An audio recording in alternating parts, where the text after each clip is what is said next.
Good morning from the beautiful Circuit Paul Ricard in the south of France, ready for round 3 of the Michelin 24-hour series for 2026. Coming to the south of France in early June, it's pretty much perfection here. A packed grid of cars, 32 cars lining up for the second edition of the Michelin 12 Hours of Paul Ricard, part of a European tour par excellence. 12 Hours of Mugello kicked us off in the early spring, followed by the iconic Spa-Francorchamps in April. And we're not even finished yet. We go to the Nürburgring in Germany in about a month's time. And then, of course, our traditional finale of the season, the 24 Hours of Barcelona, towards the end of September. Always the Michelin 24-hour series is about going to the best circuits in Europe and indeed around the world. 23 degrees Celsius in the air. It is Chamber of Commerce weather. A lot less breeze than we saw yesterday, which will make conditions easier for the drivers at certain points of the circuit. You couldn't really ask for better. The teams have been here for a few days now to get some track time, and we had our qualifying sessions yesterday, but today is where it really matters. It's race day, and down on the grid we have Carla Velti ready to chat to some of the drivers for us.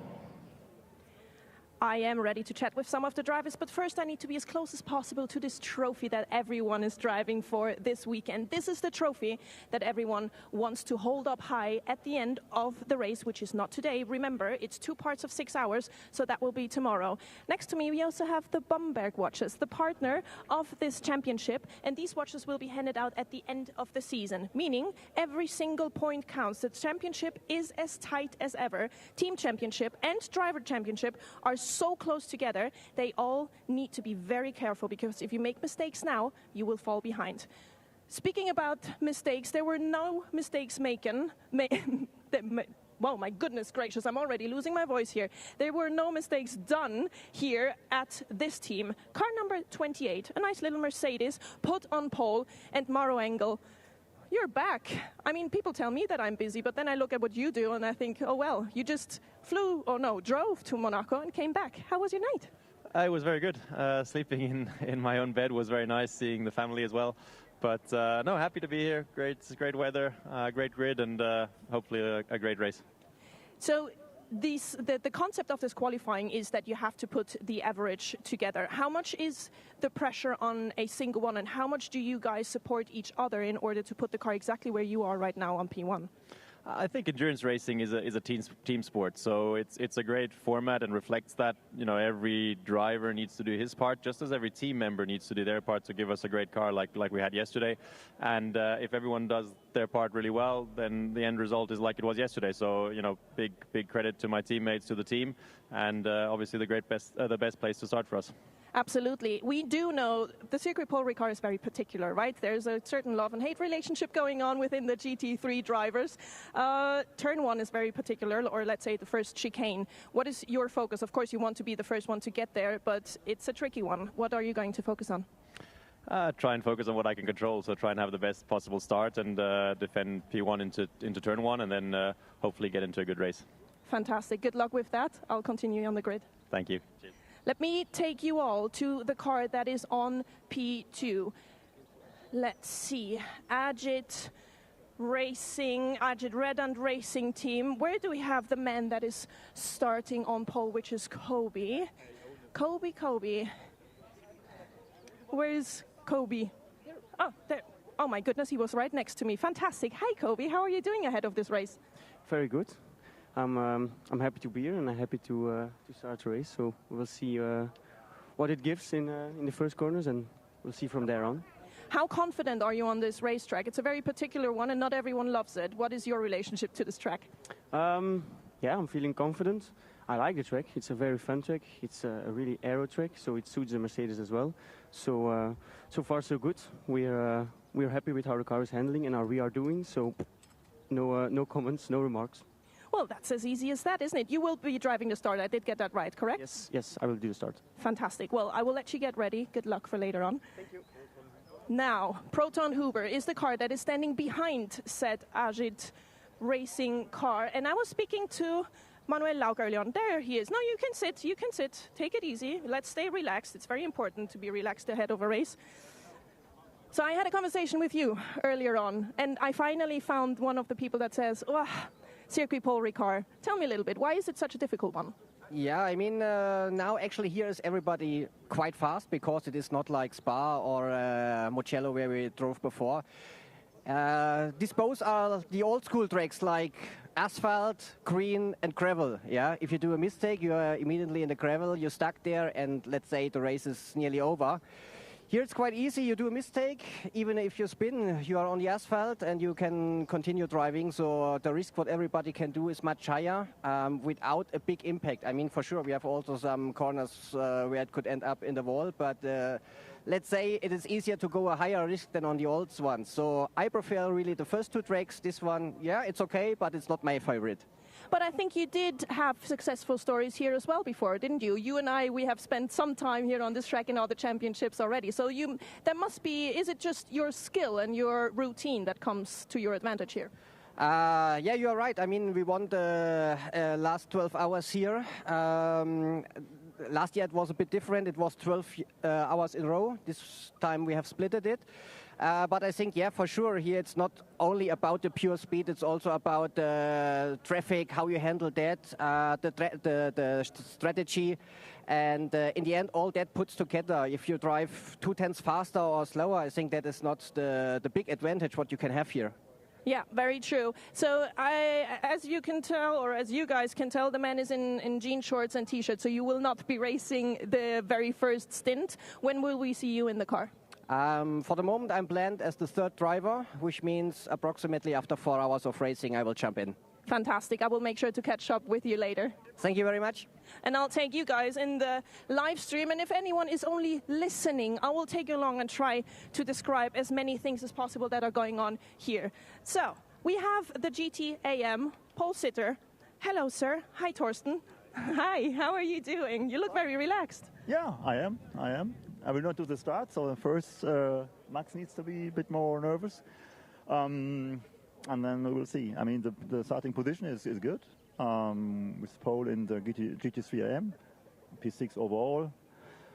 Let's see how the long run goes. So in qualifying, the speed was okay. For the long run, we have a little bit of question mark. But yeah, we will see. You have a little bit of a question mark. You know that if you tell me things like that, then I want to know more.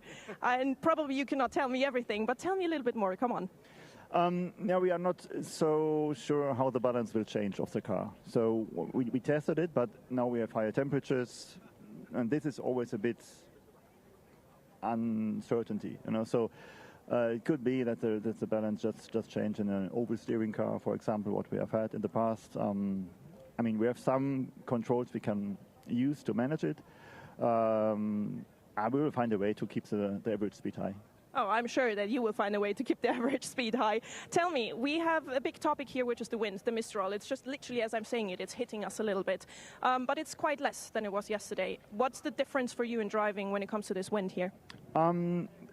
Yeah, it's quite difficult. So yesterday in qualifying, the wind was quite strong. And on the Mistral straight, it came from the back. So you are faster. So the braking point, you have to adapt.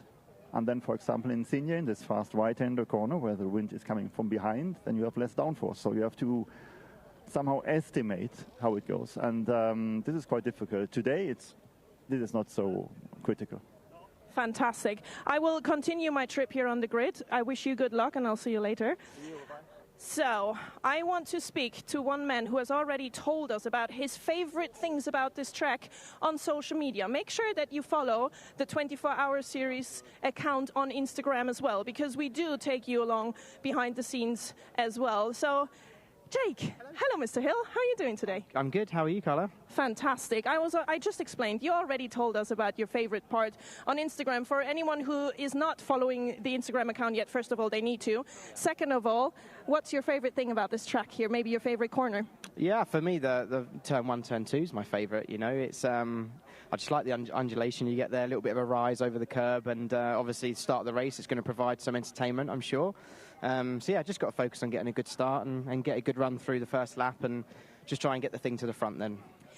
Whenever I interview you, I get this feeling of, oh, the man is so calm, everything is easy. Is that just what you show us, or how nervous do you really get on the inside? No, actually, the nerves, you know, we've been doing this for a long time now. For sure not GT racing for a long time, but, you know, a touring car start is normally a bit more action-packed than GTs, so, yeah, it's not quite as hectic as that, but... Yeah, I'm calm. You know, we got a long race still ahead of us. Of course, we only have 6 hours today, 6 hours tomorrow. So the main thing is just get through the first lap or two clean, and then we can start attacking and, yeah, try and get the thing to the front. Fantastic, I love it. I could speak to you for hours. It's just so calm, but I need to go move on. Good luck in the race. I'll talk to you later. Now, who else can I grab? Who else is standing around and can be my next victim here at the circuit? Paul Ricard. I have someone standing very comfortably in the shade of an umbrella because it is quite hot out here on the grid because there's literally no shade. Luckily, we have a little bit of wind. Good afternoon. Good midday. Let's put it like that. How are you feeling ahead of the race? Yeah, I mean, always a bit nervous before the start, but yeah, I mean, the car is in a good condition, team is well prepared, so yeah, a long race in front of us, and yeah, let's enjoy it. Absolutely, let's enjoy it. That's the most important thing. If you say that you're always a little bit nervous ahead of the start, how long do you carry these nerves? Is it as soon as you get in and the first lap behind the safety car, and then it's fine? Or do you continue to be nervous until the lights go green? No, normally when I sit in the car and the door is getting closed, yeah, I mean, I getting focused to the start, and then it's gone anyway because I need my concentration, yeah, for the start. But I mean, it's a lot of adrenaline going on, and yeah, I mean, we have to enjoy it. Yeah, it's a long race to go, so yeah, let's try to have a clean race and yeah, a lot of fun. Oh, yes, a lot of fun is what we want as well. Thank you very much. Now, I think I have time for one more interview, and I'm going to just move up a little bit here to the back part. Oh, where's my camera? There he is, Seb. Hello. To the back part of the grid, and I see a lot of people standing around the Viper Nizza number 65, another Mercedes on the grid. Oh, and I can see exactly the man that I want to speak to. Back here at the back of the car, also comfortably in the shade. Hello, Mr. Koo. How are you doing? Good, good, very good. Glad to be back in Paul Ricard. It is good to be here, isn't it? The south of France, it almost feels like a vacation. Not for us, though. We've got a lot of work to do over the next 2 days, and I'm glad the weather's holding up, and we don't have that much wind, so it's good. That is very good indeed. It seems like that's the general feeling here on the grid. You are in the middle of the field, pretty much. Can you take us a little bit through what you experienced during the qualifying? Why are you in this position? Give us a little bit more insight, please. Well, qualifying 1 and 2 went very well. Both my other drivers did very good lap times. Unfortunately, I didn't do a good lap time, so that's why we're back here. But again, it's a rolling start. Mid-pack is not quite ideal because obviously we've got the 992s at the back of us, but hopefully a clean turn 1, turn 2, and then we might sort of joust for the front. Oh, fantastic. I will come to you later on in the pit lane because we have some more things to talk about. But right now, I will give back up to the comms box, and it's time for the track presentation. Thank you, Carla. Paul Ricard is a circuit that's steeped in European motor racing history. They've been coming here since 1970, April 1970. The first race was a sports car race, quite fittingly, won by Brian Redman, a true legend of the sport.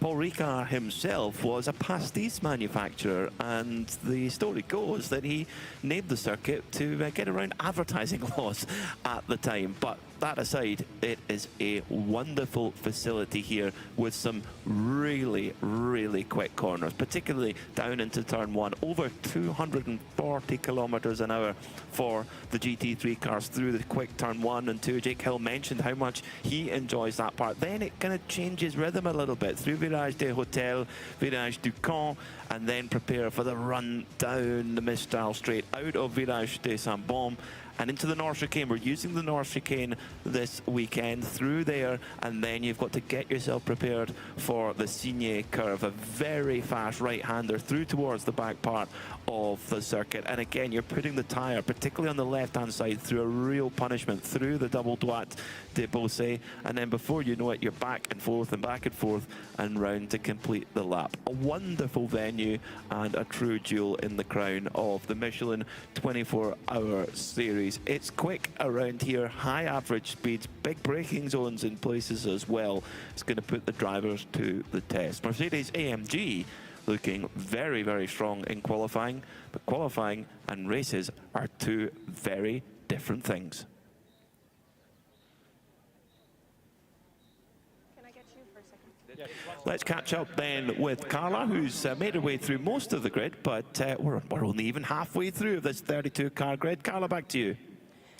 Yeah, I'm standing right here on the back of the class pole of the 992, and I wanted to talk to Rick Breukers. Grabbed him, said, can you come for a quick interview? He said, in a minute. So let's not do that right now then.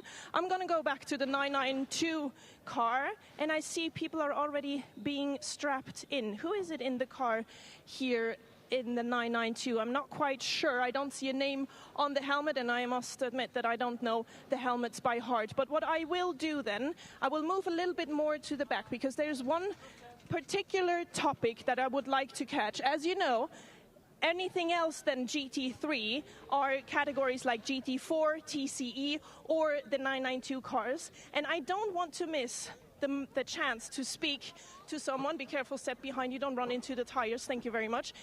To speak to someone in the GT4. We almost made our way all the way to the back where they are at the moment, which sounds like a bad place to be, but with the chaos that comes sometimes with these race starts here in Paul Ricard, it can get quite busy. So maybe starting back here gives more chances. Johan de Roo, you are in the Toyota, which is the only GT4, and I believe it's your first time with us. Is that correct? Yeah, that's correct. It's the first time here with Creventic, and also a new car, and I'm looking forward to the race. We have a bit advantage with pit stops.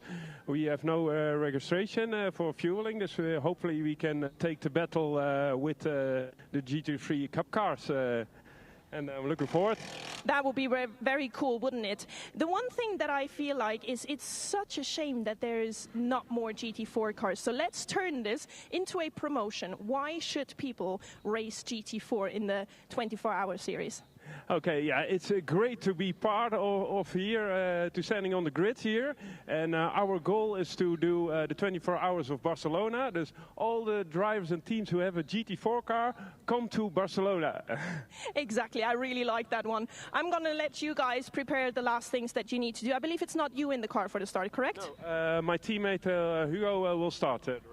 Fantastic. Hugo, good luck for you. I'm going to head back to the front of this back part of the grid because, of course, I still would like to catch Rick Breukers, who just dismissed me earlier on. How dare he dismiss me in that way? Or maybe I can find someone along the way, potentially someone who has already sat in a car, because believe me, at this point, the drivers do get in this mode of, I need to focus, I need to get ready, because we are very, very close to the actual race start, and most drivers don't like to get interrupted when they get into that mood, but let's see. Oh, glad, fantastic. Rick has no helmet on yet. Rick.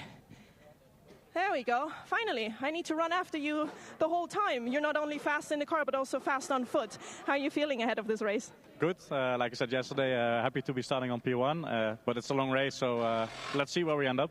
You're in P1 in the 992 class, but that puts you in the middle of the field. What is your main challenge here? Yeah, it's always tricky at the start with different classes, so we're just trying to stay out of trouble. And then once the grid settles, we will just start pushing and see how the tires hold up, see how the race progresses. Your personal preference, is it to do the 12-hour race in 2 parts or all at once? What do you prefer? Because we do both in this series, don't we? Yeah, we do. I like 2 parts. I just really like that you can have like a short part on Saturday, short part on Sunday. You have like a nice dinner with the team. There's nothing you can do with the car, so it's really enjoyable as a team and as a driver as well, because it's just a bit more relaxed. Absolutely. nervous at all now ahead? Because, I mean, everyone seems to get in and you're just relaxed here. Yeah, not really. I mean, I have to put on my helmet as well, but like I said, we just try to stay out of trouble. So it's not a sprint race, so it makes it a little bit more relaxing. Fantastic. I wish you the best of luck. Stay safe out there. Let me see if I can speak to one more person. Oh, yeah, Müllner. Those guys are always lovely. You know, whenever I'm in the pit lane and I get thirsty or too hot, they always offer me a nice ice cream or a nice bottle of water, which is lovely. I love this team so much. But I want to speak to Mr. Rump one last time, if I may. Excuse me, interrupting the last conversations. How are you doing right now ahead of the race? Hi, Carla. I'm doing great. Thank you. Hello. Is it too hot or are you feeling okay right now? No, I've just tested the helmet on. I still feel good. To be honest, last year we had a big heat wave, so everything compared to this is it's a bliss. I think the weather is perfect. The people out here are enjoying good racing, and I think the atmosphere is just so nice. So looking forward to a good race. Oh, we all do. Believe me, we all do. I cannot wait for this whole thing to start. AC in the car, yes or no? We get this question constantly in the chat. Not at all, no. We get a breeze, like we get some kind of a fan, but sometimes it's hot, sometimes it's sort of cooling. It doesn't do much AC work there, so it's basically just a lot of sweat. It's basically a very expensive sauna then. But you do have a drinking system, don't you? So you can take sips during the race. Exactly. The drinking is key, so we try to drink like repetitively a few laps. So every few laps keep some drink in you, and this helps with cooling management. Also, you're onto something here. Sauna might be a good training. Oh, yeah, you are very right. You probably, do you know saunas well? Do you use that training a lot? Yeah, definitely. I love sauna. I'm from the north, so definitely. That's why I didn't want to be too, but I figured. Go ahead, get in the car. Good luck. I'll speak to you later at some point, that's for sure. And now the Vortex door is still open. And unfortunately, we don't have a lot of cars in that class either, which is such a shame. But let me have, if I may I have a little word with you? Yeah, fantastic. Hello, Philip Bonnell, there we go. I always need to look for the names on the helmets and so on. How are you feeling? I love this car so much, and I just said it's such a shame that there are not more cars, but you are here. Yeah. We are in the middle of the grill. We are very happy to be there. It's a little bit hot for the moment, and I would like to start now. You want to start, so that do you have some airflow going on when you drive? Does it feel better? In this car, nothing for the comfort. Nothing for the comfort. It's all about speed and all about just be fast. Only race. Exactly, that's what we want. Your car looks so incredibly cool. Give me just a little thing. Why should people race Vortex?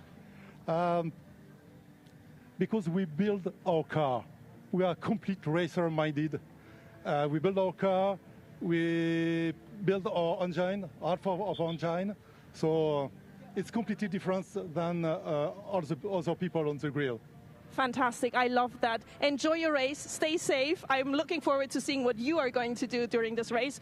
And myself, I need to move away from the grid slowly but surely because it is starting very soon. It's always such a pleasure to get these last emotions just ahead of the race start. And now I will give back up to the comms box where I believe we have two people waiting to take you through the race. That we do. Thank you, Carla, for all of those chats with the drivers just moments before they climb aboard the cars, ready for the second edition of the Michelin 12 Hours of Paul Ricard. 32 cars on the grid, so let's run through how they will start. An amazing performance in qualifying for Get Speed Team PCX Racing, a lap of 2 minutes flat, 0.652 from Maro Engel, and a very strong aggregate time as well. But they will be pressured by Ajith Redan Racing and their Mercedes AMG GT3 Evo. It was a very strong day for the Affalterbach manufacturer yesterday, and will that carry through into the race? You wouldn't bet against it. But Santilok Audi team, they are a really strong force for many, many years in the Michelin 24-hour series. They will start from third alongside Proton Competition, last year's champions and winners of this race. On the third row of the grid, it will be the number 2 entry from Haas RT in the Pro-Am class, alongside the Am class pole sitters, Hofer Racing, with the car of Max Partel, Michael Crow Alex Prince and Torsten Kratz. Row 4 sees the second Get Speed entry, the JR286 entry, alongside the sole Ferrari in the field, the Era Motorsport car, which will be started by 2024 British Touring Car Champion Jake Hill. Row 5 sees the all-Spanish brigade. Oliver Campos, Pablo Borguera and Antonio Cenero will start from 9th in the Aston Martin AMR GT3 Evo, beside the 21 car from Haas RT with their Audi. Row 6 sees another pair of Audis, the Continental Racing by Simpson Motorsport car, starting alongside the Lithuanian squad, the number 71 of Juta Racing. On the 7th row of the grid, it's the all-Malaysian crew who come over for each and every race of the Michelin 24-hour series. We're delighted to welcome them once more. Viper Niza Racing, they start 13th, alongside the sister Juta Racing Audi, number 72, starting 14th. On the 8th row of the grid, we have the Gosner family outing. Father Thomas with his two daughters, Manuela and Corina, and son David as well. What an experience for them to come and race a big part of the Michelin 24-hour series, alongside the pole sitter in the GTX category, the Vortex. We just heard from Philippe Bonnel there. They start 16th overall and in one polling category. Then on pole position in the very competitive Porsche 992 category is Red Camel Jordans, who will be fighting the championship leaders, Müllner Motorsport, with Martin Rump, the really quick Estonian, taking the starting duties. Row 10 sees HRT Performance car number 928. They are the pole sitter in the AM class for 992, alongside Orchid Racing Team in the number 963. And still they come. Row 11, Seb Lejeune Racing with their 888 entry, starts 21st, alongside the QMMF by HRT Performance car. Row 12 is the Chazelle Technology Course 920 machine, alongside RPM Racing, many times a champion in the 992 AM category, always a force to be reckoned with. Van Berlo Motorsport, they start 25th, alongside Seb Lejeune Racing's number 910 entry. Row 14 is the HRT Performance 930, alongside the sister Chazelle Technology Course 994. On pole in GT4, it's the 444 Machine Circuit Toys, running in a class of their own, but as we heard, they will have a little bit of an advantage in the pit stops. We'll see where they can finish in the overall order. And on the final row, not only Motorsport with their Ligier start alongside Asbest Racing in the TCE class. As I mentioned, Jake Hill taking the start in the Era Motorsport Ferrari, looking pretty strong in practice and qualifying, and they seem pretty happy with their race pace as well. So they could be a dark horse for an overall podium, maybe even more. Let's see. There's 12 hours of racing ahead, 6 hours today. We park up in Parc Fermé overnight and back again for 6 hours tomorrow to complete the Michelin 12 hours of Paul Ricard. Joining me, Peter Mackay, in commentary is Simon Hill. Simon, this is where all the nerves must be jangling on board the car, ready to get going and trying to get through those first couple of laps without problem.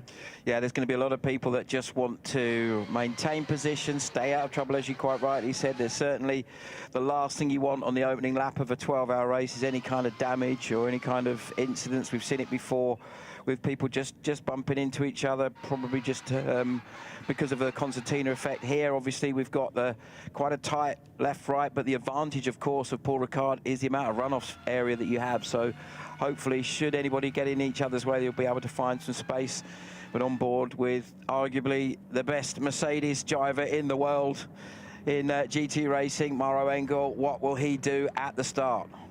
The Audi e-tron pace car pulls away then, and it will be Maro Engel to pace the field then, with Kobe de Bruyker alongside in the Ajith Red Ant racing car, waiting for the lights to go up on the gantry, waiting for that green flag.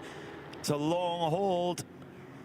And then finally, the Michelin 12 hours of Paul Ricard is underway. Maro Engel leading the field down from pole position with Kobe de Bruyker in the red and white Mercedes along beside him. They filter down into turn one. The Sandlock Audi there hanging on to third position, while the tail end of the GT3 field intermingling with the Porsche Cups. But Engel has got a brilliant getaway, a little bit steady though for Kobe de Bruyker, as here comes Elliot Earhart in the black and yellow Sandlock Audi and moves through into second position into very Mirage Hotel. And so it's a little bit of a steady start as well for the Haas RT Audi, which makes an error, holding up the Proton Porsche of Konstantin Dressler. But it's Engel who leads away from Elliot Earhart. Great start from Earhart in that Santalock Audi. Yeah, Dressler really got pushed out wide. He was completely offline into the two right-handers that lead before the very quick left-hander onto the back straight at Le Col.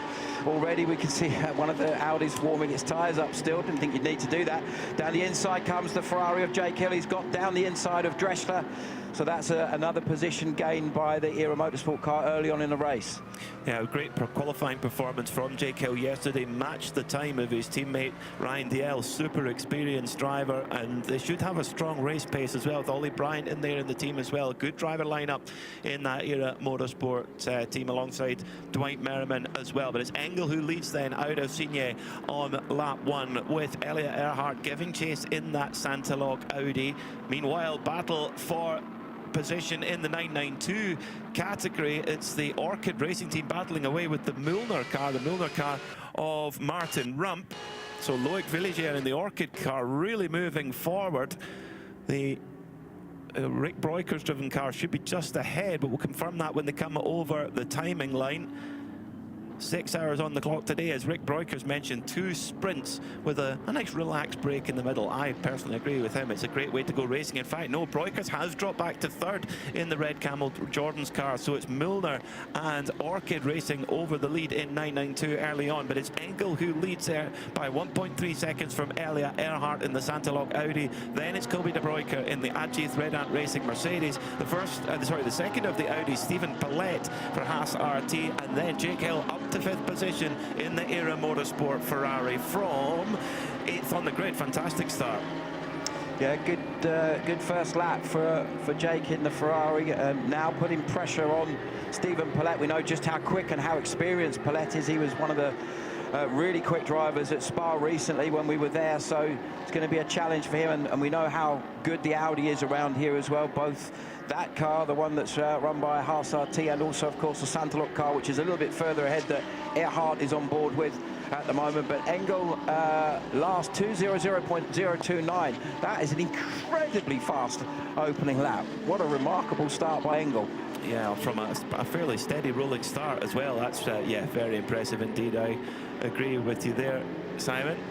So battle for 3rd position as Rick Broikers had not the best lap from pole position. He's just moved back past the 928 HRT car. That's for 3rd in at 992. So the pole sitter, Red Camel Jordan's a bit of a steady getaway. And Martin Rump, on the other hand, from 2nd in class, he's pulling away at the front of the field, and actually right on the case of one of the GT3 cars, the Continental Audi of Miguel Maria Garcia, actually arguably getting held up slightly. Now the 992s in a straight line are just as quick as a GT3 car. It's in the braking areas and the cornering where the GT3's aerodynamics particularly really make the difference. But horsepower wise, they're not that different, and the Porsche, actually, the 992, is that little bit slipperier because it's not got as much downforce.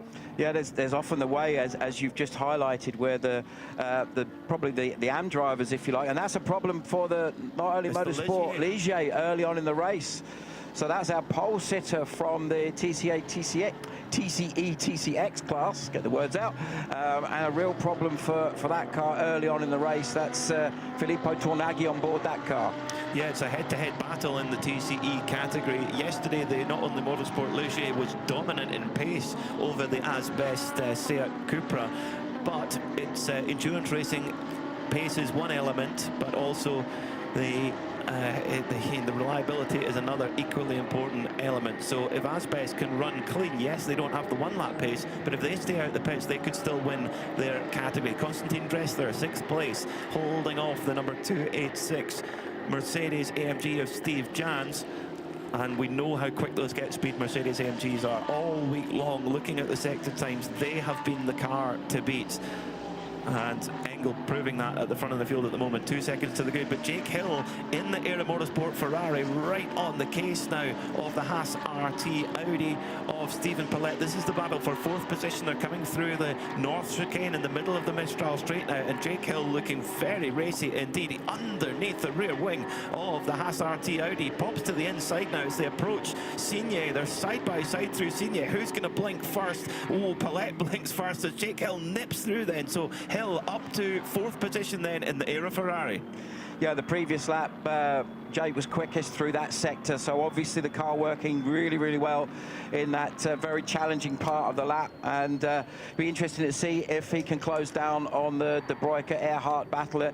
If you remember back to Mugello early on in the race, the car was very, very strong at both the beginning of race 1 and race 2. Jake started the car in both those, and this, of course, is the Evo version of the car, so this is the later version, the newer version of the 296, and Era still very much finding their way with the car. I think after qualifying, both Jake and Brian DL said that, you know, they were happy, but still not quite got the car exactly where they want it in ultimate one-lap pace. So I think that car's only going to get quicker as Era get a little bit more familiar with the car. And now interesting to watch to see what the lap time is. Personal best for Hill and for De Bruycker on that lap. So 2:04.040 for De Bruycker in 3rd, 2:04.064. So almost identical on lap times in 2 very different cars. Engel clearing away at the front of the field, a 2:03.3. I mean, they were totally dominant in qualifying, and that's proving to be the case early on. But of course, in this championship, you have mixed driver lineups of different degrees of experience, skill level, and there's limits to how much you can use certain drivers depending. We'll get into that as the race progresses. But you know, for Get Speed, they can't have Maro Engel do the whole race. So right now, they're deciding to deploy their quickest driver and try and get in a lead early, try and control the race early, stay out of trouble as well. I think is an important part, where some of the other crews deciding to field some of their less experienced driver, get that driver time out of the way, and then put their quicker drivers in. So there's different ways to do it, and that's the fun thing about following Michelin 24-hour series racing, is it ebbs and flows. The story changes as the afternoon and indeed the weekend progresses. Yeah, that looks to me like that's the Ligier still going. So obviously it's got going again. I just saw it there, just behind. There it is, just behind the Haas RT car and ahead of Konstantin Drechsler. This battle between Drechsler and Jans looking pretty intense now. You would suggest that they're 2 fairly evenly matched cars, and just behind them, Oliver Campos, one of the quicker drivers in the sole Aston Martin that's here this weekend. Contact. It's one of the Seb Lejeune cars is contacted with the 994 Chazelle car. Oh dear, it's the 910 of Lionel Amrouche has collided with the 994 of Alain Jacquinot. This is running a little bit further down, just outside the top 10 of the 992 category. Going down into the North Chicane, the Chazelle car, driven by Alain Jacquinot, goes for a oh my word, goes in, gets it all wrong, bang, into the side of the door of the Seb Lejeune car. Both appear to be all right, but hopefully they'll be able to get back going again, because that was a fairly big thump. I think that was very much on the Lejeune car, that he just turned straight in on him. He was already quite a long way down the inside, and I think he just didn't really look, or didn't really anticipate that he was going to be there. So meanwhile, this is our battle that we're watching for 6th position, the Drechsler Porsche. Remember, those of you that have been following this series all year, the battle that went on at the end of the 12 hours of Spa-Francorchamps, our last round of the championship, between that car, the Proton Porsche, driven by, at that point in the race, Manuel Lauck, and by the Red Ant Racing Mercedes. And it was, I think I described it as a Formula Ford race with GT cars. It was absolutely brilliant, thoroughly exciting, and a shame, unfortunately, they got into each other a little bit, and then there was track limits and all kinds of stuff going on, so it did end up in the steward's office, as sometimes these things do. But it was like a Formula Ford race to me. It was, yeah, it's great. As a former Formula Ford driver, I can probably vouch for that from experience. I'm sure. Of course, Proton competition winners of this race last year, with a great final stint from former German rally champion Mark Vollenwein. Really impressive run from them on the way to a championship in that Proton Porsche. They've upgraded to the new Evo package of that 911 GT3R. Maro Engel fastest on the track right now. He's just done a 2:02.6, but We'll come back to that in a moment because unfortunately the Ligier has ground to a halt again. The 114 Ligier in TCE, the pole sitter in category, battling with the Asbest Cupra, and has got going again. So it seems like it's maybe some sort of electrical gremlin or something that's playing havoc, so we may well see that Ligier come into the pits. Carla Velti is down in the pit lane with the microphone, so we'll keep an eye on that for that not only motorsport crew. But yes, Maro Engel quickest on circuit right now with a 2:02.6, but Jake Hill in that Era Motorsport Ferrari proving that that car's definitely got the straight line speed anyway, and the braking performance, because quickest to absolute best in sector 2, which is really the speed part of the circuit, if you like, straight line speed part of the circuit. Let's go down to the pit lane then and get an update from Carla.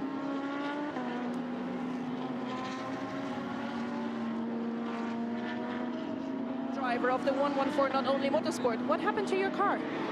We have to understand now, because it had some problem, like the car is fixed to 60 kilometers per hour.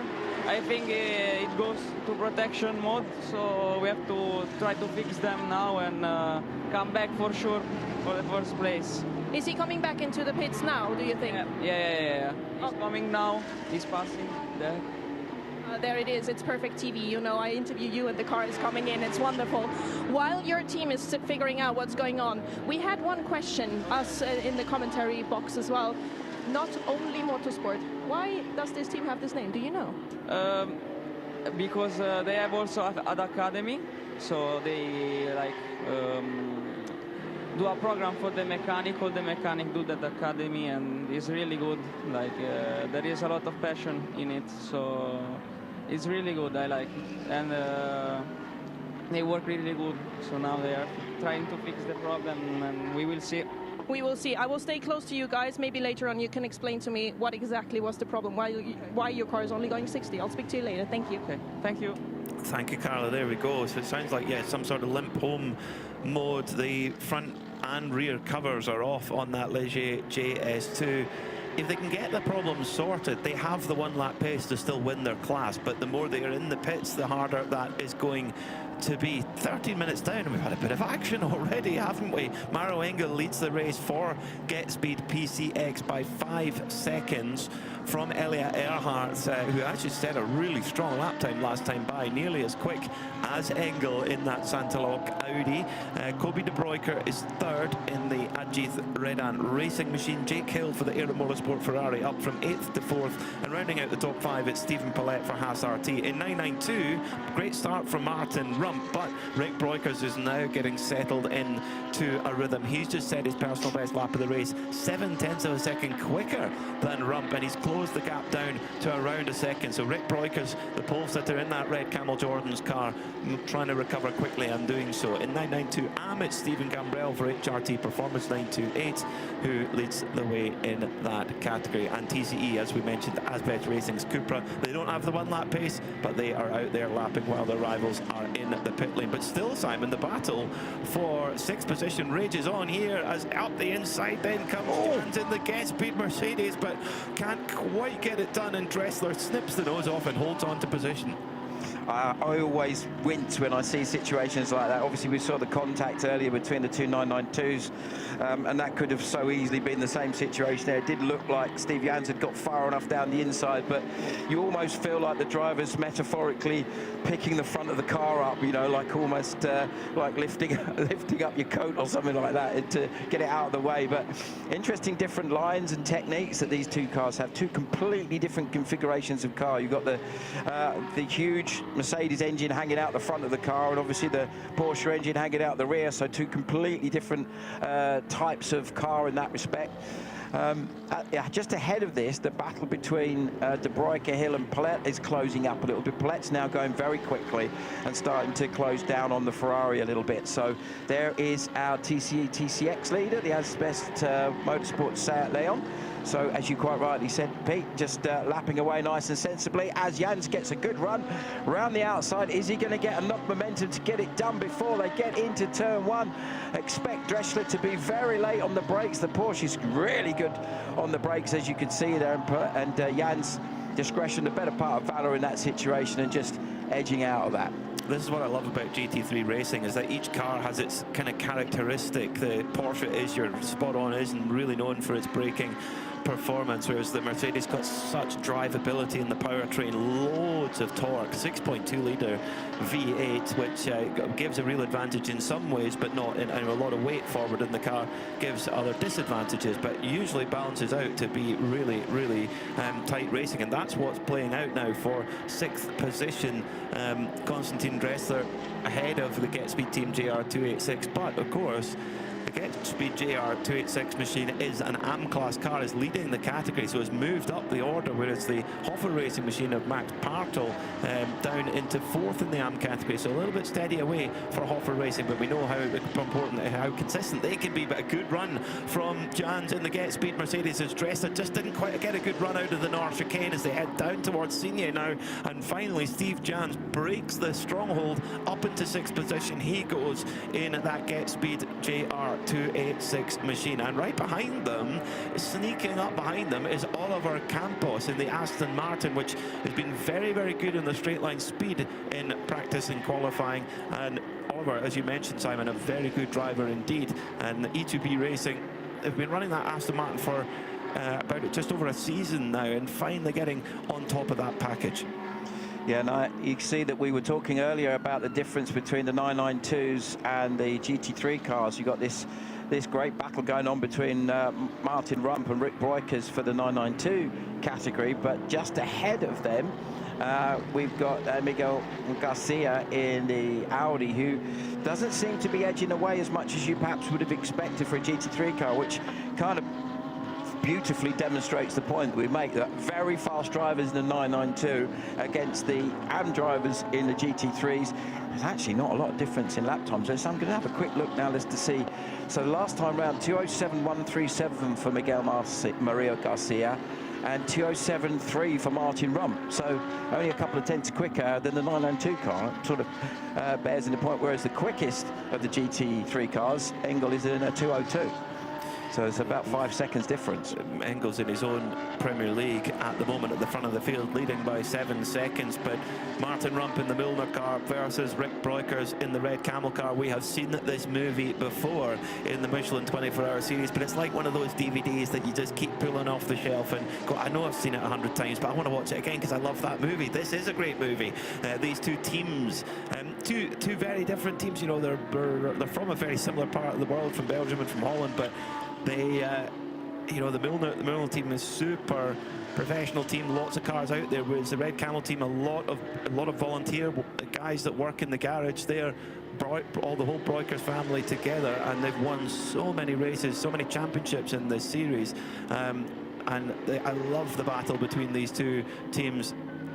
But at the moment it's Martin Rump who's hanging on, but Rump is definitely getting balked a little bit by the GT3 Audi, the Continental racing car, and this may well give Rick Breukers a chance to get a run as they head towards Signes. We'll get an update from the pits in just a moment, but Martin Rump is trying to hold off Breukers, who's all over the back of him. Rump's going to try and surely not round the outside of the GT3 Audi around Signes. Surely that's not going to work. No, it's not, because the Audi's again got that little bit better performance through the corner. Breukers is like a, well, it's a red camel, more like a wasp around Rump, but Rump goes wide. Rump goes wide at the double droite, and into the lead of 992 then goes Rick Breukers for Red Camel Racing. While that, we take a brief ball. Well, is Martin Rump going to come back at him?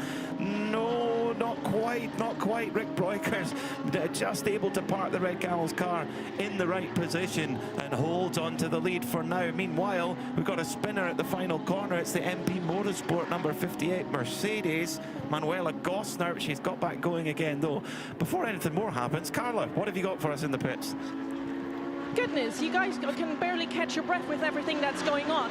Quick update on the 114 of Not Only Motorsport. As you can see, it's no longer behind me. It was a problem on the sensor of the oil temperature. I asked them, is it just a sensor or is it the actual temperature that is out of sorts? And he said, well, let's see. We think we figured it out. Car is back out. You will see it on the live stream very soon. And let's hope that just was a little fluke and they're done with it. Let's hope so. Yeah, just a little bit of a gremlin there for the Ligier team. Great to see it here. We love that variety in the Michelin 24-hour series. So a little bit of bad luck in traffic there for Martin Run, but at the front of the field, the race start, it was Engel, long way on the lights, but finally led down into turn 1. Rick Breukers had started on pole in class, but just got a little bit balked and lost a few positions on the opening lap, but he's just retaken that lead for Red Camel Jordans. But all very nice and neat and tidy-ish as they go through. No contact or anything like that, or any consequence in those opening laps, which is what we like to see in a 12-hour race. You can't win it on the first lap, but you can certainly lose it. You can tick that one off your bingo card now. Great move by Elliot Earhart to get himself up into second place, and this is Rump battling hard with the Orchid Racing car of Loic Villager, as we see our lone GTX car of Philippe Bonnell, the Vortex. We love the Vortex, don't we? We love seeing the Vortex in action. It's a mega thing. It's such a distinctive little car. I bet it's great fun to drive. So much grunt, isn't it? There's a great championship for prototypes in France, actually, that runs in, and you get things like some of the Ginettas, LMP3s and Ligers and such like. So, yeah, really cool little series. Yeah, big V8 in the back of it as well, and really cool aero design. And, yeah, totally bespoke. So Mario Engel leads the race then by 7.5 seconds from Elia Earhart, while the battle rages on a little bit further down the 992 field between the Seb Lejeune team and HRT. The Seb Lejeune, excuse me, not the Seb Lejeune, the QMMF car, which is the same colour, 974. That's the Qatar Motorcycle and Motorsport Federation machine. That at the moment is driven by Ghanem Al Ali, battling with Stephen Gambrell for HRT Performance, and that is for the lead in the AM category of the 992s. So QMMF go into the lead. They've had a great start to the season, 2 from 2 in that class, and right now they've moved into the position to make it a hat-trick. Yeah, remember that HRT, the distinctive day-glow yellow car, was absolutely flying in the hands of James Kellett yesterday in the third of the 3 qualifying sessions. Spoke to James briefly earlier, and he was telling me that he's planning on getting in a little bit later today. One of the rules that we know about for Creventic, Michelin Creventic 24 Hours, look at this battle here. Now, this is the battle for second place. Sorry to go, we can talk about the rules a little bit later. Let's talk about the action here. So Earhart now under big pressure from De Bruyker. Not that far behind is the Ferrari of Jake Hill, and closing in on him is Stephen Paulette. So 2, 3, 4, 5, all running very close to one another. Engel's away and gone at the moment, but look at this incredible battle. Any of these 4 cars could find themselves in second place at the end of the lap. Last time by Elliot Earhart, a 204.7, 204.3 for De Bruyker, 203.8 for Jake Hill. So Jake Hill's the fastest driver in this bunch, but just behind him a 203.9 for Paulette in the Audi. So it's definitely all bunching together. An Audi from a Mercedes, from a Ferrari, from another Audi. This is what GT3 racing is all about on one of the most beautiful circuits anywhere in Europe, here in Provence in the south of France. Brilliant place to come racing. A little bit of a wiggle there, Simon, from Kobe De Bruyker. We were only 25 minutes into the stint. The asbestos, not only racing Ligier still struggling. So obviously whatever that issue was that we heard Carla talking about still hasn't gone away. Look at these 3 where De Bruyker has got, I think, a little bit tripped up by Earhart. It's allowed the Ferrari to get a bit closer, and in turn Paulette is coming with him. Interestingly, the 2 cars at the head of this pack, the Santalok Audi and the Redan Mercedes, last year were really in the fight for the win overall. In the end, it went the way of the Proton Porsche, but it looked like either of those cars could have won it. There was some damage on the Mercedes, which was hampering their handling, get there in the end. And also, unfortunately, the Audi had a mechanical issue late on in the race and had to retire. So talking of mechanical issues, it's going to be a tough day for these guys, I think. Hopefully they can get it sorted quickly and get themselves back out and running smoothly. The Ligier GS2 being pushed back into the garages, unfortunately. A note just came up on our timing screen for the team manager to report to race control. I would think that's to say, if it's going to keep doing this, make sure it's fully sorted before sending it back out on track. Earhart under heat big time here from Kobe De Bruyker, Jake Hill and Stephen Palette in the Audi. Right in a bunch and coming across a little bit of traffic in the 992 category going into turn 1, and Earhart nips through in the Audi, so may well just be able to nick a couple of car lengths here on the chasing pack. And Jake Hill's all over the back of Kobe De Bruyker. In fact, he's going to make a move now down through into Virage de Hotel. I think he might be able to. Jake Hill in that purple and white Ferrari. He's made it. He's gone through. Jake Hill goes through up into the podium positions then. What a stint from the 2024 British Touring Car Champion. Started in 8th, up into 3rd. And the Era Garage, I'm sure, will be roaring with applause right now, and can now get a bit of clean air and can set his sights on Elliot Earhart. Fastest lap of the race for Earhart is a 2:03.496, 2:03.477 for Hill, so they are incredibly evenly matched. But we've seen a few drivers already just struggling a little bit for grip as the tyre gets into the middle part of its life. So we'll see how that progresses across the stint. But great move there from Jake Hill. We saw in the Radical race, one of the drivers, Lone Stevens, making a great move in that exact part of the racetrack.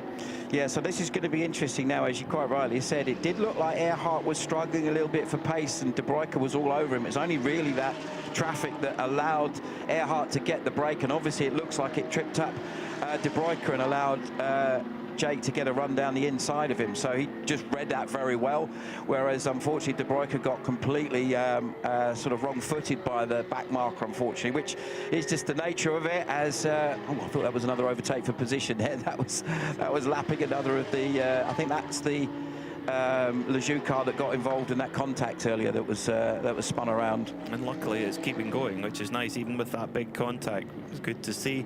Last lap by personal best for Steve Jans in the Get Speed Mercedes. Now Steve is an AM class driver, 2:03.8. Maro Engel's last lap, 2:04 flat. So that's pretty cool. Take a picture of that on the timing screen. What a drive! And if you're in the AM class and you've got an AM driver who can put that pace in, you're in a remarkably strong position. Jake Hill coming across a bit of traffic up the inside of the Vortex and the Asbest Cupra at once. Welcome to Michelin 24-hour racing. That nothing says that than going past the Vortex and the Cupra at the same time, and trying to give chase to Elliot Earhart. And the thing is, Earhart, he has so much experience in this championship. He's raced in this championship with that team for so many years. I mean, that car will be like his favourite pair of jeans and his favourite pair of slippers on it at the same time. That's comfort. Yeah, and I think it's interesting now, isn't it? You can see where perhaps the experience from all that touring car racing has helped in traffic for Jake Hill, because he definitely read those situations way better than De Bruyker did, and it's allowing the Ferrari to really start to make some moves now. Lost a little bit of time in Sector 1 because of that traffic to Earhart. Engel now sets his personal best in Sector 2. Remember, he's almost 10 seconds up the road from Elliot Earhart, but it looks like he's just managing his pace now, Maro Engel. Meanwhile, the difference between the second and third place drivers in terms of sector times about a 1/10 of a second in favour of the Ferrari. So that is probably going to start to even itself out fairly equally. And Palette is looking very strong. He started in the last couple of laps, he was closing right down on Hill, and now is doing exactly the same to De Bruyker. So you would think that Haas RT, which was really quick at Spa, is going to look very good, as he's really in a position to maybe put a bit of pressure on De Bruyker.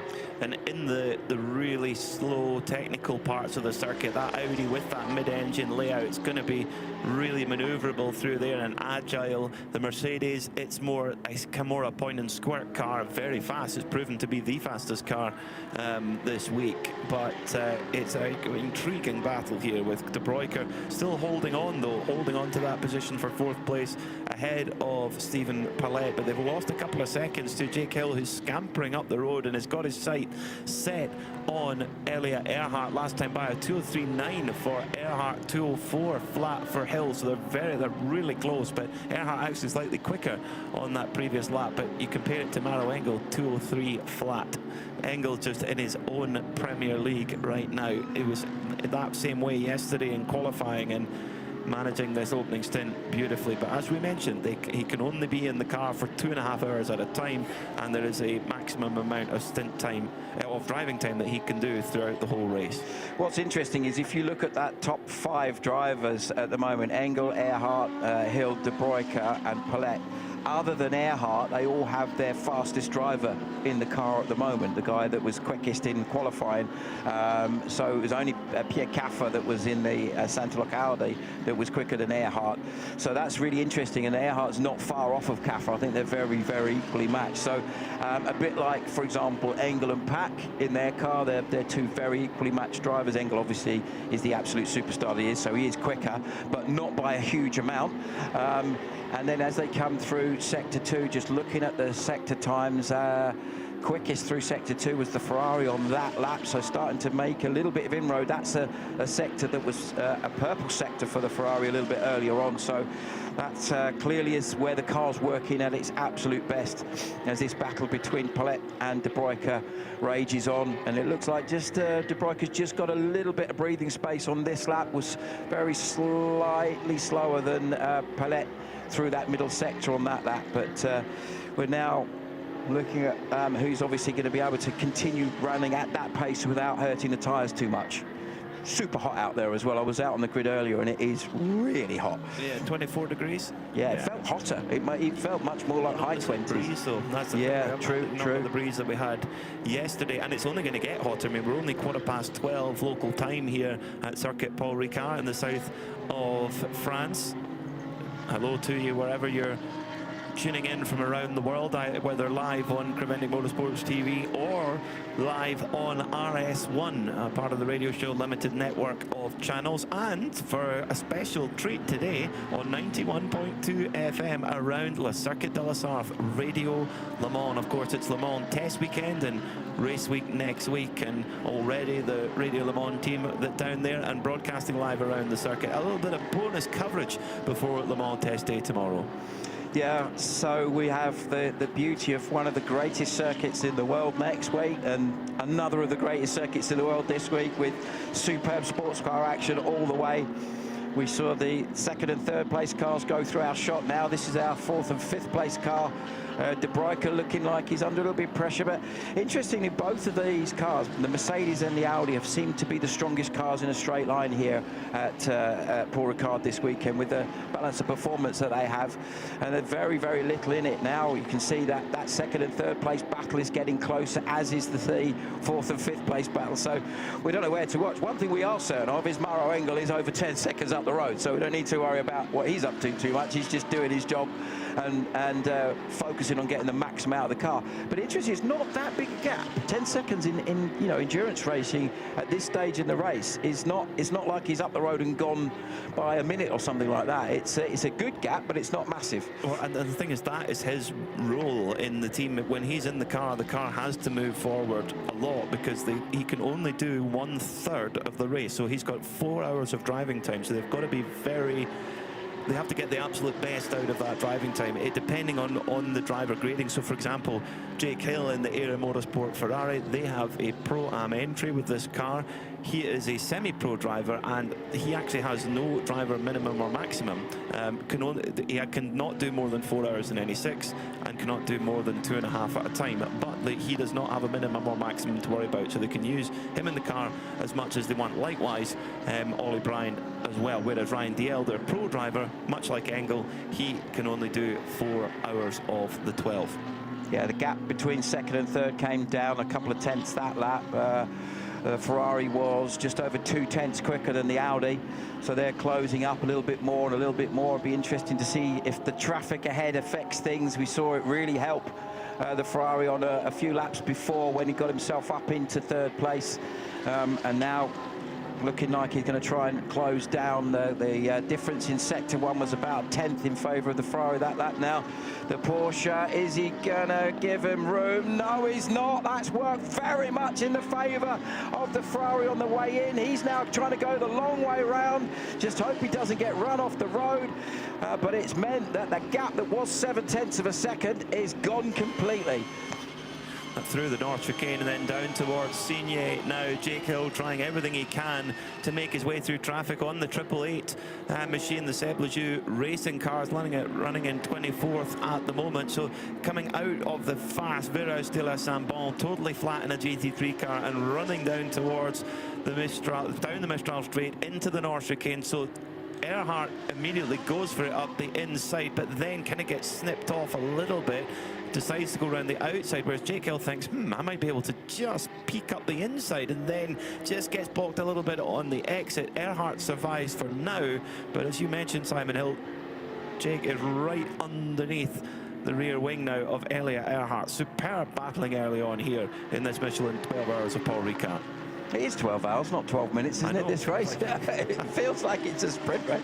You know, when you watch some endurance racing, so you've got things like DTM and GT World Challenge sprints that are short races, British GTs that are short races.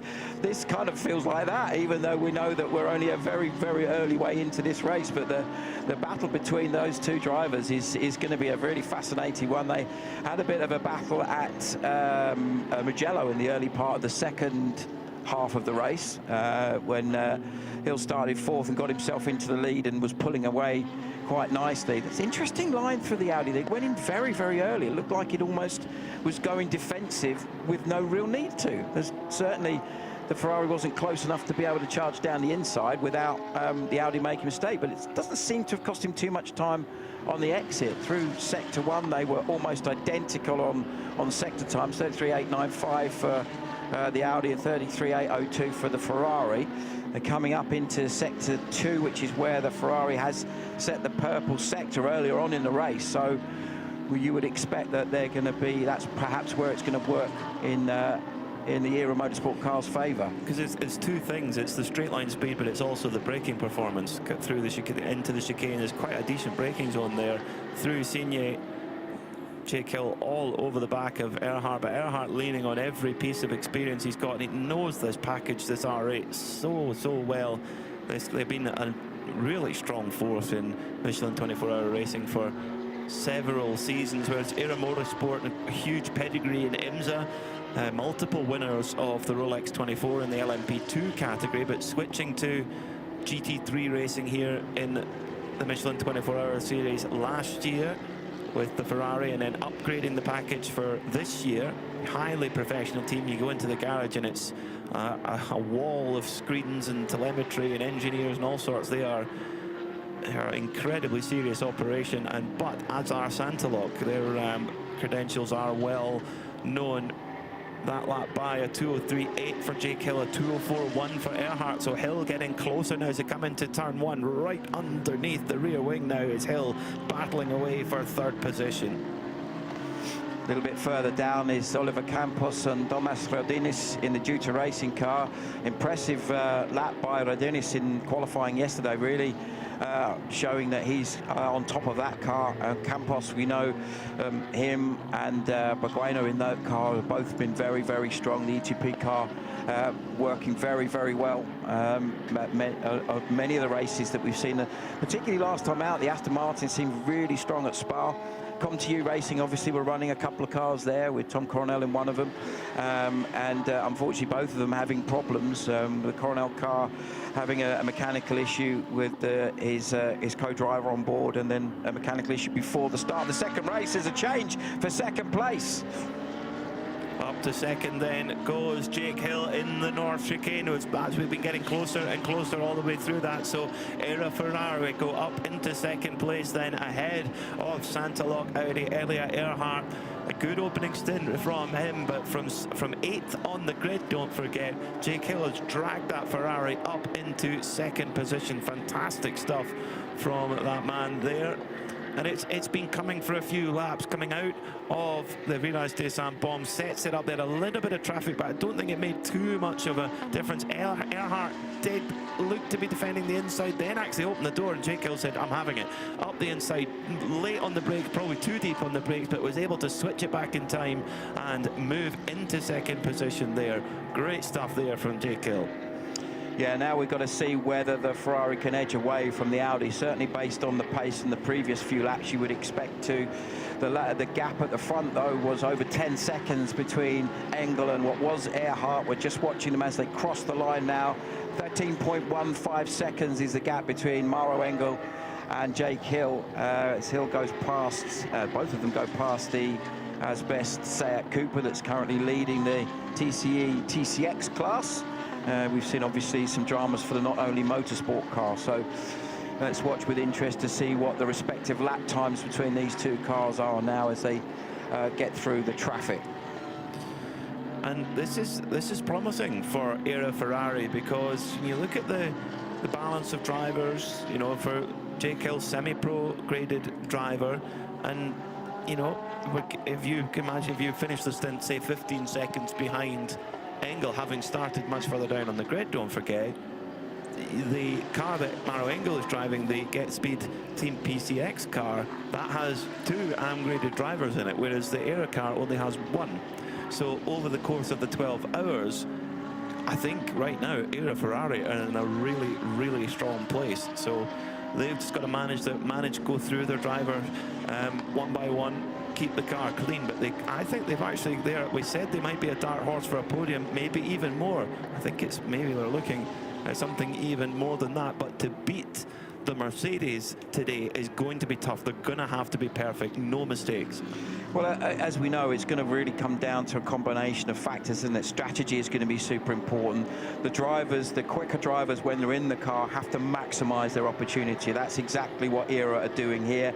They're maximizing the opportunity with the quickest driver in the car at the moment. Between Hill and DL is very, very little difference in performance. Like yesterday in qualifying, Hill was very slightly quicker than DL by a few hundredths. So that's what you'd expect with a driver of the caliber of Ryan DL, and with the and the raw pace of Hill. That's what you'd expect, really, isn't it? So and they've also, their third driver in there, Oliver Bryant, is not far off at all. He's very close to the pace of those two guys. So as you quite rightly said, the key is really going to be, as often is the way with endurance racing, where you have a pro-am car, it's how quick is your am, really. How close can the am driver get to the lap times of the pro drivers in the same car? If they can get closer to that, that's where, for example, in Engel's car, they have 2 very quick drivers in Engel and Pack, and the other 2 are decent, but you would argue perhaps that their slowest driver is slower than some of the other drivers in some of the other cars that are around that sort of point. So everyone has to play their part. That's the thing, and not only that, in the pit, no mistakes in the pits as well. No penalties. Penalties is a big part here. There's a penalty box for teams to serve that. Engel making its way through the North Chicane right now on the Mistral straight, past the big collection on the right hand side, and heading down towards Signy, taking that little bit of a deep breath in, ready to commit to that corner, which in a GT3 car you're tipping in there at 240 kilometers an hour. It is fast through there in one of these machines. And then all of a sudden the rhythm just changes again into the much more technical and much more tricky Virage du Pont d'Or, then through the Curve de Garlabin, and then into Virage de la Tour. So it's this is a circuit that some drivers love it, some don't, because I think because it's so challenging, you're constantly changing rhythm all the time. Yeah, notice there that the leading 2 cars there in Sector 2 set an identical sector time, 37.311 for both Engel and Hill. That's remarkable in 2 totally different cars, 2 very different drivers of experience. Engel, as we said, in my opinion, is the best Mercedes GT driver in the world. And with Era, of course, they're still learning this car. This is the very first time they've raced this Ferrari. I know it looks the same as the Ferrari that they were racing in the earlier rounds of the season, but this is the Evo version, which is a better, improved version of the 296, but it's still new, and because it's new, there's certain things on setup, talking to the engineer Javi, who was running the car, I think they felt that they didn't quite get the best out of the qualifying set. They're still kind of learning.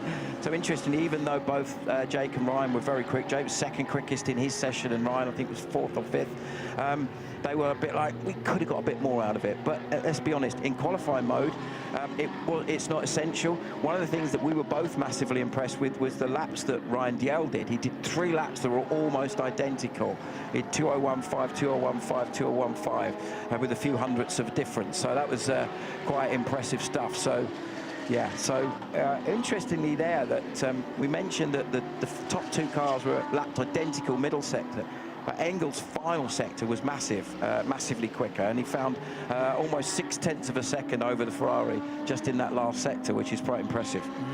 Very interesting, yeah, and that the last sector is basically from Signé all the way through double Duat, so it's aero is a big thing there, which you would think that would suit the Ferrari actually, but it's and also the low-speed technical stuff.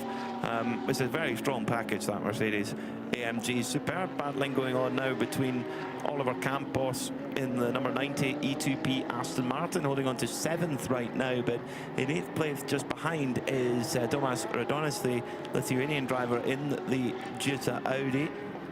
Lots of really strong drivers from the Baltic regions, Lithuania, Latvia, Estonia, etc. Good to see in here.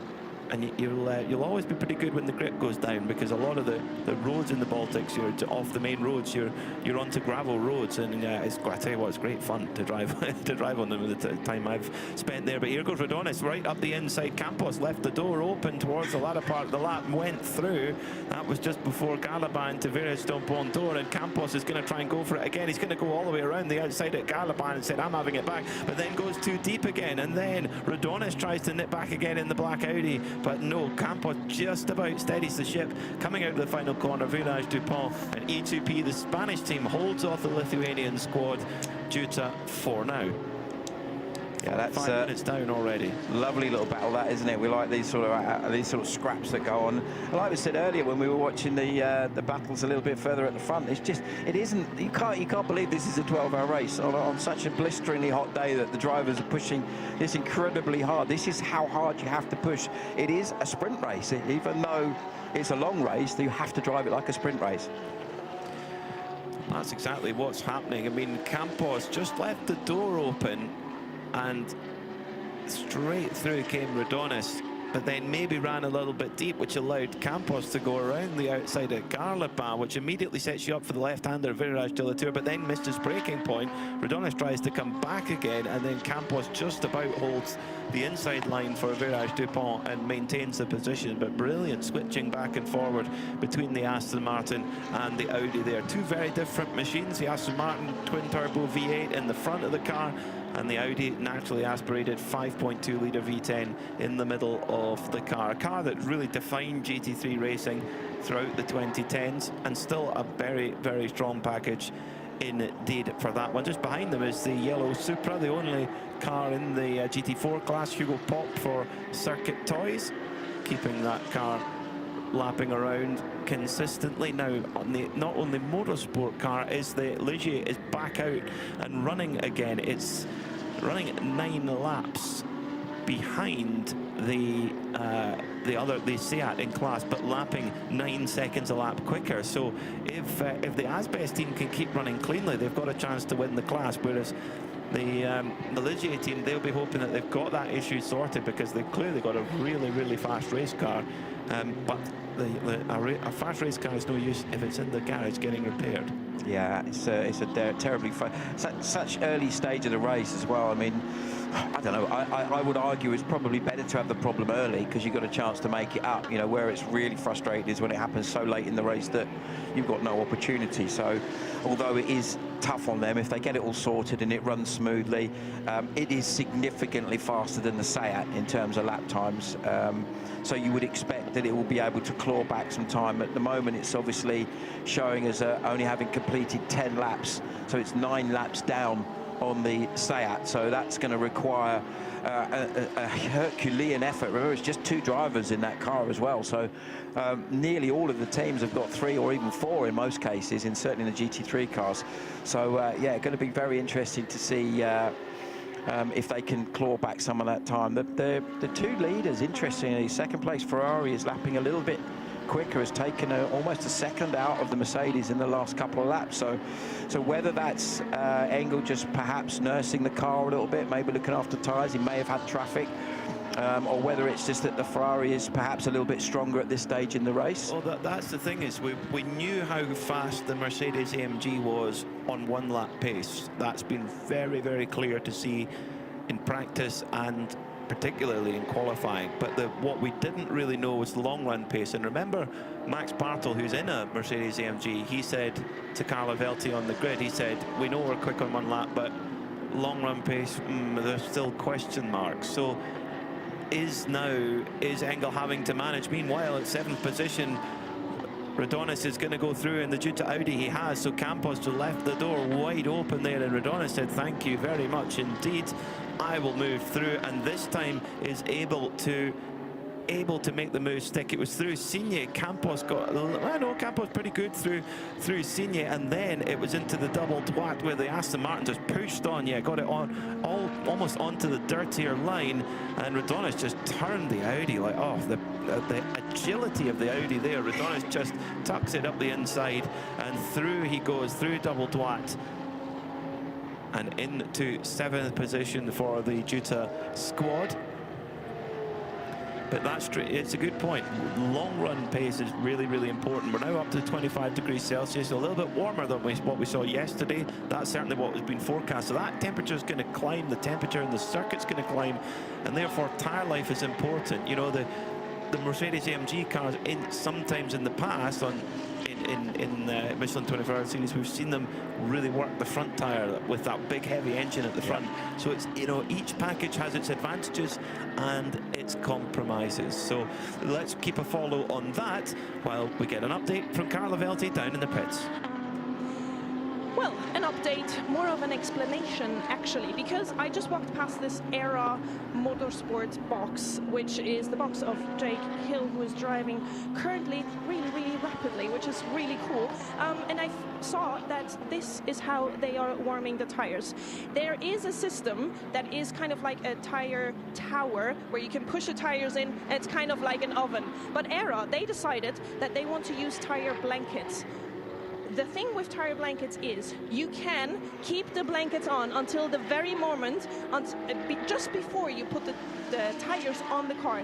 That means you can be very consistent with the temperature, because here at the 24-hour series you are allowed to use heat to prepare the tires.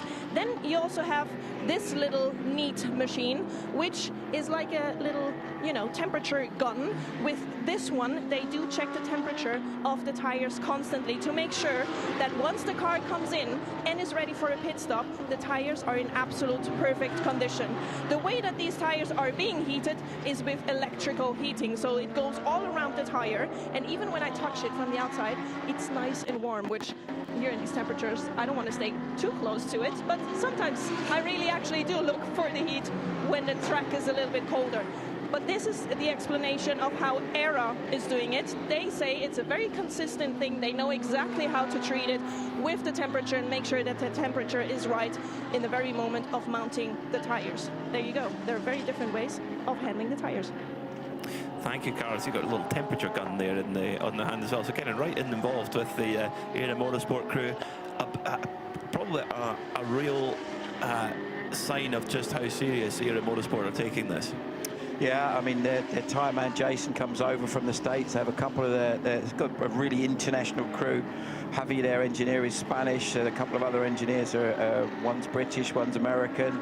On the car crew itself, they have a British mechanic, an American mechanic, 2 Spanish mechanics, and the chief mechanic's Italian. The team manager's British.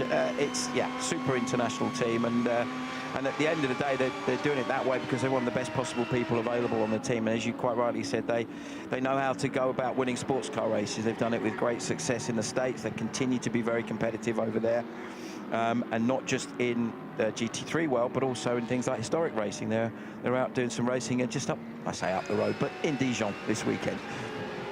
Yeah, of course, the Peter Otto paddock, they'll be having a good time up there as well. Lots of racing on, of course. Then we've got Le Mans test day tomorrow, and part 2 of this Michelin 12 hours of Paul Ricard. Hello to you wherever you're tuned in around the world, whether it's on Creventic Motorsports TV or on RS1, part of the Radio Show Limited network of channels, and a special treat this weekend on 91.2 FM Radio Le Mans around Le Circuit de la Sarthe. Welcome to you if you're arriving at the Circuit de la Sarthe, ready for test day tomorrow. Into the pits then comes the QMMF car. Now this is early, 55 minutes, and the car is on the dolly jacks and is being pushed back into the garage. This is big news. This is the championship leader in the 992 AM category, winner of both races so far, and that car has been pushed into the pits, so there's repair required. We'll get an update on what's going on shortly, but that is big news in the 992 AM category, and that puts HRT Performance car number 928 into the lead. Looked like there was a bit of a scuff on the rear left wheel there, Simon. I wonder what's going on. Yeah, I noticed that as well, and I wonder if that's the reason why they're in, that they've got some reported drivers come back and said there's some kind of a vibration or a handling issue or something may have broken. These are incredibly robust cars. We've seen sometimes the drivers getting into each other. We saw that contact earlier, obviously, and even drivers bouncing off the wall at times. And the way that these Cup cars are designed is to be super robust. And so, you know, it is, as you said, a real blow for them, because they are always super competitive. Whichever driver combination they use, it seems to be super strong.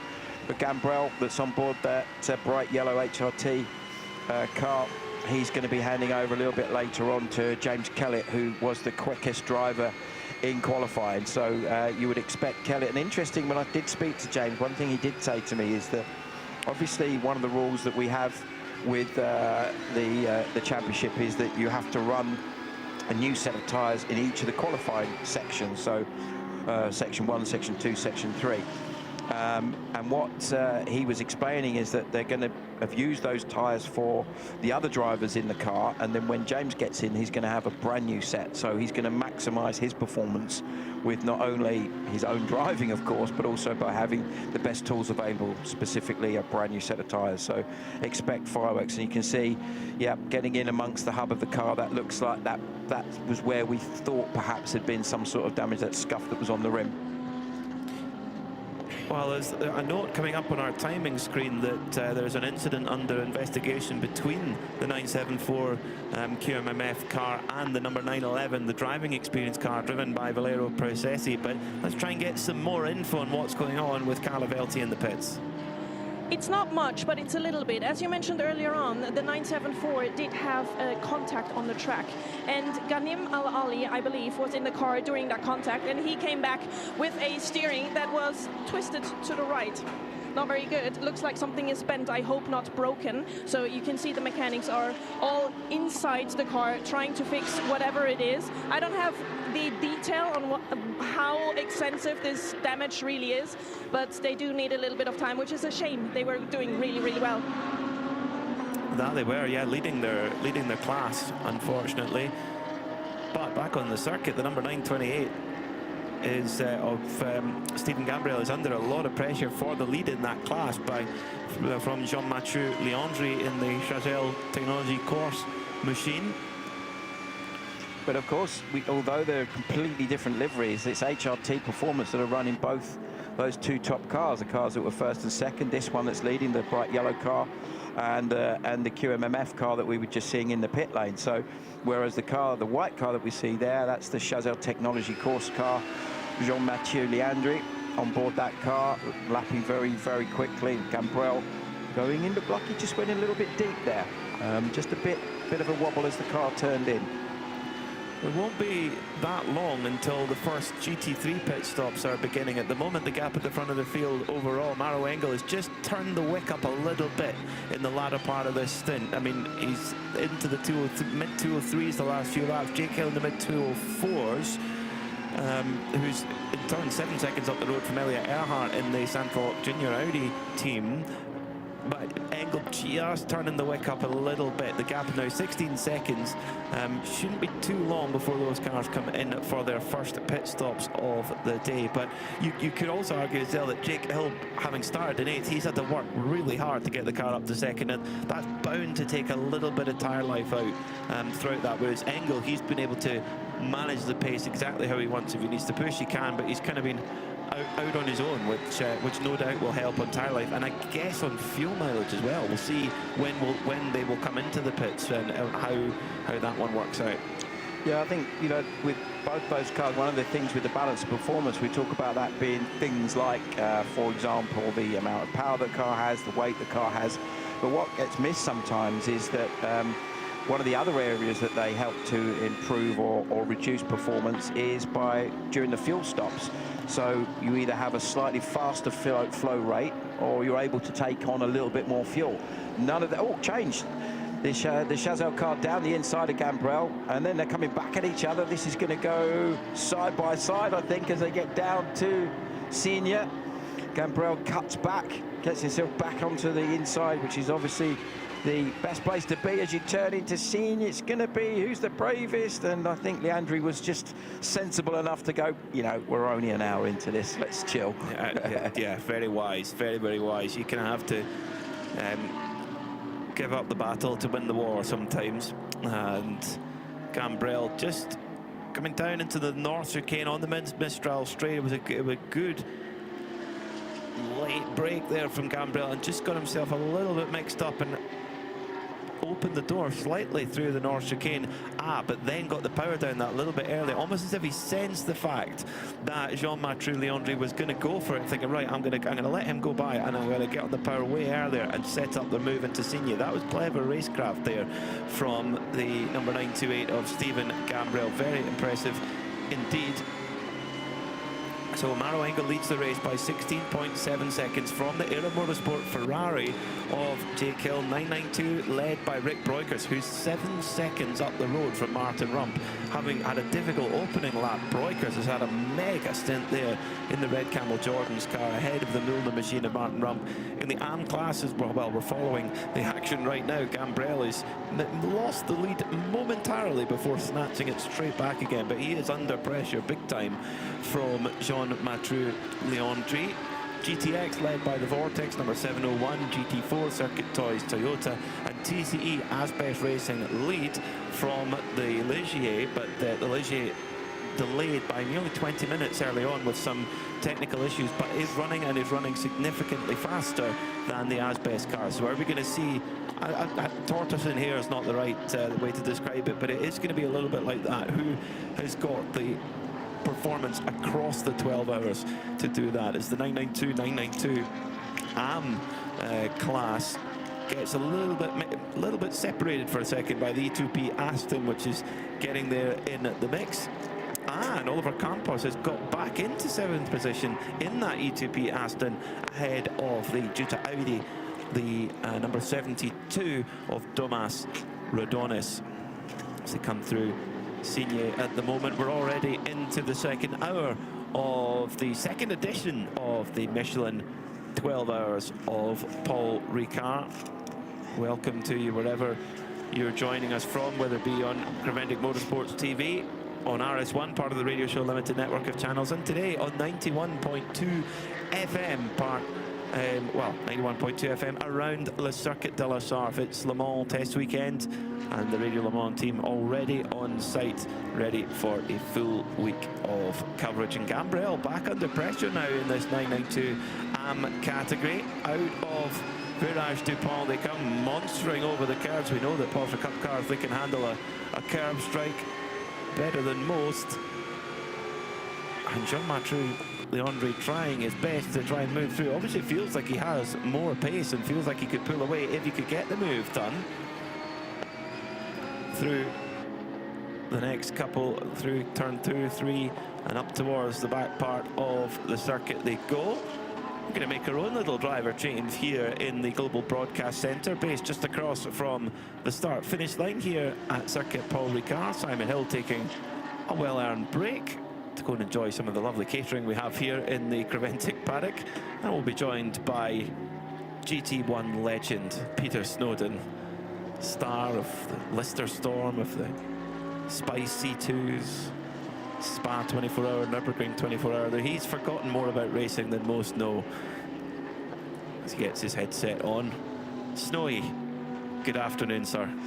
Good afternoon. It's a heck of an intro that was, and I'm not really sure who it was for, but thank you very much. You mentioned the driver change there. I think, to use the correct term, it's a former driver change, with Simon going out and me coming in. We have instructed and worked and coached together for, we were contemplating, we're actually ruminating over this yesterday. It's just over 30 years now, and I can remember his son, some chap who was the 2024 British Touring Car Champion. I think he's doing quite well in this race. I'd take the mickey, but young Jake, who went from P8 to P2, I can remember Jake when he was literally 4 or 5 years old, and Simon telling me then he's got a certain way about him, he's got a certain thing. We were all like, yeah, it's a dad thing, of course you're going to be, but Simon Hill was right, yeah. Yeah. Yes, I saw that plane landing opposite as well. But yeah, that's okay.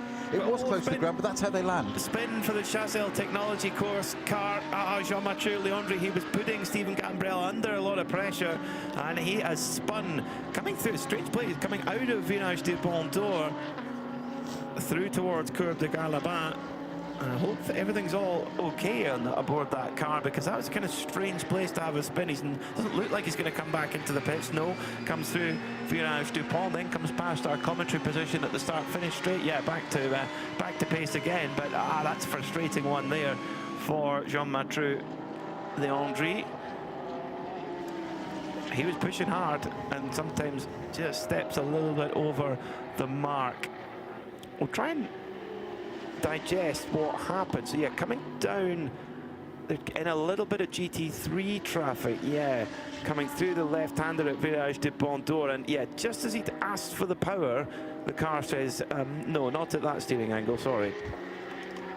Doesn't take much in one of those Porsches, and it doesn't, I mean, I drove one 20 years ago with Sean Edwards, can you believe that? So the second year, we're celebrating 20 years of GT3 now, so it was the second year of GT3 in FIA GT3 European with the reigning champion team, which was Tech 9, Phil Hindley, up in Cheshire, Liverpool area. So great team to join at the time. But I'd done lots of front-engined and mid-engine stuff and whatever, and a Porsche was a very, very different thing. And to say I had teammates of quality, it was Sean Edwards, Phil Quaife, Phil Keane. Shall I continue? Tom Ferrier. Yeah, it was a stellar lineup, and we sat there, and I could not get my head round how a Porsche worked for so long. I remember coming down to Dijon, where one of our team is Bruce and Andrew Marriott there for RSL, doing the Dijon Historic, and just trying to get your head round trail braking in a way that you never had before, and that's exactly what can happen there. One of those, it's that pendulous effect. I always say they're a rear engine car, but it overhangs, and if you just get that little bit of momentum too wrong, or as you said, Quarry there, just request the power, and physics just say 9. But on the other hand, you've got, out of a slow corner, that rear engine over the rear wheels has an advantage as well, of course. Oh, that huge you wouldn't traction get from a front engine car. Yeah, I mean it's turning, and that's one of the things that I find fascinating about this sort of types of GT racing, where you've got so many different vehicle dynamics and how people adapt and get into things. And Sam was talking earlier about his son Jake and his good mate Harry King, little superstar of, I say little because he's tiny, yeah, and I'm doing that in all derogatory. He's just tiny. I mean Jake's small, but Harry King is very, very small. But you know, Porsche superstar, and both of them will just have this amazing capacity to jump in any car and just get on with it. Whether it's a front engine, rear engine, mid engine, no engine, electric, whatever it may be, whatever the circuit is, light, dark, rain, snow, hail, sun, whatever, they just have that level that some top drivers do. Mauro Engel is another one at the front of the field at the moment. They can jump in a car and just go, yeah, and make it just look so easy to us mere mortals, where we just go, yeah, okay, all right, yeah. I thought I could do it. I thought I was doing all right, and then you just see people that just different level. But I guess as well as when you're climbing up the ranks and getting opportunity. You know, motorsport is a very, very tough arena to grow a career. and it's very financially dependent, of course, and therefore when you're climbing each ladder and you get an opportunity, and it might not be an ideal opportunity, but you've got to make the most of it. So you need that criteria, you need that characteristic within you, because you don't have to say, oh, well, actually I need another couple of days to get up to speed, because you're just not going to have that chance. So that's probably why they both. And something that's changed enormously from the time that Simon and I were doing, and you mentioned very kindly that I'd done lots of nice stuff, as did Simon, with Renault Spiders and Lotus Lease Cup and all that kind of stuff. Andy Prio 5 times. Exactly, that's full-time World Touring Car champion. That's that's quite a yardstick. That's quite a badge of honour to have a medal on parade, isn't it? But the thing that has changed fundamentally since then, Peter, is simulators. And I've said this from the outset when they first sort of came in, that we in motorsport, we've mirrored the aviation industry, where you had to learn in a simulator because you've got the added third dimension of aeroplane of height, and it's altitude. You can't go and fly a Boeing and crash it because you can kill people. So that's why we had simulators and flight simulators and pilots and jet pilots all across the world and whatever learnt that way. In a simulator, you can make a mistake and you can effectively reset. But there's obviously a big conversation off air if you might not get back in the simulator again, whatever. That's now transposed across to motorsport in such a way that we've got a whole generation now who know nothing but starting in the simulator, and actually now drive for teams as sim drivers before they get into the car. We've seen it, you see Max Verstappen does a lot of it as well. Oh, I don't think his Nürburgring 24 debut would have been so 100%. successful without the 100%. iRacing, because it's not only just knowing the circuit, it's actually competing at a really elite level amongst the very best in the world. But what it permits is, it takes away the jeopardy that you just mentioned there of a young driver coming up through the ranks of you have to be, sometimes you can just buy the drive and put your money in, whatever. That's you bring either lots of money or lots of speed to racing. It's one of those two things. And if you've got the money, okay, that's fine. Some people can do it that way, but you've still then got to have the ability. But the risk in our day was literally, do we trust him? Is he going to bend the car? And it wasn't just the cost of bending the car. Typical driver never thought about hurting yourself. That never crossed your people's brain. That wasn't part of the equation. It's like, when can I next race? I've got broken legs. When can I next race? But it was, for the team, it's obviously a risk of, if that's their only car, not a spare car, and they need it in 2 weekends' time, or even worse, that weekend, and they put you on a test somewhere on Wednesday, and you bin it and do so much damage that the car's out. They've got sponsors and commitments and commercial commitments there, so it's all that. Now you can separate that and put somebody in a simulator, and you can just say, let's do this circuit, let's do Paul Ricard in the sun, let's do Paul Ricard at night, let's put in rain, let's change it, let's put it intermediate, and find out what a driver can do. And that's a massive leap forward for teams now, where they can evaluate drivers so much more authentically at relatively lower risk, and don't have to put them in the physical car that costs a lot of money to run. Yeah. And these race cars cost a fortune to buy and run per minute, not per hour, per minute. makes your eyes water. Yeah, it does. Yeah, it does. Exactly. Yeah. A big respect. And actually, I think about it, buying it's the easy bit. Well, I mean, it's big respect to a lot of the teams who come and take part in Michelin 24-hour series, who event by event keep coming through, and it's a big amount of resource required, and it's not taken for granted at all. We should start seeing GT3s coming in for service. In fact, the first of the front-running cars, Proton Competitions Porsche, driven by Konstantin Dressler, has come in. That's after 34 laps. So that's gone on a little bit longer than I would have anticipated, actually. An hour and 13 minutes is a good stint run there. And actually, surprisingly though, normally the Porsches are usually very, very frugal, but on the balance of performance table, the Porsche actually runs with the lowest amount of refueling capacity, so it can only take on 100 litres each trip to the pits. Whereas, for example, the Aston Martin can take 120. Likewise, the Porsche can only fill up at a rate of 90%. So that's all designed to try and balance out the performance between the various different cars. change for position in the GT3 AM category as Dominic Ang goes up into second, because Max Partel is going to bring in the Hofer Racing Mercedes. Also into the pits, Steve Jans for the Get Speed Team JR286. He's been setting some good lap times there. Also the Tusa Audi, the 72 of Thomas Prodonis in as well. Stephen Paulette in the Haas RT Audi number 2. But Maro Engel, not only has he had that pace at the front, but seems to be that little bit more efficient as well. And that must be a skill that the really top pro guys just must have down to an art. Being able to run to a number, both lap time wise, but also being able to do it with the lowest amount of fuel used possible, because that can give you such advantages as well. Busy down in the pit, so let's get an update from Carla Velti. Very busy indeed, and I just made my way all the way to the very beginning of the pit lane, which is where you see something that is very particular for the 24-hour series, because if you pay attention to the images of the cars coming into the pit lane, there are two options. Either the car goes directly to fueling like the number 28 just now did, or you come right into the pit lane for the pit stop. At the moment, I see a lot of cars going to fueling. The fueling area is in the back of the pit lane, so in the paddock area.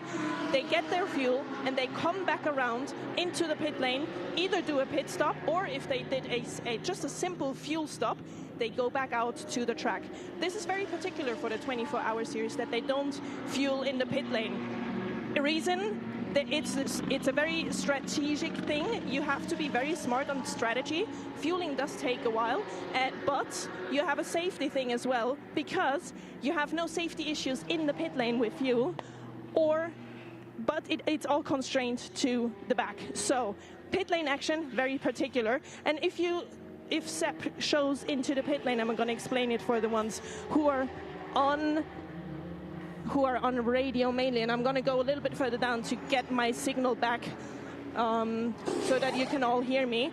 But you can see pretty much all the teams back out in the pit lane now, because we just passed more or less an hour of the race, which means people are pit stopping. Not all of them are doing driver changes, as you just saw with the number 73, the Porsche of Proton competition, but most actually are doing driver changes. So a lot happening down here. I'll keep my eye on everything.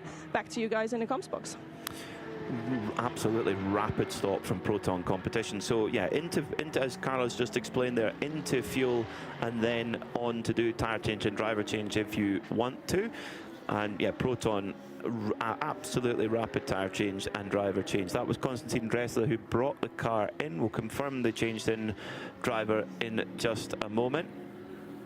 Big support here at Circuit Paul Ricard. Trying to pick what flag that is above the Chazelle Technology course. Looks almost like a Paraguayan flag, but that would be not the flag. I don't think we have any Paraguayan drivers. Is it not Netherlands? No, that's not got a thing in the middle. Oh, I didn't see that bit. Yeah, drop behind yeah, it. but it's the same. You're right. It's the same colours. Yeah. There we go. We'll try and find out of that one. Actually, but Proton competition. Carla mentioned that had a driver change, but Konstantin Dressler still showing in the car. Maybe hasn't changed the driver ID over there. We'll keep a close watch on that one. 4 hours 43 minutes to go here at Circuit Paul Ricard. The leading cars all in the refueling at the moment. Get Speed Team PCX, Maro Engel, Jake Hill in Aero Motorsport, Elliot Earhart in the Santerlock Audi, Kobe de Bruyker in the Agith Racing Machine, and the Viper-Niza Mercedes of Dominic Ang, which means because the 992 class cars have a longer fuel range, Rick Breukers now leads the race overall by Martin Rump from 7.9 seconds. We see this at the Nürburgring as well, actually, sometimes in NLS races, where those 992s, again, they're just got a little bit longer fuel range, not quite as thirsty as the GT3 car. Yeah, and you say the top five it's in the pits. It's Engel, Hill, Earhart, De Bruyker and Dominic Ang, but of course they've dropped down to 3, 4, 5, 6, 7 now. Rick Breukers and Martin Rump So the two Porsche 992s leading overall at the moment. 36 laps completed. I'm just waiting to see whether the Get Speed Mercedes of Mauro Engel and the ERA Motorsport Ferrari of Jake Hill, whether they do driver changes as well. I suspect they probably will. And I imagine that, not saying that Jake Hill isn't fit or anything of that ilk, but he's done an awful lot in that Ferrari to get it from P8 to P2, and a lot of work and a lot of concentration to get that car. And he probably needs a little bit of a break now just to get the cycle of the driver through. That, of course, is now going to be blown throw out the window straight away, Peter, when he stays in the car, of course. Well, let's see, because I mean, when you've got 4 drivers, 12 hours, you've got to get, and they've got to get for... He's also in the rhythm. But also, so they're a Pro-Am car. They, by my reckoning, they will need, with Dwight Merriman, he will need a minimum of 4 hours of driver time, and they need to get that completed. So as much as I'd like to, I'm sure, leave Jake in there for as long as possible, they need to keep a watch on that to air different regulations depending on the balance of your driver lineup. We'll try and follow that as best as possible as we go along. So, you know, likewise for the Get Speed team, they can't leave factory driver Mauro Engel in all afternoon, again, as much as they would like to. But I don't think Mauro would mind either. I'm sure he could just drive all day. I remember there's this great story about Frank Biela when he was testing the A4 Quattro British Touring car, and he drove non-stop for 8 hours around Knockhill on a test day. Basically tires and fuel, and that was it. Yeah. I don't even know if he even had a cigarette, and he did like a cigarette. He did. Biela, so we were speculating yesterday, weren't you? You were saying about Mauro Engel, how much time he's spent in one of those AMG GT3 Mercs, and I don't know whether you heard or not. I put that to him after they got pole position, and he just smiled at me and said, I have no idea. I bet you someone with an AMG... I said somebody would go away and calculate the spreadsheet somewhere. But I expected him to be able to go, yes, it's so many 100,000 Ks, or we've done so many hours or whatever. And he literally just smiled, just went, I have no idea. The thing is, a pilot knows exactly how many hours they've done. Well, they have to for licensing, don't they? Of course, yes, exactly. So the Benjamin Pack has taken over the Get Speed Team PCX machine. They're obviously trying to make a break early, trying to put a big margin in and try and control the race from the front. Dwight Merriman has jumped into the Aero Motorsport car, so you're spot on, Snowy. Great analysis, well done. And Benji Pack into the Get Speed. Yeah, exactly. So, meanwhile, Santolog Audi, they've left Elia Earhart in. Ajit Redant Racing, they've put in Ayrton Redant for them. Konstantin Dressler did stay on board the Proton competition, so they didn't do a driver change there. Apologies for that one. Michael Kroll has jumped in to the Hoffer Racing machine. Antonio Cenero for E2P Racing. So lots of driver changes going on at the sharp end of the field in the GT3s. Proton competition, Porsche last year's champions. Very strong winner of the Pro-Am class at Spa, winner overall here last year, as well as the overall race leader comes into the pits. Red Camel Jordans, once again another superb stint from Rick Breukers. The opening, didn't quite see what delayed him on the opening lap, dropped down to 4th in class on the opening lap, quickly dispatched with his rivals, got up behind Martin Rump, moved into the lead and pulled a good gap, did Rick Breukers there. Rump already in the pit, and not only that, Rick Breukers quick, but also going a lap longer. This is a race where I think, Snowy, and I'll touch wood here. This is not, I would say, if you compare it to say a Spa or a Mugello in springtime, we're not as much of a chance to see Code 60. It doesn't mean we're not going to see them, but the nature of the circuit with the big runoffs, etc., there's less likely to be Code 60 interruptions. There's no gravel traps, for example, so we don't have to call a Code 60 to get a car out of gravel trap. So strategy-wise, if you're every stint gaining a lap, you're running a lap longer, you open up your strategical window that little bit better. You're absolutely right. You're basically operating from a driver's perspective. You're operating with a big safety net at a circuit like this. You can afford to make a little mistake, and sometimes drivers in quali, whatever, might do that and just try a different thing if they're not sure about maybe a braking point or a gear or something. You can just you've got room to experiment a little bit, not too much, because you can run wide and come out of it, doesn't matter. But some other circuits, Nürburgring, you can't do that. The other side of that is, though, the flip side is that you can also become complacent. And you can't do that because actually you can only experiment a little bit. Testing, that's what that's for, free practice a little bit, not in the race, because what happens in races, we get points, and points means prizes. So you can't afford to do much of that. Ollie Bryant, is that Ollie Bryant? No. No, it's not. No, I thought it was. No, Van Bellen Motorsport, pit stop number 925, and Carla Belti was watching. Well, actually, I'm standing in the box next to that team, which is the 994 Chazelle car, and I grabbed Alain, who was in the 994, and we are going to do this interview in French to make things a little bit easier. Alain, qu'est-ce qui se passait là? J'ai pensé vraiment, après le contact que tu as eu, que tu dois venir ici, mais tu as fait tous les stints. Bah, la direction était un peu tordue, mais bon, ça roulait, ça s'ouvrait beaucoup, donc j'ai fait avec, je me suis adapté le maximum possible. Mais ça a été un peu... Ça bougeait dans la voiture ou pas? Ouais. Mais qu'est-ce qui se passait là? Est-ce que tu peux expliquer juste un petit peu que la situation sur le circuit? Je pense que j'étais un petit peu plus rapide et j'ai tenté de doubler à l'intérieur. Je me suis retrouvé à son niveau et il m'a pas laissé de place à l'intérieur. Il est venu couper ma ligne. Bon, j'ai appris par l'équipe que j'étais pénalisé de 15 secondes. Bon, mais c'est comme ça. Je trouve ça un peu injuste, mais c'est comme ça. D'accord, merci beaucoup. J'espère que ça va mieux maintenant pour ta voiture. Merci à vous. So, just for a quick translation, he is very subdued now because he is quite annoyed with the situation that happened earlier on with his Chazelle car and the Seb Lajou car, the contact that we saw quite a while ago. He said that he thinks he was a little bit faster and that he was not given enough space, but apparently there is a penalty that was handed out. Guys, maybe confirm if that's right or not. But yeah, let's hope for them that things go a little bit better because both Chazelle cars didn't have the best run yet, have they? Thank you, Carla. And meanwhile, at the front, we have settled that moment. It's Konstantin Dressler in the Proton Competition GT3 Porsche that heads the field, settling down after our pit stop and changes and refuels and driver changes there. So take it a lap or two for people to come by. But at the moment, it's Konstantin Dressler in the Proton Competition Porsche, Benji Pack in the Get Speed PCX Mercedes.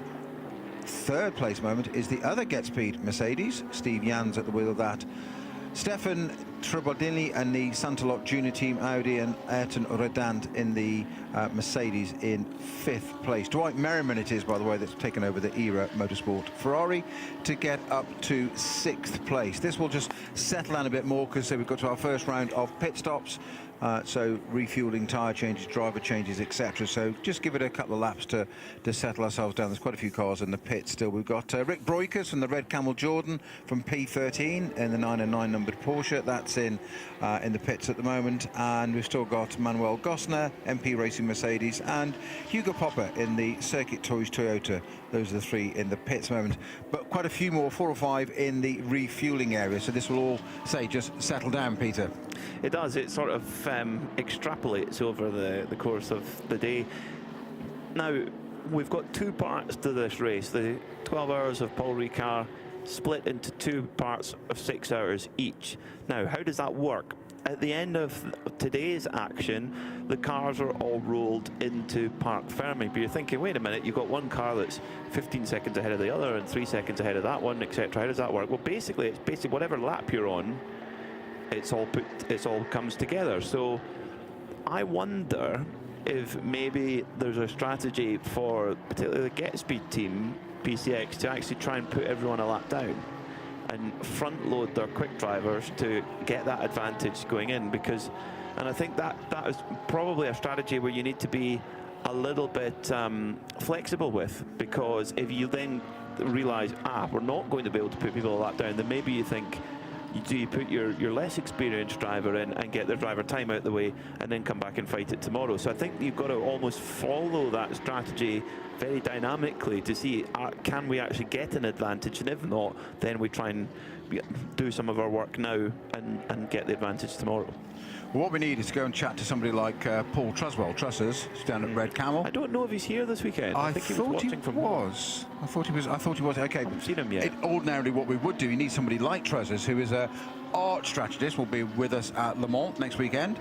And I have never known anybody able to follow a race and understand and pick the bones out of stuff you've just said there, Peter, in the calmest, simplest way of, he will know exactly what's possible, the permutations, where the car is, what tyres it needs to run, how long it needs to run for, what fuel it's got left on board, and he'll see it all working out. He's got what I call a spreadsheet brain, and he can literally just do that for us. So if he was about, we'd go and do that.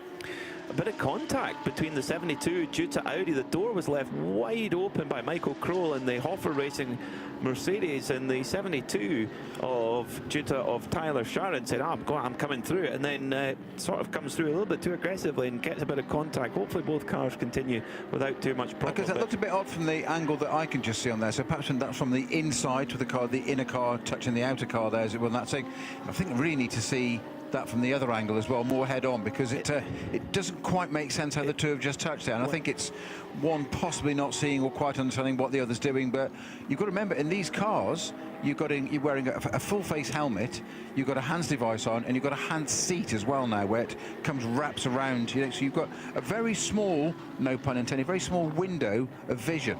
And then you've got a visor strip of wells above on the top of the screen. You actually only have but you don't see a great deal, certainly periphery vision. So if a car is half a car length behind and you say they've got mirrors, yeah, but they're very tiny, and you might be quite busy doing something and not necessarily see things. So I would say that was certainly not intentional on either car, but I think I need to see it from a different angle before we can make any judgment on that one. It looked like Michael Kroll was giving loads of room to allow the 72 Audi through, and they just got into a little bit of a disagreement there, I would say. Well, I think the man of the moment in the opening stint was Jake Hill for Era Ferrari, up from 8th on the grid to 2nd. Fantastic stint.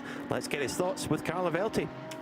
Unfortunately, I'm without a camera, but I'm going to explain to everyone who is listening the way that Jake Hill looks right now. So suit is down, there's a towel around the neck, red head, very sweaty. That was a hard one, wasn't it? It was warm, yeah. I think this is the warmest it's been, actually, so far in the car this week. So. But yeah, super happy. I mean, what a stint. I'm really proud of the guys at Era and everything that we've achieved as a team. The new car's fantastic, especially on a longer run. You know, we definitely don't have the outright pace compared to the Get Speed Mercedes, but I think over the stint, the car's really good, and we could see we were pulling away there at the end and comfortably P2, so very happy. The guys in the commentary box just very lovingly called you the man of the stint, so I think everyone sees that you've got real skill and real speed out there. And you told me that P1 and P2 were your favorite, and I re-watched the start to make sure, and I think that went really well, didn't it? The start was awesome, yeah. I mean, you just got to be a little bit careful. We were P8 obviously to start, so I'm right in the thick of the crowd. So just picking one or two off at the start, just, you know, through guys running a bit wide, and then it was, okay, settle down, let's see what we got, and let's go after it. And yeah, just never give up, you know. And you know, coming from touring cars, I love a fight, and yeah, I think I proved that, you know, it can be done. It can be done indeed. You just mentioned it yourself. You come from touring cars. I know that at the Nürburgring you drove another different car, and now here you're in the Era Motorsport Mercedes, if my brain, Ferrari. Sorry, oh my God, I just got a little bit confused. Sorry. You're saying that you're enjoying this a lot. So, what is it exactly about this Ferrari that is so exciting? It's just, you know, these GT3 cars now are so good to drive, right? They're just awesome. They're full of, you know, so much aerodynamics for what they are. The cars are super fast, super nice to drive. And I'm just enjoying this different format of racing, you know, from what I'm used to. Nürburgring was amazing. Loved everything about it. But it's great to come home to Era and carry on with our program this year. Dwight's in the car now, so hoping he can have a nice solid stint, and then we can try and have a good end to Saturday. Will you be in again today? I won't be in today, no, I'll be back in tomorrow, so I think it's just going to be after Dwight, Ollie, and then Ryan to finish the day. Fantastic, good luck for the rest of the team. Thank you. There we go then, so Jake Hill's done his job for today at least. No doubt we'll see him back in the car tomorrow, so brilliant job. Two observations on Jake Hill. Doesn't he sound like his dad? And isn't he such a better driver than his dad? The voice of Peter Snowden. Former friend of Simon Hill. Well, yeah, 30-year friendship. No, it's just quite spooky having listened to, having listened to you both commentating this morning at the beginning of the race before I was coming in, obviously watched the start of the race, and then just to suddenly hear Jake Hill being interviewed as a driver, the guy that's gone from P8 to P2, and you're going, why Simon talk to me about the front? Because to me it's just the same voice. It's extraordinary. See, I don't think they're that similar in terms of voice. Yeah, it's interesting. Whereas, mind you, people think I take it as an incredible compliment. Some people think I sound like Dario Franchitti, but I don't think my accent's very similar to his at all. No. But I'd certainly take it. I'd yeah, take it, yeah. Konstantin Dressler leads the way then for Proton competition Porsche, ahead of Benjamin Pack for Get Speed Team PCX Racing. So certainly pit stop wise, it's gone pretty well. Oh no, the Ligier grinding to a halt off the road. I think it's this same issue that just seems to be persisting with the car. This is down near the North Chicane on the Mistral, and oh no, the car turning hard right, which you don't normally want to be doing on Mistral. That means coming back to the pits. Do not pass go, do not collect €200. And for the Asbest team, they keep on ploughing away with their Cupra, and they lead the TCE class, and the more that Ligier is in the pits, the more of an advantage they'll be able to build. They don't have the fastest car. The Ligier is 8 or so seconds a lap quicker, but if it doesn't run clean, you're not going to win the race. Dressler leads then from Ben Pack, from the 286 of Steve Jans, who's one of the few drivers taking a double stint here at the start of the race. Stefan Tribordini has switched into the Santoloc Junior Team Audi in 4th. Ayrton Redon for Ajith Redant Racing is 5th. Then it's Dwight Merriman in that Era Motorsport Ferrari. 208.9 last time for Dwight, so he's matching the pace of the drivers around him. Tribordini at 208.3 as well, so that's what he's got to do. That's the job he's got to do. Does Dwight. Then Antonio Senero going quick at the moment, one of the quickest drivers on circuit right now, 205.4 in that Aston Martin. Then it's a pair of Haas RT Audis, 8th and 9th, and the first of the Juta cars, the 72 of Tyler Sharon, rounding out the top 10. Fabian Dance has jumped in, taking over from Rick Breukers in that red Camel Jordan's machine, 10.4 seconds ahead of Milner Motorsports' Conrad Torleveau. And they're quite close on the lap charts at the moment. A 209 flat for Conrad, a 209.3 for Fabian Dance last time by. Konstantin Dressler, a good lap time as well, 205.6 for him in that Proton competition Porsche. Who started that car? Dressler. Yeah, so he's an hour and a half into his stint. Yes. So actually, with the fuel mileage that we've seen, Dressler will actually be running quite close up to his 2.5 hour. He won't reach all the way to his 2.5 hour maximum stint time, but he won't be far away from it. So it's going to be a full sprint behind the wheel. But they've got a good driver lineup there, the Proton competition crew, with Manuel Lauk and also Joel Sturm, the star driver in that crew. And of course, they had Klaus Bachler last year in that team, brought them a lot of success. Of course, winners here last year. You're tuned in to Creventic Motorsports TV, and if you're listening on RS1, part of the Radio Show Limited network of channels, welcome. And also on 91.2 FM on Radio Le Mans around Le Circuit de la Sarthe, as everyone arrives for the annual Festival of Motorsport that is the 24 Hours of Le Mans. Yes, just a week away. I think the weather is going to be similar. Hope so. Test day tomorrow, of course. Yeah. All sorts of starts to form, build up some tension, and ready for that big race. And it is it's still an extraordinary race. It's sometimes people describe it as not perhaps the best racing anymore, but it's still that one, isn't it? It's got something about it.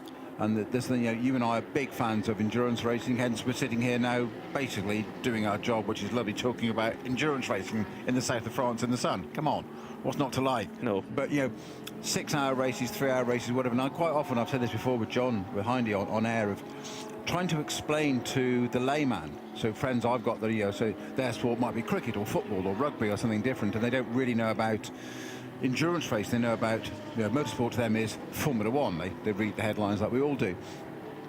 And then I was describing this at about Nürburgring 24 Hour a few weekends ago, and a very good friend of mine was saying at something, said, so to this race that Max Verstappen's done, he said, what's so special? Why all the hype about him taking part? And I said, well, first of all, Formula One drivers these days don't tend to go to other disciplines of motorsport. They used to, as Simon and you were discussing earlier. In days gone by, they drive all sorts of different things.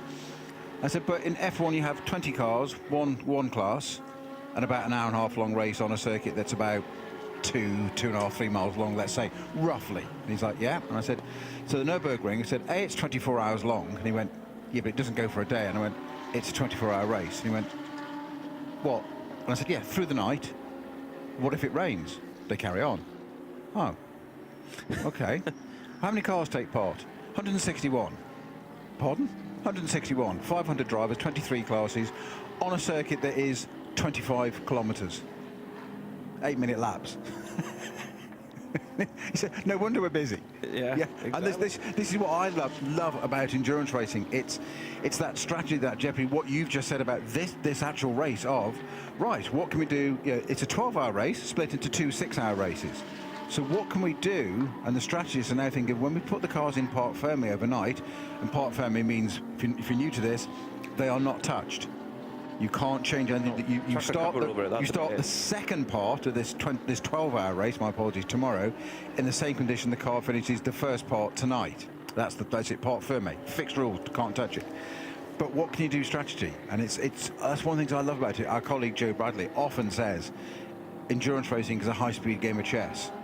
And it's an absolutely great description, because it's all those moving parts of something that you think's happening up at the front, the king and the queen, or whatever, so Engel and Jake Hill and those guys, but what's happening in second, third, fourth, they're doing their own thing, and difference of drivers, you get different levels of drivers in the same team, and it's just fascinating. Am I selling it?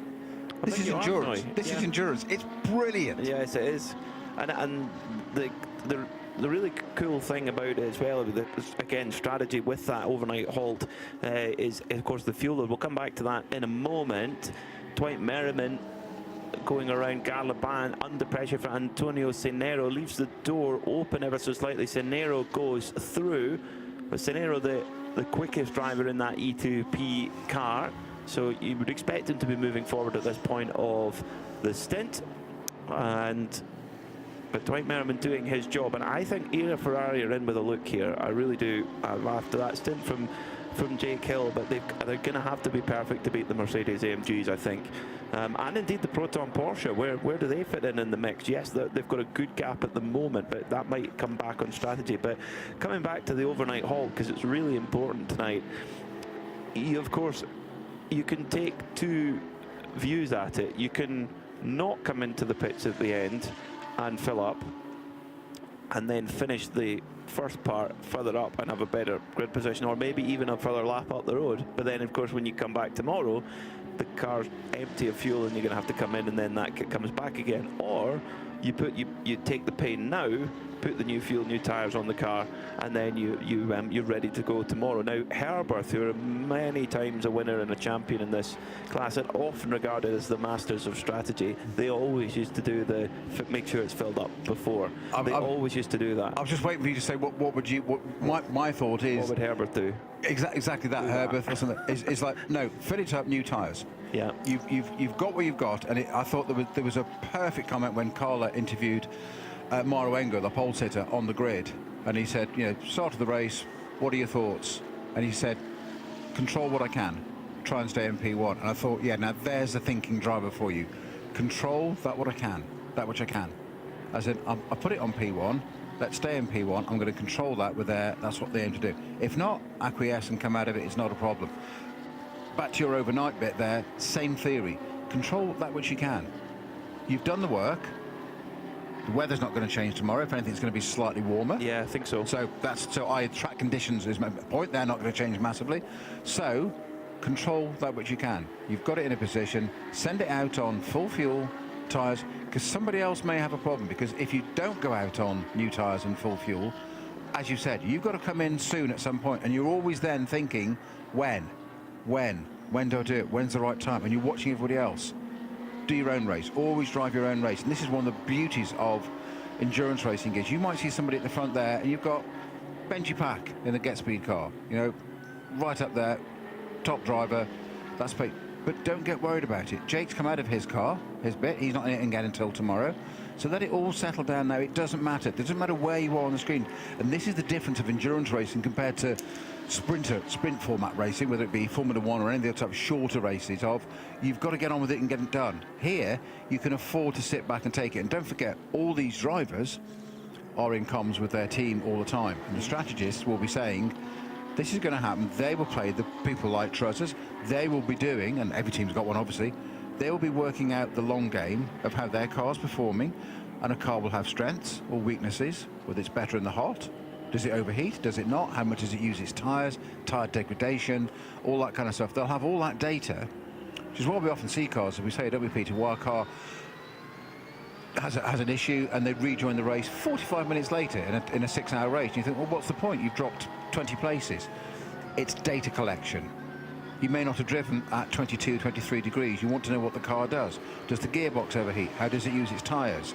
It's all information that these strategists and team members will be processing back in the garage and then telling the driver and say, right, we need you to do this. We need you to do these lap times now. It's such a, it adds so many elements to it, doesn't it? I'm looking at the penalty board because I'm keeping an eye to see how things are going to work with track limits. At Signe, the very fast right-hander at the end of the Mistral Straight, there was some floppy markers to stop drivers running wide there. They've all been disposed with. I love how they're actually called bollards, but all the drivers call them floppies. The floppies. So they've been disposed with, and the drivers are immediately taking advantage of that. So I'm going to keep a close watch to see what the stewards think. A little while ago, there was an incident between the 974Q MMF car, which is back out running again after, oh, is it? Yes, it is. It is back running again after a repair. With the 911 numbered car of Francesco Finici for driving experience. That penalty has gone the way of the QMMF car, actually. A 15-second time penalty to be served in the penalty box in the pit lane. So that's something that is. We also saw a few penalties for false starts earlier on. The Vortex got one, the 65 car of Viper Niza Racing and the number 90 of E2P Racing, false start, not respecting correct position in grid formation, 10-second penalties for all of those. And the 994, that's one of the Chazelle Technology Course cars, 15-second time penalty for causing a collision also in the very early point of the race. That was with the Seb Lejeune car, the 910 Chef de Joux car. So that brings us up to date on the penalty situations as things stand. The Proton competition car is something afoot there. I think there's maybe been a timing glitch, because the Proton competition car is now showing us a minute and a half behind. There's no drop in lap time per se. Well, I was going to ask you that a moment ago, of how's it done that, and why I think it was something odd. Yeah, I think there's maybe been a timing issue there. So I was looking at the screen and questioning myself and thinking, well, actually, you're the better of the two of us, so you will know. Or we're not waiting for you to get to it, basically. No. So, but sometimes I think, just run with it.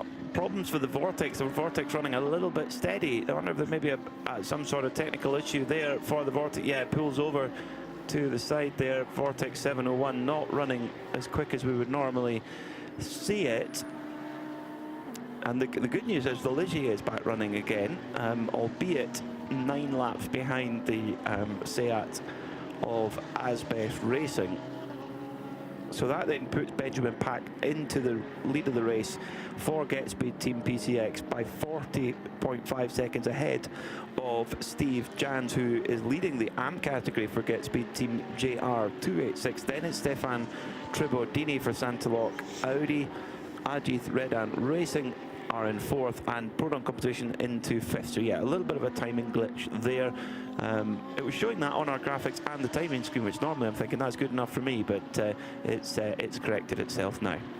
I think we're going to see Alexandre de Bernard in the Vortex into the pits a moment. He's currently running 28th. It's the only car in GTX, so is of course leading the class, but he is circulating around, not super slow, but he is circulating around the sort of perimeter of the track and keeping out of the way very well. But I do think he's going to be popping that Vortex into the pits, so doubtless Carl will go and find out what's going on with that. So it's Get Speed P1 and P2 at the moment. And then Mercedes, yeah, Benji Pack in the number 28 car and Steve Jans in the 28.6 car. 2.8 and 2.86. Yeah, they're looking really good. I mean, that's the pace that they've had since they rolled off the trailer in testing earlier on in the week and in qualifying, looking through the sectors as well. I mean, in practice they were yeah, very, very strong. 1-2 in sector 1, 1-2 in sector 3, and only actually the only car to even break that stronghold was in the middle sector with the E2P Aston, which is more of the straight line speed sector, taking in the majority of the Mistral straight. MP Racing, their Mercedes, they're coming down towards the North Chicane at the moment. Where are they sitting at the moment? Corna Gosner sitting at 15th in GT3 at the moment. They're yeah, running a few laps down already, so maybe a few problems there, unfortunately. An issue at turn 2 as well. I thought in our headsets heard a little bit of tyre wheel going on. So yeah, an issue at turn 2. I don't know which car though. May have been the Vortex. It's just progressing on from turn 2 at the moment. The good thing is here, quite a lot of runoff here at Circuit Paul Ricard. So if you get it wrong at certain points of the circuit, it is a little bit more forgiving. Fabian Dan's doing his job for Red Camel Jordans at the moment, leading the 992 category by a decent margin, by 13.9 seconds over Milner Motorsport, who in turn have got about just under 18 seconds from Antoine Leclerc in the Orchid Racing Team number 963. So still fairly tight in 992, but it's Red Camels who are looking strongest right now. Pole sitting car, of course. Rick Breukers taking the opening stint, handing over to Fabian Dans, who's in the car right now. But Rick's brother and father, Luke Breukers and Ivo Breukers, they'll be waiting in the wings. Notice at the pit stop, Ivo Breukers was still in his civvies, so I'm going to guess that it's going to be Luke next in the car. I'm just keeping an eye on the Vortex, which it's either taken a long time to complete that lap or has carried on past again, but it's just going through the final parts of the circuit, so will be with us very shortly. We'll get an idea whether it's going to come to into Virage DuPont, whether it's going to come into the pits or not, which I suspected it might be. This is the 701 Vortex. Yeah, there was a part where it was running a little bit off rhythm. Alexandre Bernard at the wheel of the car. 2:26 last time by 2:13 is its best lap time, so there's definitely something afoot there, I would say. Benjamin Pack lapping very strong though at the front of the field, a 2:03.7 last time by. He's the quickest driver on track right now. The only driver really matching that is actually Stefan Tributini, a 2:03.8 for him on the previous lap. So they're the two cars on the move at the moment, and the Get Speed Team PCX car has been the kind of benchmark car, but I think they're going to want to, the way that they've front loaded their driver lineup, I think they're trying to put a hit in early, to put a strike in early and try and put the rest of the field and we start a lap ahead. Yeah, especially the nature of this race. It isn't a 12-hour race, it's 2 6-hour races, which does mean it is obviously combined, but it's not one 12-hour straight. So it does make a difference. So that overnight Parc Fermé thing makes a massive difference of you splitting it into 2 6-hour races, put something in the bank, quite literally in the Parc Fermé, get a margin in the bank there already. The 701 Vortex did stay out, which slightly surprises me on the basis that it wasn't just keeping out of the way of traffic, it was consistently driving around. We said the perimeter of the track, it almost up on track limits, which obviously not a problem because you're not trying to go for a time or anything, but I just thought that had some kind of malady, like it just seemed to be running quite a bit slower and keeping out of other people's way very efficiently, which led me to think that he would bring it into the pits and there'd be an issue with it, but it stayed out. So whether it's an alt control reset and it sorted itself out or something, I don't know. But it was its time 2:25, you said? Yeah. That ilk? Yeah, not where it should be anyway. Yeah, it's 2:50 last time by exactly. as well. Yeah, there's something not right. Whereas his best lap was a 2:13. Yeah, there's something not right at all for the Vortex, sadly. Well, it's just coming towards the completion of another lap, and the only reason I'm mentioning it is it just seems slightly odd to be, you say, that far out of its sync as to what it is. Why would you keep going at this point? So there is and not cure the problem. So is it curable or not? So it's a question for the pit lane team, I guess, which at this rate might be me. Carlo has a break, and I'll be going down there to find out. Could be, yeah, could be. Answer your own question, Snowden. Yeah, there you go. You've teed it up. You just knock it off. Knock it off the tee there. Yeah, no, he's carrying on. It's the Vortex number 701 according to our tracker. Yep. So, yeah, it's that time by was 2:25. So that maybe a little bit more like it. So, but that I'm going to guess that was the car that had the spin then at turn 2. Would be the Vortex if it was a 2:50 as opposed to a 2:20. Yeah, I think its next thing will be to watch its next lap, won't it? Because it's what does it say? It's 2:13 is its best. It's done its last lap was a 2:25. Yeah, and it was a 2:23 before the 2:50. So I'm going to say it was a spin, but maybe the car not performing as at its optimum at this moment in time. Coming up towards the end of the second racing hour, 4 hours and 5 minutes to go of this portion of the 2026 Michelin 12 Hours of Paul Ricard. Benjamin Pack leading for Get Speed Team Mercedes PCX, with the 992 class led by Fabian Dance for Red Camel Jordans.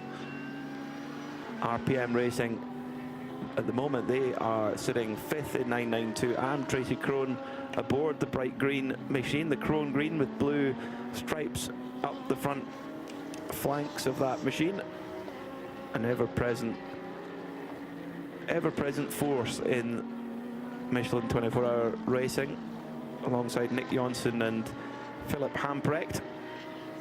They've got so many wins in this series, and they'll be there at the end of the race. You can be certain of that. Last year, that 992 AM class went to the Holmgaard team, the Danish squad. Not here this year, unfortunately, but they were the ones that picked up the silverware last year. And in 992 overall, it was Müllner, but Müllner are going to have to be. They're going to be made to work for it this time. They've got 2 wins on the board out of 2 so far this season, but. At the moment, Red Camel Jordans are 15 seconds up the road in that 992 class, so they are really going to have to push to be able to run down Red Camels, who seem to be in very, very good form today. So our Vortex just going to take the line again, Peter. So we'll just have a look at its time this time, and it's back still a 2:24. So it's 10-11 seconds off its best pace. It was best time recorded in this race. It's done a 2:13 before now, so something's a little bit awry on that one, but they're obviously going to manage it and whatever to the end of this as much as they can. Maybe just it's always the age-old rule, isn't it, of endurance racing: stay out of trouble, stay out of the pits. And it might be something that's just I don't know. Let's not speculate, but something that's causing it not to run at its most efficient, its tyres or something. And it's like, do you know what? Manage it and keep it to the end. You're going to lose more time by pitting and trying to rectify it. I think so. Stay there, and we'll do it at the driver change type thing. So the team knows best, and that's one of the things you always find for the drivers. The team will be giving you think you're doing what you need to do, then the team will say, I need you to do this, I need you to manage this, I need you to short shift or something or whatever, and it's a constant fluid exercise between driver and team. The worst one, the one I used to hate was, what do you think we should do? Do you think we should change tyres? And I was always like, well, you're the strategist, and they're like, you're in the car. I think, oh, don't put the onus on me, because if I put the wrong tyres on and it goes wrong, then it's your fault. Yeah. It's my fault. Oh, no, don't do that. Teflon. Teflon story. Yes, slippery Pete. Oh dear. Oh dear, the gap at the front of the field is increasing all the time. 46 seconds now. Benjamin Pack really putting the hammer down. We're just over a 2-minute lap here, so Get Speed Team PCX trying to put the hammer down early on, try and put the rest of the field a lap down and have that. I think for them, they're only going to be happy if they go into tomorrow with that lap advantage over everyone else. So, you know, because if they don't do that, all of this pace is kind of for nothing, really. I was just going to say, why wouldn't you try and do that? Yeah. The nature of this race, it is a 12-hour race, but it's 2 6-hour races, as we said. So why wouldn't you use that advantage of, like, right, there's the first bit done, let's go and rest easy, bang it out on full of fuel, nice fresh rubber, and let's start again and see what we can do. Let's see if we can do the same again for the next 6 hours. I make it sound so simple, don't I? It does sound simple, yeah, it does sound simple. Battle between Tracy Crone and the Seblejew 910 of Tim Merlot. Through he goes then, that's for position in 5th in the 992 AM category. Tracy, the driving force behind Crone Racing. Been racing a very, very long time, raced at Le Mans and Ferraris and Porsches and various things, and gave Colin Brown a very incredible, not just a sports car racer, and very quick in anything you put him in. Gave him his break in Grand Am in the Daytona prototype as well. It's given a lot to the sport. But the number 910 Seblejew car, Tim Merlot, on a real push there, pulling away very quickly in that Seblejew number 910 machine. I do like it, the 992 class, how a lot of the teams are using Porsche type numbers. They all have to start with a 9, but it's a Porsche type number. So the 910 was one of the cars from the late 60s, the fiberglass cars with flat 6, flat 8 engines, before, of course, the mighty 917 came along. But what was strange was it went 907, 910, 908. Why, I've no idea. Well, I've always heard the story that when the Porsche 911 was introduced in '64, that it was going to be called the 901. Yes. And that it was Peugeot that said, no, we hold the rights to a 3-digit name, with the middle one being a 0, Peugeot 205, except much later it wasn't be 304s and whatever in those days, and that's why they just went, okay, they'll move it up one. So what we just know famously now is we just say Porsche 911 like it just rolls off the tongue, and it was nearly a Porsche 901. That's what it's. I think were there some very, very early ones back to that? Yes. Yeah, I thought so. Yeah. Thought so. Yeah. It was a bit. Shall I just get my anorak and pull my hood up? The sys job, I think it was. Yeah. Yeah. But then, of course, within the 911, you've got type number. So now we're on the 992 at the moment. .2, .3, whatever. So Gen this. These are we have the 992.1 racing in Michelin 24-hour series, but there's a new car this year, the 992.2, but it's also called the. It's called the 911 Cup. It doesn't have the word GT3 in its name anymore. Yeah. So. Well, I heard Simon saying yesterday about the car that his son Jake's driving, the Era Motorsport that Dwight Merriman's in now, being a 296 because it's a 2.9 6-cylinder. But of course they weren't back in the 60s. They were 250, 330, because it was 250 cc for that cylinder, depending on multiplied by how many cylinders it had got. Gave you your cubic capacity. Much like the 499P. Correct. And then they suddenly went to, in the 70s, a 312 sports car was a 3-litre 12-cylinder. And then the 512 was a 5-litre 12-cylinder. So what happened to the capacity? You just, I think they just sat there going, let's call it, just when commentators have just got a hang on it and got used to it, let's change it. Exactly. And then exactly. The 333 SP, one of my favourite cars. I hated those cars because they were too quick. Did they get in your way? Did they? Yes. No, they got past. That was a problem. All the time. Yeah. I didn't hate them. I exaggerate. But it was one of those things. It was. I remember doing that. You laugh about GT1 stuff, and you're very kind. You definitely oversold me on that one. But I do remember being at Barcelona opening round of 2003 FIA GT. In the famous car you talked about, the Lissa Storm, and it was getting old and tired then. And this thing called a Ferrari 550 Maranello turned up, and it wasn't even the 575, it was the 550. I remember crossing the line, and we were 5th, P5 as a debut with a private car, absolutely brilliant, but the Ferraris had won it. And I just turned to our team principal and just because it's like time to wind down now. And I said, well, that's beer o'clock then, isn't it? He went, no, more like Ferrari o'clock. And I always remember Bix. Ian Bickerton, he's out in Dubai listening now, I'm sure. But I always remember Bix just saying that, no, Ferrari o'clock. And he was absolutely spot on, nailed it off. That is the future. That's it. And much like Carla Welty in the pit lane now, she's the future. I'm going to be gone soon. And then they developed the 575. 550 of pit lane reporter. Yeah. I'm not sure we should go there. Yeah, but no, would that have been? Was that the Ital Technica car, or was that the ProDrive car by that point? It was just ProDrive at that point, and BMS. Yeah, had them, ran them, and then they took it over and just developed it into something totally different. But it was yeah, the first car. So the first car was a modified Ferrari 550 car. Yeah, and it wasn't very good. By the time ProDrive got to it, it was a ProDrive race engineered car that they based around a Ferrari. And that's absolutely to their credit, as it should be. You look at the 296 now, and it's Orica built, isn't it? It's designed by Ferrari, but built by Orica. It's amazing heritage. You mentioned something about it yesterday, saying how beautifully built it was, and I described it when it first came out as this is a GT3 car built to LMP tool rigs. Standards, standards. My fault. Yes, it was a game changer. Yeah, and look at the cars that have followed. The componentry, the way it's built, and the way everything surfaces on it, and apparently, Simon was saying yesterday that they've changed different things now that make it just so much easier for the mechanics to work on, and which is everything in endurance racing. Because if something goes wrong, everything's absolutely right at the moment for us. Things go wrong. It's that age-old thing. You need to be into the pits and change stuff quickly, and you want to change components, units, not have to fiddle around and get this and undo that and remove that and so on. So you want to take an area away and get rid of it.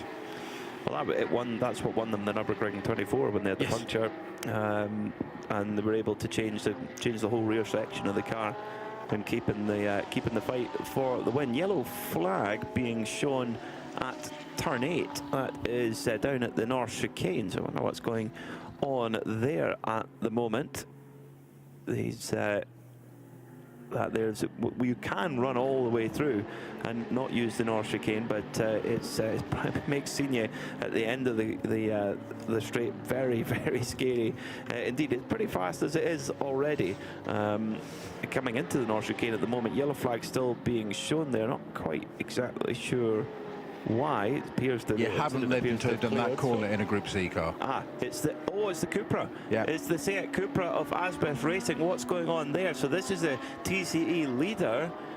Is it just an error and back? There's nothing obvious, no punctures or anything I can see. No under tray, there's just shadow, but nothing obvious. And it's picked up the racing line again, Peter. So I think you might be spot on observing that. Just run through and just sort of gathered his thoughts and his line and rejoined. But we'll keep an eye on it. Although, is it going at pace? Steven Teerlink, the Belgian driver in that Asbest car. I think it is. Yes, I think it is. The Asbest Cupra still holds now an 8-lap advantage. So the Ligier is flying. The Ligier is actually up to 15 seconds a lap quicker at the moment. But of course, has spent large amounts of time in the pit. So I love this in TCE. We've got two cars, two completely different paces of car, but it's all going to be down to who stays out the pits. It's a real classic endurance in the old style. And what's remarkable as well, that the quality of the tyre here as well, the performance it can give. Stefan Tribudini has just put the best first sector of that car for the whole race 45 minutes into a stint, showing that the car still, the tyre really still gives a lot of performance late on in the stint. And surely that's all you want from an endurance tyre. Yeah, I was keeping an eye on that time for the Steven Teerlink in the Asbest Racing Seat. It was a 2:24 was his best lap. His last was a 31, whereas the not only Motorsport Filippo Tonelli driven Ligier as a 2:18, 6 seconds ago, but 2:19 on that lap. So yeah, down to a 2:31. So we'll see on the next lap what it's retrospective, whether it's brought back and got his time back up again, whether it was just a run through the chicane there and outbrake himself. Sometimes it's better to give up and discretion better part of valor and all that. Yeah, actually, because if you're starting to lock up and you've missed your turn-in point, then all you're going to do by applying brake pedal pressure, you're going to flat spot the tyres. So you may as well give up. You've messed up the corner already, so you may as well just completely mess it up and just go fine. Just commit to it, save your tyres, risk management, then go straight on and go right. Okay, rain reset. There'll be some comment over the radio, I'm sure. Oh bother. Yeah. So, words of that ilk, yeah. Usually more Anglo-Saxon, but yeah. Yes, I say, chap, what are you doing?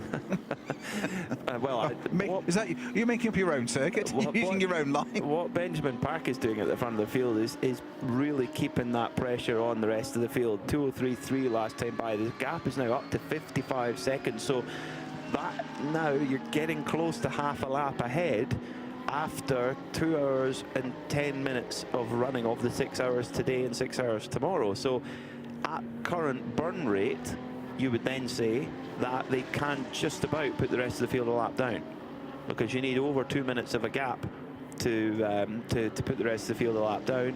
Therefore, and at the current burn rate, they're we're roughly a third of the way through and are already half a lap clear. So, but of course they then need to keep installing the quick drivers using their driver time up.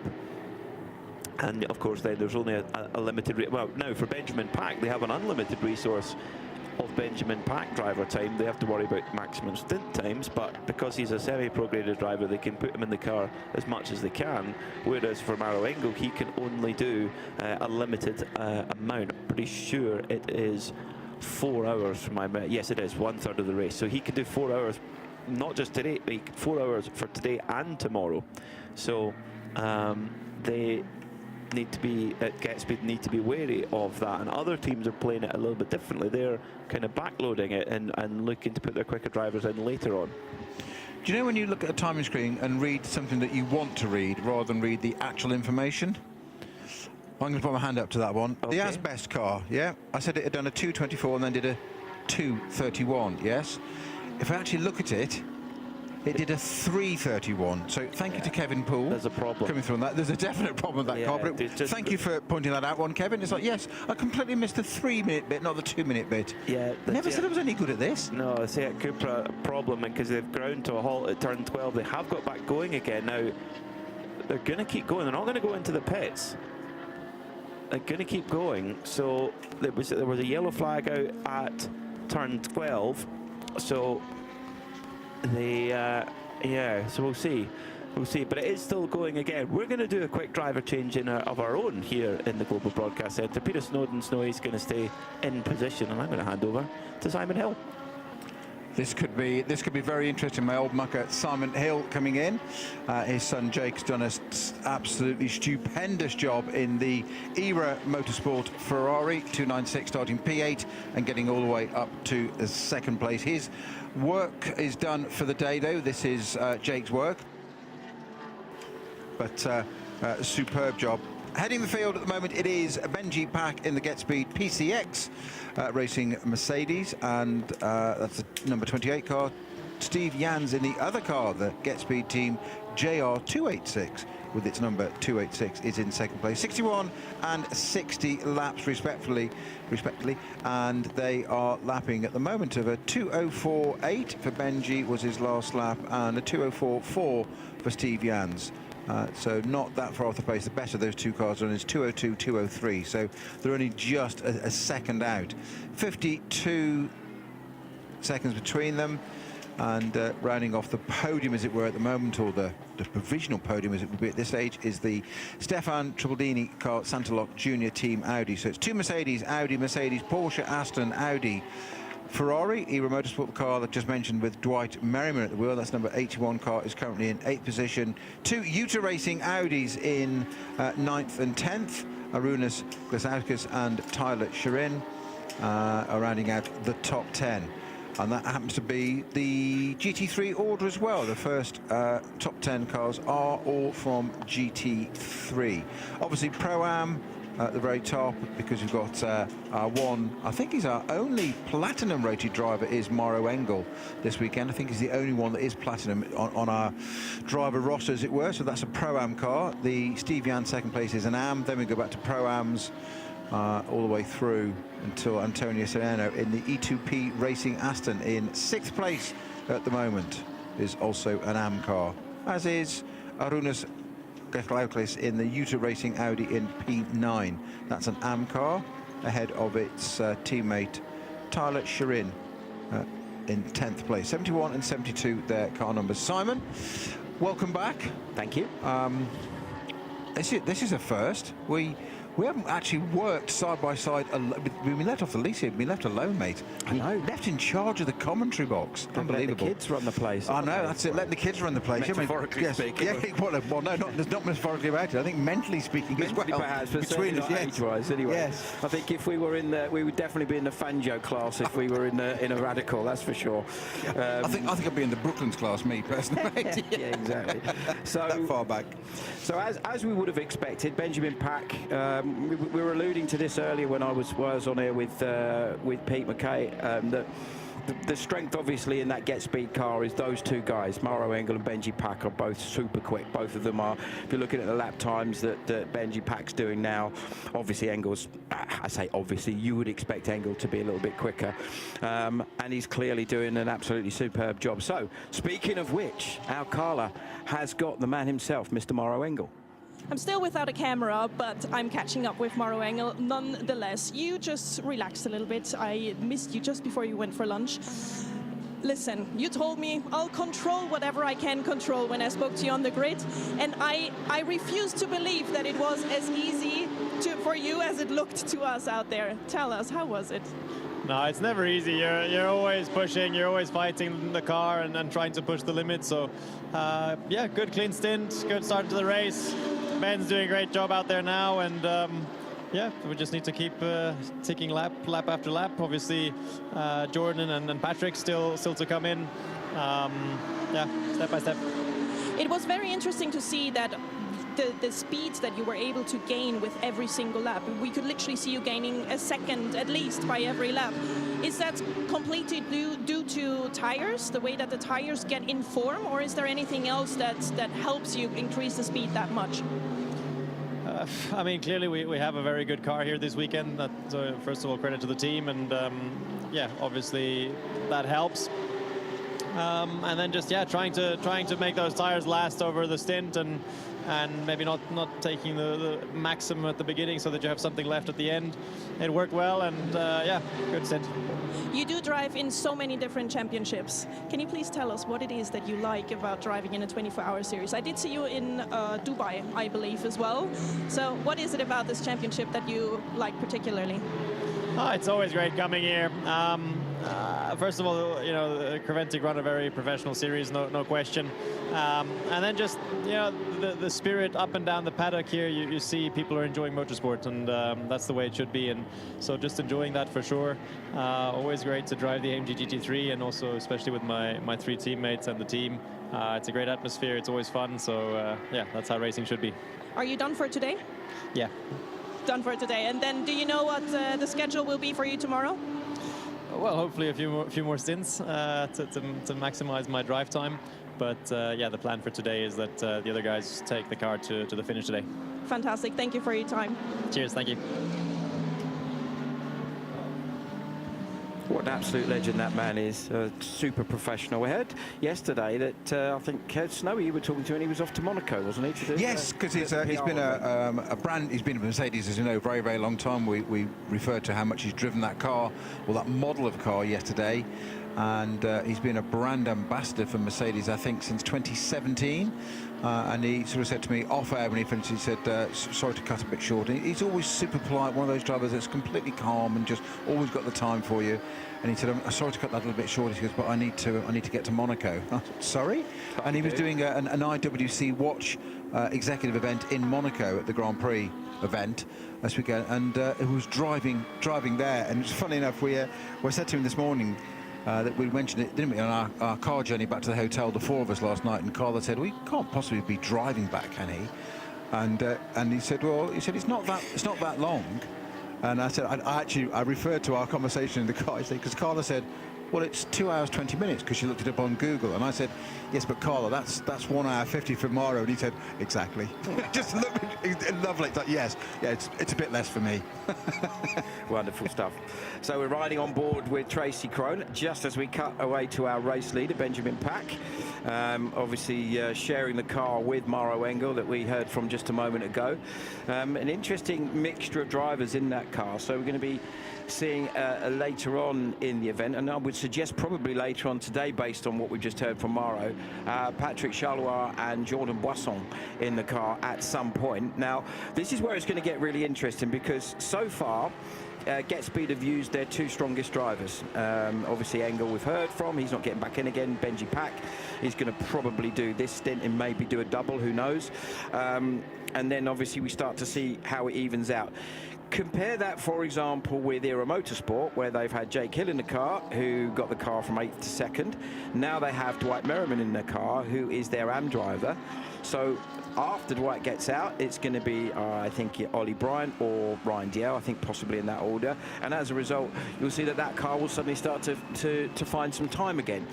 Dwight's doing an absolutely superb job, by the way. He's lapping in the 208s. The team had given him a target of sub-210s, which he's been doing 8s, 9s. I saw a 7 at one point in there. So he's doing a really, really strong job, as is this man here, Benjamin Pack. Now, he's one of these young drivers that's come through fairly quickly from Carrera Cup, for example, and immediately just found himself very much at home in these type of cars. He's got a great relationship with the folks at Get Speed, and you would wonder, I would wonder, certainly if I was involved in a management capacity of somebody like Benjamin, then you would think that that's perhaps one of the reasons why being with Get Speed, with Mauro Engel as his mentor, I would suggest, it's an absolutely superb training place for eventually, when the opportunity presents itself, that maybe he would be in consideration for a factory drive with Mercedes. That's kind of where I would be kind of angling if I was in the Benji Pack camp. Yeah, and you say we get these different category of drivers as well. We've mentioned this, the colouring system of bronze, silver, gold and platinum. So you can actually tie these drivers up together. So you'll have, so for instance, a bronze category driver is effectively an amateur driver, is what you're trying to achieve. So you can have an amateur with a gold or a silver, and a platinum will have obviously some kind of penalty, and how it works. So you have your top license, your absolute pro levels, and your amateurs, a different level there, and then your bronze, silver, and gold. So bronze amateur, true amateurs or gentleman drivers. Older drivers, I love this. You love this one, Simon. This is on the FIA listing here. Older drivers, brackets, over 30, who started racing late. 30? I can't even remember being 30. Blimey. Yeah. All drivers without significant professional results. And that is, it's the mainstay of this sort of racing is your amateur driver, your gentleman driver that wants to get into it and get involved in it. So basically got no significant professional results and no major successes, etc., often self-funded, etc. You then become a silver driver, who's often young developing professionals under 30, highly capable amateurs with some results, etc. Then we go to your gold, who's full-time professional drivers as you get, and then of course you've got your platinums, or top-tier professionals. So somebody like Mauro Engel, I think he's the only one in the this event this weekend who's actually a platinum. So it's for elite racing professionals with major international successes. So Formula One drivers, quite often they would be classified as that as well. So exactly. if you've won at Formula One or Le Mans, that kind of stuff and whatever. So, and I think Mauro Engel's in that because he's quite handy. He's won a few GT things. He's done a bit, hasn't he? He's quite handy around Macau as well, isn't he? He is very handy around Macau. I think looking at the entry list, the other drivers that may be platinum, we need to check this, is possibly Pierre Caffer, possibly Joel Sturm. They're the other two that spring to mind that may well be in that category. The rest of the top drivers, if you like, are probably golds or silvers.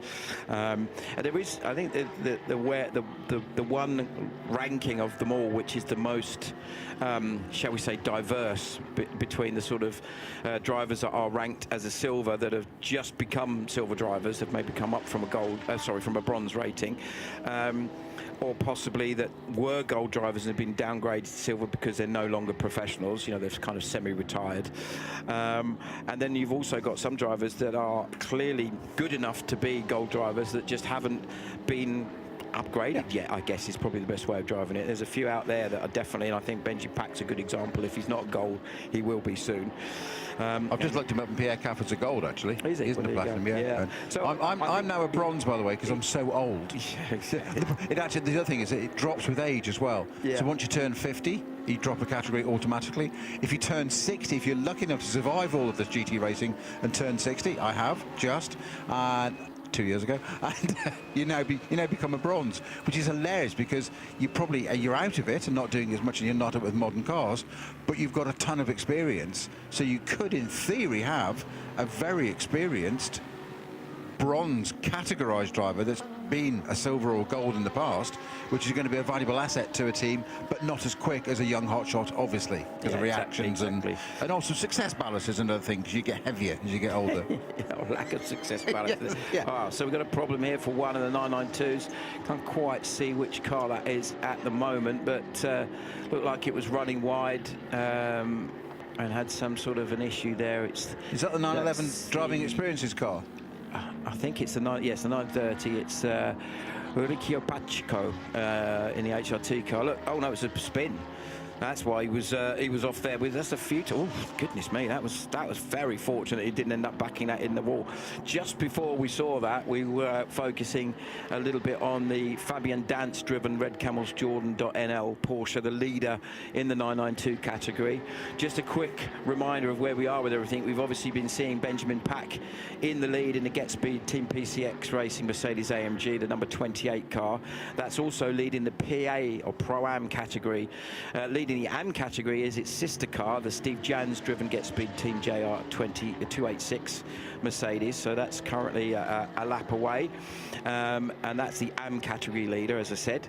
Then other than that, we have the 992 leader, as we said, Fabian Dance, and the 992 AM leader is Jean-Paul Dominici in the Chazot Technology Course Porsche. So that's where we sit. Further down, we have the GT4 category car, which is Johan Doral in the Circuit Toys Toyota. That's running 29th overall. The Julien Boyo Vortex running 30th is the GTX leader, and Stephen Terlinick now just coming for fuel in the Seat Asbest Racing run Seat, currently leading, and that gap has come down. It was 9 laps was the lead in the TCE TCX class between the Asbest Racing and the not only Motorsport Ligier, that's had an awful lot of dramas so far, and that was 9 laps down, and it's now only 6, so they're finding some time back. So where are we now in terms of who's where? Benjamin Pack leads by just over a minute. 1 minute and 3 seconds is the lead that we see between him and Jans. Then Tribadini third in the Santaloc Audi. Ayrton Redan is now on board the Agis Redant Racing Merc in 4th. Dwight Merriman up to 5th now in the Era Motorsport Ferrari, and Arunas Geschlaukas in the Utah Racing Audi, currently 6th and 2nd in the AM category. 3rd in the AM category in fuel at the moment is the Antonio Sinera ETP Racing Aston Martin. So starting to get what looks like our second round of fuel stops. Konstantin Dreschler, who started the race in the Proton competition Porsche, is in fuel. Salman Balkan in the Haas RT car, also in fuel at the moment, as is a little bit further down Paul Scheuchner in the Continental Racing by Simpson Audi. So that's where we are at the moment, Mr. Snowden. Yeah, Simon, I'm not overly familiar with Dwight Merriman apart from the absolute basics of it, and you've obviously got a bit more of a link into that team, but I'm looking at that and thinking that's actually a very impressive drive from Dwight at the moment. It's absolutely. I mean, as I said, the team had said that they were hoping that he could be lapping sub 10 seconds was the target, and he's been consistently 207s, 208s, that kind of mark. So he's well ahead of schedule. He's absolutely loving driving this car. I know he had a really tough time at Spa. Unfortunately, had an accident and put the car out of the race, which was a great shame. It's also a new car team, because this is the Evo version, isn't it? So that's you've got used to one car, and then you're suddenly taken outside of your comfort zone, and everybody's like, oh, this is so much better now. But that's quite a formidable thing to go and take on around here in the heat. Yeah, it is. It's absolutely a formidable thing, and also for Dwight, you know, clearly, like all gentleman drivers, you know, this isn't his day job. This is his passion and his hobby. He's obviously out there, you know, earning the money that allows him to go racing. He's got a hugely successful tech business in the States, yeah, it's something that he's put a huge amount of time and effort and you know, financial commitment in to develop here as a team. As Pete McKay has told us, being a bit more of a specialist on IMSA than perhaps you and I are, is that, you know, Dwight has won the Daytona 24 Hours as part of an era lineup, which with Ryan DL and with Kyle Tilley, which is no mean no mean feat in an LMP2 car. It's not an easy thing to drive. So Era have won that event twice, and also Ryan DL, we mentioned there, he's won that overall as well as being a class winner at the Le Mans 24 Hours. So they've got some great driving talent. Ollie Bryant, a guy who's raced at Le Mans, raced in British GTs, does a lot of historic racing, and obviously we saw a very strong opening stint by the other driver. I can't remember his name. Yeah, I don't know. Oh, he's over the hill, isn't he? Oh, that's you. Very much. Sorry, too easy, mate. Too easy, mate. Yeah, but, I threw that one. Yeah, I mean, Ollie Bryant, yeah, another one does a lot of, you know, I know him from historic racing, but he's done lots of modern stuff as well now. We have got Carla Velti in the pits with another interview for us. Indeed, I'm in the box of Orchid Racing Team with Loic Villiger. Loic Villiger does carry the Swiss flag, as do I, but we must say there is a little bit of a fight going on in Switzerland between your area and my area, right? Sure. You say you're the true Swiss as the French Swiss, and I say we are the true Swiss as the Swiss German. We still have to get along, huh? Yeah, we still have to get along, exactly. Welcome, it's really nice to see you here. We've known each other from long time ago in the Porsche Sports Cup Swiss, actually. How's it here? How are you feeling? We have a pretty decent car. You know, we still miss a little bit on the setup with the 901 and the 921 that's exploiting the car every weekend. And just our first race with those tires, with that car. So we still need a little bit of practice or you know. But have a decent car, decent lap times. We got out of turn 1 P1 at the start, so it's a pretty good start for us. Now we're trying to get back on those guys up front, and with that team, with that new sponsor, a new watch for this weekend. So yeah, we have to execute well, and we'll see how we end up at the end of the race, end of part 1 and after part 2 tomorrow. We ain't afraid to use the bumper if you have to win, though. I literally walked past you, I think 3 or 4 times, and you were sitting here enjoying yourself, probably after you were driving, right? It is quite hot out there. It's quite hot in the car, so, you know, with the shadow here, pretty good. Just drinking some iced tea and water and get back in the car later. It sounds almost like vacation, which every time I come down here to the Circuit Paul Ricard, it just feels like vacation, doesn't it? Is there anything you can tell me a little bit about your livery and your setup of the team? Yeah. Well, that new sponsor for us today, they did a great job for us. They're amazing. We have a lot of guests today, so we're pretty happy to carry their livery and you know, we're gonna get them to the win, I hope. Yeah, fantastic. Is that why you have a car standing in your box for your guests to enjoy? Yeah, it was a test car. Fantastic. That's how you have to do it, right? You bring another car for your guests to enjoy. Exactly. Who is in the car sitting right now in your Porsche? Antoine Leclerc just carried the car right now after me. We're pretty good right now, getting back up to the front. And then it's going to be Alexander Motet, Porsche Geneva bus. So he's going to do well. Fantastic. Good luck for the rest of it. Thank you very much. You have a good one. Is there anyone in Switzerland that Carla Velti doesn't know?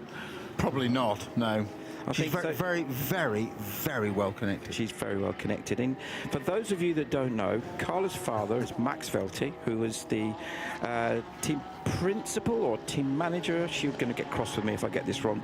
At Sauber, when Sauber were running the Group C program for Mercedes-Benz, those wonderful silver arrows in the Group C era in the 80s and early 90s, and then subsequently when Sauber progressed into Formula One and brought Mercedes into F1 in '93 and onwards from that point. And I actually got to know her dad a little bit when he was team principal for A1 GP Team Switzerland, who went on to win the championship in, I think, the 06-07 season, or 07-08 season, I think it was, with Neil Yarney as their principal driver. So there's your the power of Google just to get things absolutely right for you. 91 to 94, Max Alty was race director of something called Porsche Motorsport. Porsche Motorsport. Okay, and then 95 onwards till 2000 was vice president of Sauber Formula One. There you go. Yeah, done a bit as our. Done a bit, hasn't he? Yeah. Then my A1 GP, as you said, 2005 Swiss national team. So a bit of action there between the Krone Racing. A very distinctive 907 Krone Aviation car that's fighting with the a HRT performance car of Giorgio Pacheco. So that's a nice little battle that's going on. That's currently they're battling over 9th position in the category. We've got some of our front runners in at the moment. We have both Benji Pack in the leading Get Speed car, Ayrton Redan in the Ajit Redan car, Stefan Tribadini in the Santalok Audi, and Arūnas Keslauskas in the Duty Racing car, all in. So looks like the Aero Motorsport Ferrari of Dwight Merriman is back into the top 3 again as a result of fuel stops, but that car will be due a stop in not too distant future. Not sure whether Dwight will be staying in the car or whether it will be Oliver Bryant taking over in the very distinctive purple and white Evo version of the 296 that are running for the first time this weekend. But I think so far, and Dwight is in as we speak. Actually, I've just seen that car come into the pit lane, so that would suggest that they're going to fuel. And then we'll watch with interest as the cars then go from fuel down into the pit lane, whether there is just tyres or driver change or a bit of both. So here comes the Get Speed car. I think that is the Get Speed car, so that is Benji Pack, and it is a driver change. So it looks like, I think that's Jordan Boisson getting in the car. Not sure, won't know for sure until the driver IDs come up, but I think that's who it may be, but we will find out in just a moment. And we want interesting to see where they cycle out in just a second. Good job by Benji Pack. Pete Mackay, very much a fan of Benji Pack's crash helmet. Thinks it's very funky and cool. And we both agreed that you've got to be fast to have a helmet like that. You can't have a funky helmet like that without being able to deliver on performance. We've all seen it over the years, haven't we, Mr. Snowder, where there's certain drivers who are all show and no go. What did you say? All the gear, no idea, wasn't it? No idea, exactly. Yeah. Turn up with a Franchi crash helmet, and never mind. So out comes, but not him, not Benji Pack. So it is Jordan Boisson on board that car, and it's still showing in the lead. Ayrton Redan is still in fuel at the moment, as is Merriman, and Tribadini now is on the out lap, so he's come back out, and so he stayed in the car. And it's now Tanner Harvey on board the Mercedes AMG, so he's swapped with Steve Jantz rather, and Fabian Dance leads in the 992 category. So all a bit of shaking up. As is the way with this, so we've got cars in, out the pit, refueling areas, driver changes, etc. So the timing screens don't necessarily reflect that which is going out on track. So it'll take 2 or 3, maybe 4 or more laps to just settle down the order. We've got the Uta Racing Audi of Arūnas Keslauskas also in the pit. Rest are in fuel. That's the only one in actually pit lane at the moment, Simon. The rest are actually in refuel or on an out lap at the moment. Yeah. And once again, we can go back down to the pits to Carla Velti, who has Benji Pack, who just jumped out of the leading Get Speed Mercedes. Benji, everyone tells me it's so hot, but you look glorious coming out of the car. Was that an easy ride? No, it was not easy, especially we were leading the way, so we have to manage the car and to do everything what we had, and the car is still in one piece and still a long ways to go, so super happy. The car is good. The team has done a very good job, so super happy, and now we will see what the race will bring. You have 2 very big fans up in the commentary box when it comes to the design of your helmet. They keep mentioning it every single time when they see you on the screen. What is it about this design on your helmet? Yeah, it's a special one. With a friend, we had an idea to do a white helmet, and then came to my mind with the helmet of George Russell IDs. So it's nice with my BP logo on the side. So now I'm super happy about it, and thank you to Adrien Pavio for the beautiful design. Now, I'm guessing you are not going back into the car correct? So you're out of control for today. You will be back tomorrow. How does it feel for someone like you who's fast, you know exactly what you're doing, you adore being in the car, but now you have to just sit and watch? How is that for you? Yeah, that's called an endurance race. No, I mean, it's fine. We have a good teammates. We have a good team. Fully confident in them, so super happy. I think Jordan is now in the car and he knows exactly what to do, and then Patrick afterwards. So we will see if I jump for the final hour or not, but we will see, and keep fingers crossed to have the number 28 in the lead. You're doing a fabulous job. Good luck for the rest. Thank you so much. Now there's a scoop for you from Carlo Velti, finding that Benji Pack's out of control. Rather than just being out of the car. Well, technically, she's correct. He's not in control. She's not wrong. It's down to this man, Jordan Boisson, at the moment, who, as Benji said, is a very safe pair of hands. So you would expect him to be, whilst maybe not quite as quick as Benji and Maro, but also a very, very solid driver and be able to be super consistent. So that's what we would expect.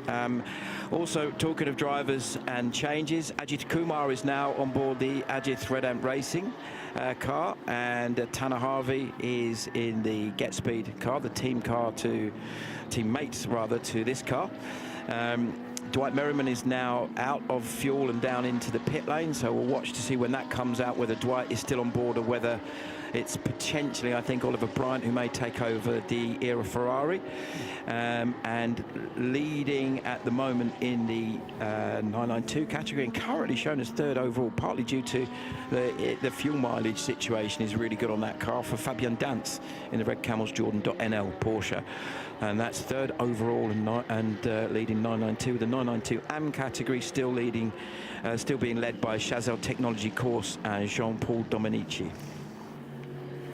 So I think, according to the tracker, Simon, that the 81 car, you say, Ollie, yes, Ollie Bryant is now on board. You were spot on with your driver's cycle there, and is now just working his way out of the pits and indeed out on to the lap, which is just behind our race leader, which is the Get Speed Mercedes with Jordan Bolson at the wheel. That's the number 28, and they head off down to there on track together, but a few laps different. 72 laps for the leading Mercedes, and 70 laps for the Era Motorsport Ferrari at the moment. Two Mercedes is at the top still. The Red Camel Jordan is with Fabian Dance in third position, and Audi, two Porsches and Mercedes, as you said, of Ajit Red Ant in 7th place. Ollie Bryant 8th in the Era Motorsport Ferrari, and 9th is Jean-Paul Dominici in the Chazelle Technologies Porsche.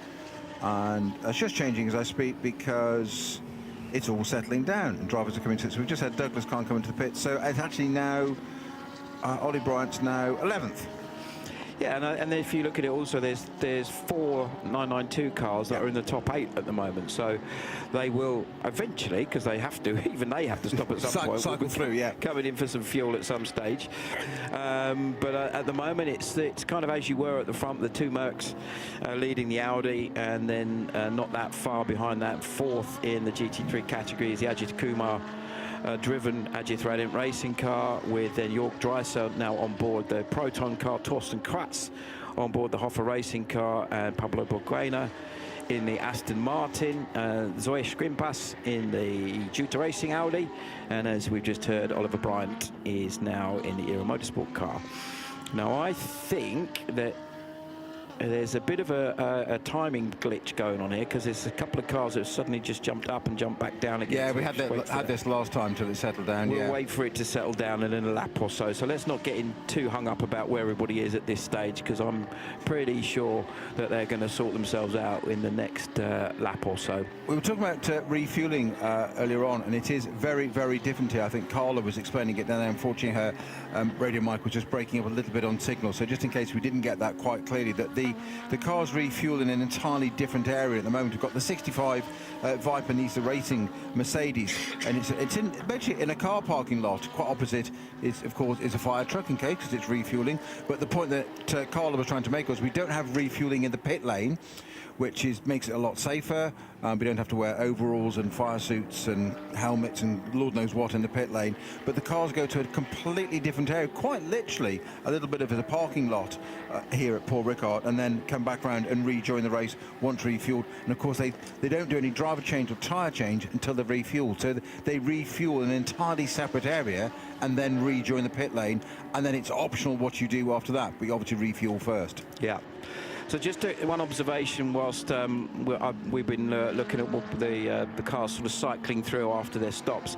Oliver Bryant, you just mentioned, who's now on board the Euro Motorsport car. It's showing on our screens, it will tell you the tyre age, how many laps each tyre's done. Now, he's just jumped in a car and it's shown as 7 laps. Now, that would suggest that he's using the set of tyres that Dwight Merriman used for qualifying, because Dwight did the most amount of laps of the 3 drivers that qualified. And obviously, one of the rules are you have to use the tyres from qualifying in the race. It doesn't have to be used by the same driver who used them in qualifying, but you do have to use them at some point. So that would suggest that's the case. And let's watch with interest to see how everything starts to pan out now. Everyone's started to have their second stops. Well, if you look at the 992s there on that same metric, Simon, and they're off at 40, 38, 40, 42 laps of use of tyres. We've got one team doing a whole series of team press-ups in their garage. I'm not sure which team that was. They got blue tops on. I'm surprised Carla wasn't down there to do that, but taking or leading them actually. Yeah, well, exactly. Yeah, she's. So we're hearing that she is down there, but just didn't join. Our yoga instructor, Carla Velti. Another. Exactly. Amongst other, a multilingual yoga instructor. Oh, here we go. Is it Crone? Oh, it looks like Crone there. Yeah. So it is Crone Racing. It is Crone Racing. Yes. So we have Carla down in the pit lane, and she's catching up with one of the guys from Crone. Yeah, I have Philip next to me. Your team is super active. They just told me that they are doing, what, 15 squats and 15 push-ups every hour, which is a lot in 12 hours. Yeah, we have one, I think, Finnish mechanic who's a bit crazy. Usually the Finns are quite, actually, not slow, but very calm going. But this guy brings something new every race, and I think they started at 24 Hours of Nürburgring 2 years ago doing this, and ever since, now they brought it to Creventic. That's good. I mean, that means that not only you have to be fit, the team is staying fit as well. Speaking about fit, we just saw Tracy get out of the car, and you could visibly tell the man had a hard stint. It is hot out there. Were you in the car already? I was not. No, I'm going to go in after Nick now. So Nick's going to be doing an hour. I'll be in after that. Yeah, it's very physical. Obviously, the Cup car doesn't have an AC, so heating issue is an issue. And for sure, Tracy is obviously not as young as me, so obviously his physical fitness is more dependent even. But overall, yeah, it's a difficult job, but it must be done. It must be done indeed. How do you train for something like this? Is there something specific that you do to be ready for the heat? Yeah, so personally I like to do a lot of endurance stuff. So I like to, really like going on the road bike. So I bike quite a lot. I almost try to do double the distance of the stint that I'm going to do. Obviously on the bike it's a bit more fresh air and you're a bit more open. You can rest when you're going downhill. But yeah, it's a tough job. Having a lot of weight also is not a good thing, so trying to stay quite light, and just build up endurance. Fantastic. You guys were running a little bit under the radar. I just walked past your box and I was like, oh, I didn't speak to them yet this weekend. Is the car running well? Are you guys more or less happy with what is going on? Yeah, we're going really well so far for what we have. I mean, we've been in this series for quite some time now. We've been strong. This year we're struggling quite a bit with results, but nevertheless, we're going strong. Cars running really well. It's really well prepared every weekend by RPM, and we have a good crew. And tomorrow is when it counts, so we'll see then. Thank you very much, Philip. Thank you. Yeah, so great, nice bit of insight there from Carla as to exactly the preparation of both, not just the driver, but also the crew keeping themselves in good shape. We've seen it a lot in Formula One, where you quite often see mechanics limbering up, etc. Certainly in the World Endurance Championship, it's become quite a common thing that you see the engineers and it's more the mechanics really, because it is a very, very physical, very high intensity moment when those pit stops happen, especially in a 24-hour race where you have so many stops, and every single stop is super crucial. You mentioned WEC there, and I was chatting to one of the Porsche Penske team physios a couple of years ago at Le Mans, and exactly the same thing. They had the crew doing squats, but also picking up and rotating and doing this, left to right as a crew before they did the tyre change, from the simple point of view that they said a wheel and tyre combination weighs 25 kilos. He said, so if you come up part way and twinge and lock or something, that costs them time. Yeah. So they want their mechanics as fit as possible. So it's clean, slick and efficient. Very typical Porsche German efficiency. But to watch them in the crew there, and it's absolutely extraordinary. But it's that attention to detail, isn't it? And also they video pit stops these days, and then that is reviewed with that crew, and another crew come on and replace that one crew, and then they go through it on a debrief and say, right, this was here, that was there. And if you watch in the WEC how quickly they clean the screens of the cars, because the mechanics have to basically effectively climb onto and mount the car, kneel on the windscreen, but they'll have the squeezy bottle, spray the detergent, whatever it is, the cleanant, onto the screen, and then they, without looking, they throw the bottle to one side, and it doesn't just land somewhere. Somebody's there to catch it like a wicket keeper and take it, and they just carry on. Don't even look at them. It's just done. It's so drilled to absolute perfection, but it matters all the time. Yeah, you know, we know that, you know, if you take endurance racing as an example of certainly say Le Mans, where once upon a time, not that long ago, you had to look after the car in a certain way, as we see a driver change for the MP team, one of the Gosner folks getting in there, and Karina Gosner getting out. There she goes. And not quite sure which one of the Gosner families getting in yet, but we'll have a little watch and find out in just a moment. But that is the ultimate family affair, isn't it, in terms of the whole family getting involved. But she's done a good job, and she looks like she's in good shape as well after getting out of the car, as in she's not too red-faced. I think it's Dave who's just got in, I think. He could be, I think you could be right. So what's happening at the front meanwhile? Well, Boisson in the Get Speed car is still leading by just over a minute from Tribodini, now up to second in the Audi, in the Santalok Audi. Tanner Harvey third, and leading the AM category in the Get Speed GR 286 Merc.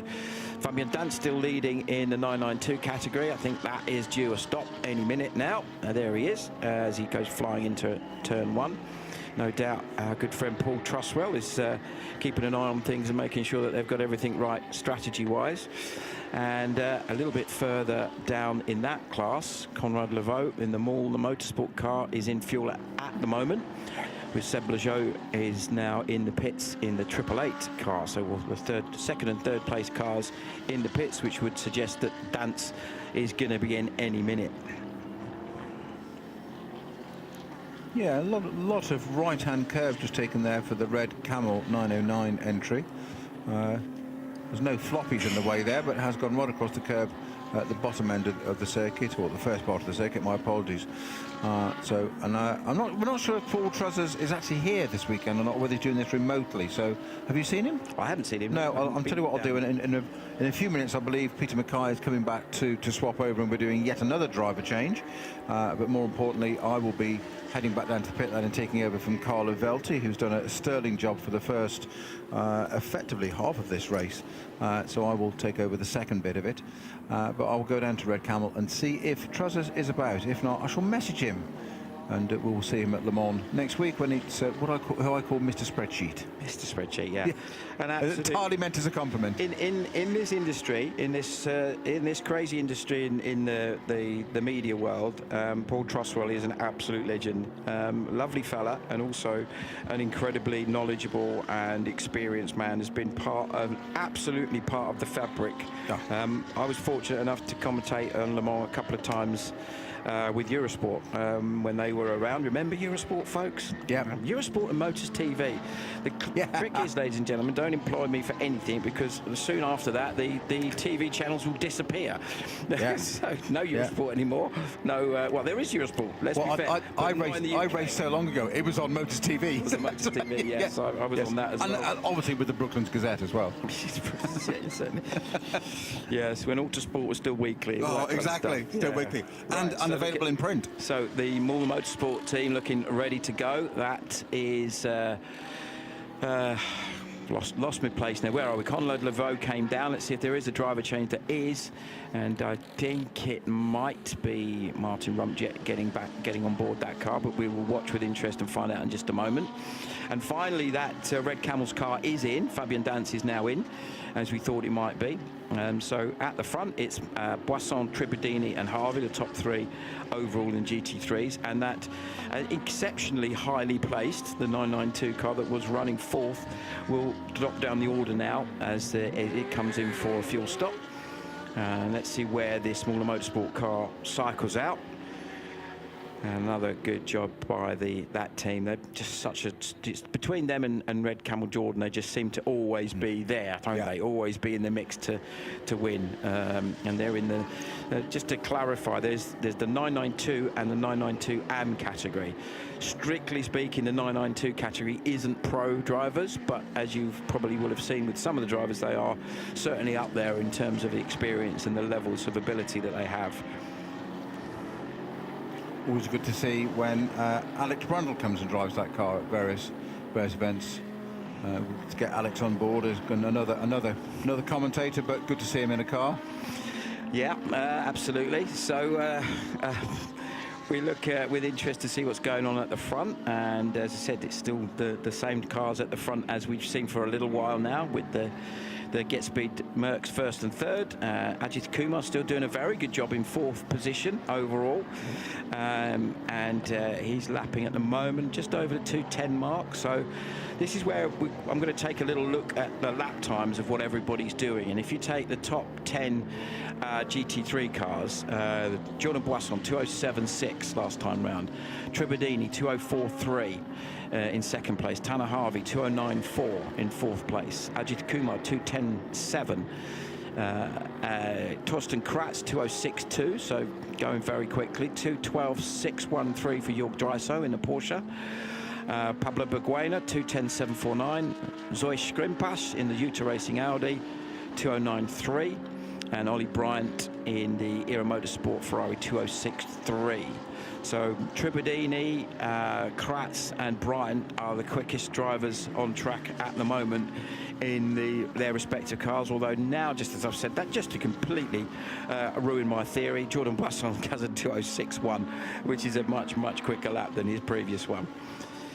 So we talked about driver changes and how it cycles through in the pit, and front loading your driver team, getting the guys up there. We're doing exactly the same in the commentary box. We've front loaded it with the skill and the talent of Peter Mackay and Simon Hill, which is my cue to welcome Peter Mackay back to the commentary box, now nicely fed and watered, and to hop out of the B seat and hand over to no less than Simon Hill. I feel front-loaded with pasta at the moment from the fantastic W Racing project catering that we have here in the Creventic Endurance Lounge. It's incredibly tasty. We're well looked after there. So raring to go for the last 3 hours of this first part of the Michelin 12 hours of Paul Ricard. Get Speed Team PCX on a... Well, they're on a bit of a steamroller job at the moment, just over a minute ahead of Santa Lot Junior team, with Tanner Harvey for Get Speed Team JR286 a further 21 seconds or so behind. Ajit Kumar into the Ajit Red Ant Racing Mercedes AMG in 4th, and Torsten Kratz for Hoffer Racing in 5th position.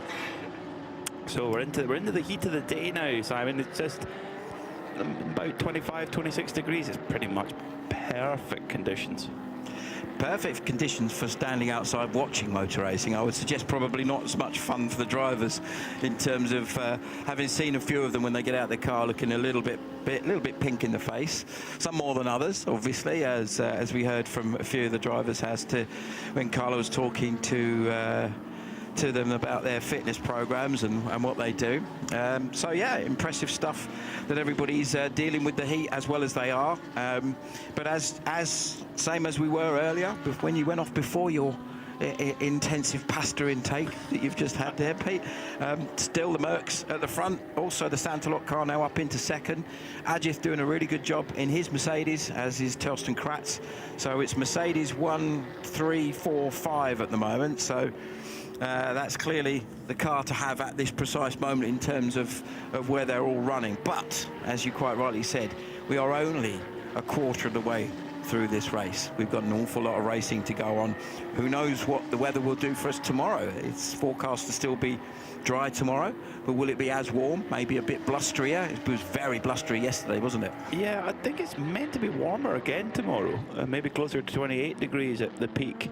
We're at the moment we're 25, 26 at the moment, just coming up for 20 to 3 in the afternoon. So we're definitely in the heat of the day here in the south of France. Milner Motorsport started on the front row of the grid, but they've really the story of the day in that category, it's kind of all been about Red Camel Jordans and the 909 car with Luke Breukers now on board, having taken over from Fabian Dance, just come out the pits actually, but there's a little bit of a there are a couple of laps offset between the Red Camel Jordan's car and Milner Motorsport. Red Camel Jordan's able to just go a little bit longer on the fuel. Yeah, that was interesting. It was noticeable as well. I mean, all the other cars, at one point, they were sitting third overall. That's how impressive they had been in terms of extending their stint to the absolute maximum. So, really impressive stuff, both by the drivers and by the team and by the strategy. So, it's going to be interesting to see how this starts to play out. Just seen a change of position. Oliver Bryant has now moved up into 8th ahead of Zoe Skrimpas in the Duta Racing car. Bryant now lapping pretty quickly. I think it's only really the top 2 cars, top 3 cars that are anywhere near as quick as that Ferrari, and we've seen it, you know, in all 3 drivers' hands, doing a very, very good job so far. Yeah, that's very true. Yeah, and actually I'm really impressed by Stefan Trebodini's pace in the Santalok Audi. He's been setting a really, really strong pace, despite the fact that he's actually graded, I'm just going to double check this, I'm pretty sure he's graded as an AM driver. Yes, he is. So, I mean, compared to his AM peers, I would say he's one of the very quickest AM drivers in the field. Wow, big slide from the 909 Red Camel's car of Luke Breukers. Luke Breukers really pushing a few moments ago going into turn 1, just drove it in too hard on the front end there and just got it a little bit wrong, but no harm, no foul. One of the advantages of Paul Ricard, very graphically demonstrated there, that you can do exactly what Luke Breukers just did, get in a bit too hot and still have some room on the exit of the corner to be able to recover it without any dramas. As I'm sure many people know, the significance of the different colours on the exit are that you have different levels of grip, or I'll rephrase that, different levels of friction is probably a better way of describing it. It's designed so that if you go off, it acts as a way of slowing the car down instead of having a gravel trap. It's designed to help to take the momentum out of the car. Don't think it does the tyres an awful lot of good if you get all the way out there, but that's the basic principle of it. Like, that's kind of the idea, yeah, and don't have to have those silly sausage curves, which I can't say I'm a fan of at all. Oh, God, no. No. Of course, the big motorcycle race here every year, the 24-hour race, the Ball d'Or. It's the one that many bike racers want to win. It's always a big party as well. So Milner Motorsport at the moment, they're fighting in the top 2 in the 992 category, and we've got some news from their pit box with Carlo Velti. I finally got hold of Conrad Levaux. He was avoiding me with all his power, but I did make it now with you in front of the camera. Thank you for speaking to me. How was that last stint? I think it was quite a heavy one, wasn't it? Yeah, I mean, I'm personally not used to this track, so it's quite hard for me to drive on this track, especially for a longer time. So I was struggling a lot with tires, over driving the tires, so that's good for me. You are here for the very first time, is that correct? Yeah. How did you prepare for something like this? It's a very, very complicated track. It's a very technical track. Yeah, for sure. A lot of simulator prep and watching onboards. That's it? Yeah.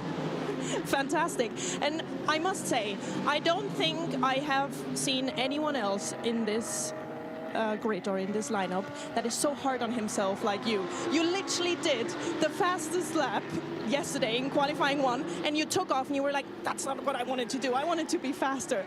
I mean, where is this coming from? Why are you so hard on yourself? Yeah, I mean, coming from Spa, where I was quite close to the fastest lap times, and then coming here and being almost 2 seconds off from the fastest lap time, for me, that was not a good result. Even though it was P1 in my qualifying, it was not a really good result for me. Well, that's a true sportsman, isn't it? And take me through the process of doing a pit stop, because we just now saw that a pit stop is not as easy as you think. There are so many things that you have to remember. Can you take me from the moment when you arrive into the pit lane till the moment that you get out? What happens step by step? Yeah, so you have to loosen the belt first as you're driving in, but not all of them, because otherwise you will get penalty. And then when you stop the car, you have to put the seat back, take all the belts off, and then when the driver goes in, you have to... We do the left belt for him, and then we just have to put the radio on, and that was the thing I forgot this time, so we was a little bit too slow. And the drinking, do you have to do something about the drink, or is that someone else in the team that changes the water bottle? That's someone else, yeah. Okay, very good. So at least you don't have to think about that. That's very good. So it is as complicated as you would think. It's also not easy to get in and out of a race car physically. You literally have to kind of pull yourself out of a car, right? Yeah, sure. Well, you are done for today, is that correct? No, I actually don't know, to be honest. It really depends on the code 60s and everything, but yeah, we will see. Fantastic. Well, thank you very much for finally talking to me. I wish you good luck, and I will make sure to speak to you tomorrow again. Yeah, thank you so much. Creventic down with the Michelin Motorsport crew car number 921, Conrad Tolavo, giving us a great idea of what the teams have to manage in a very short space of time. Basically, you've got to get that driver change done in less time than it takes to put the new tyres on the car, which with a good pit crew doesn't take very long. So it's a really quick changeover to be able to get that done. Yeah, going to be interesting as that unfolds, as the race unfolds a little bit further, to see how those sort of things can potentially impact what the team are doing. We're looking at the Continental Racing by Simpson Audi R8, the 69 car, currently being driven by Paul Scheusner. Had a bit of a tough time of it at Spa, got caught up in somebody else's accident, unfortunately, did Paul. Well, I think it was the Vortex that a bit of a skid coming out of the final chicane and clattered into the side and put him out of the race, unfortunately. So let's hope they have a smoother run this weekend. Not that far ahead of him. You can see the dry cell driven Proton competition Porsche.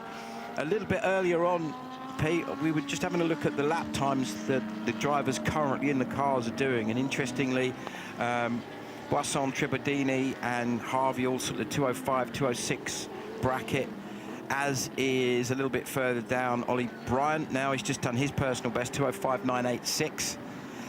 Not quite as quick as the car's personal best, but his personal best, if that makes sense. So those four cars are the quickest. In between them, in 5th, 6th and 7th, is Ajith Kumar, Jorg Drysdale and Pablo Berguera, who are lapping in the 209s, 211s kind of bracket. So it may well be that Brian, if he continues at this rate, is going to start to make a few places up.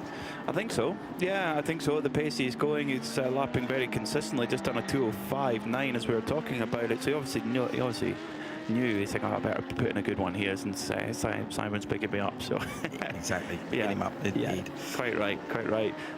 So yeah, this is where what I love about it is where you get it moving back and forward depending on who is in the car at what moment. Is Jordan Boisson driving the leading car, the number 28, the AM-graded driver in that Get Speed Team PCX car, but Patrick Charlet also nominated to drive in that car too. They have a minimum driver time that they need to serve during the race, which for Patrick Charlet will be 2 hours for him, and together with, so yeah, and it will be 2 hours. Yeah, they're 2 hours each. It's always a little bit complicated to figure it out, but Jordan Boisson and Patrick Charlet will do 2 hours each, and Maro Engel can do a maximum of 4 hours in that car, but so therefore Benjamin Pack can do as much as they want, as long as he doesn't break 4 hours in any 6 or a 2.5 hour maximum stint time. So that's what the team strategies have kind of got to move those pieces around the board and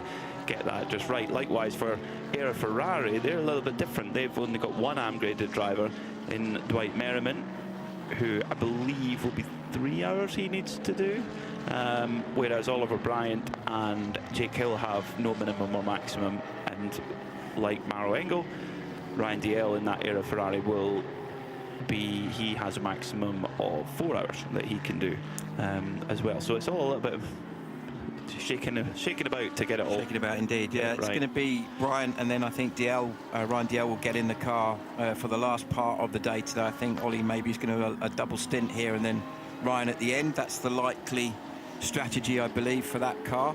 Bryant's just done his personal best lap, 2:05.414, so a really strong lap by Ollie Bryant, and he's 5 seconds a lap quicker than the car ahead of him, Pablo Berguena.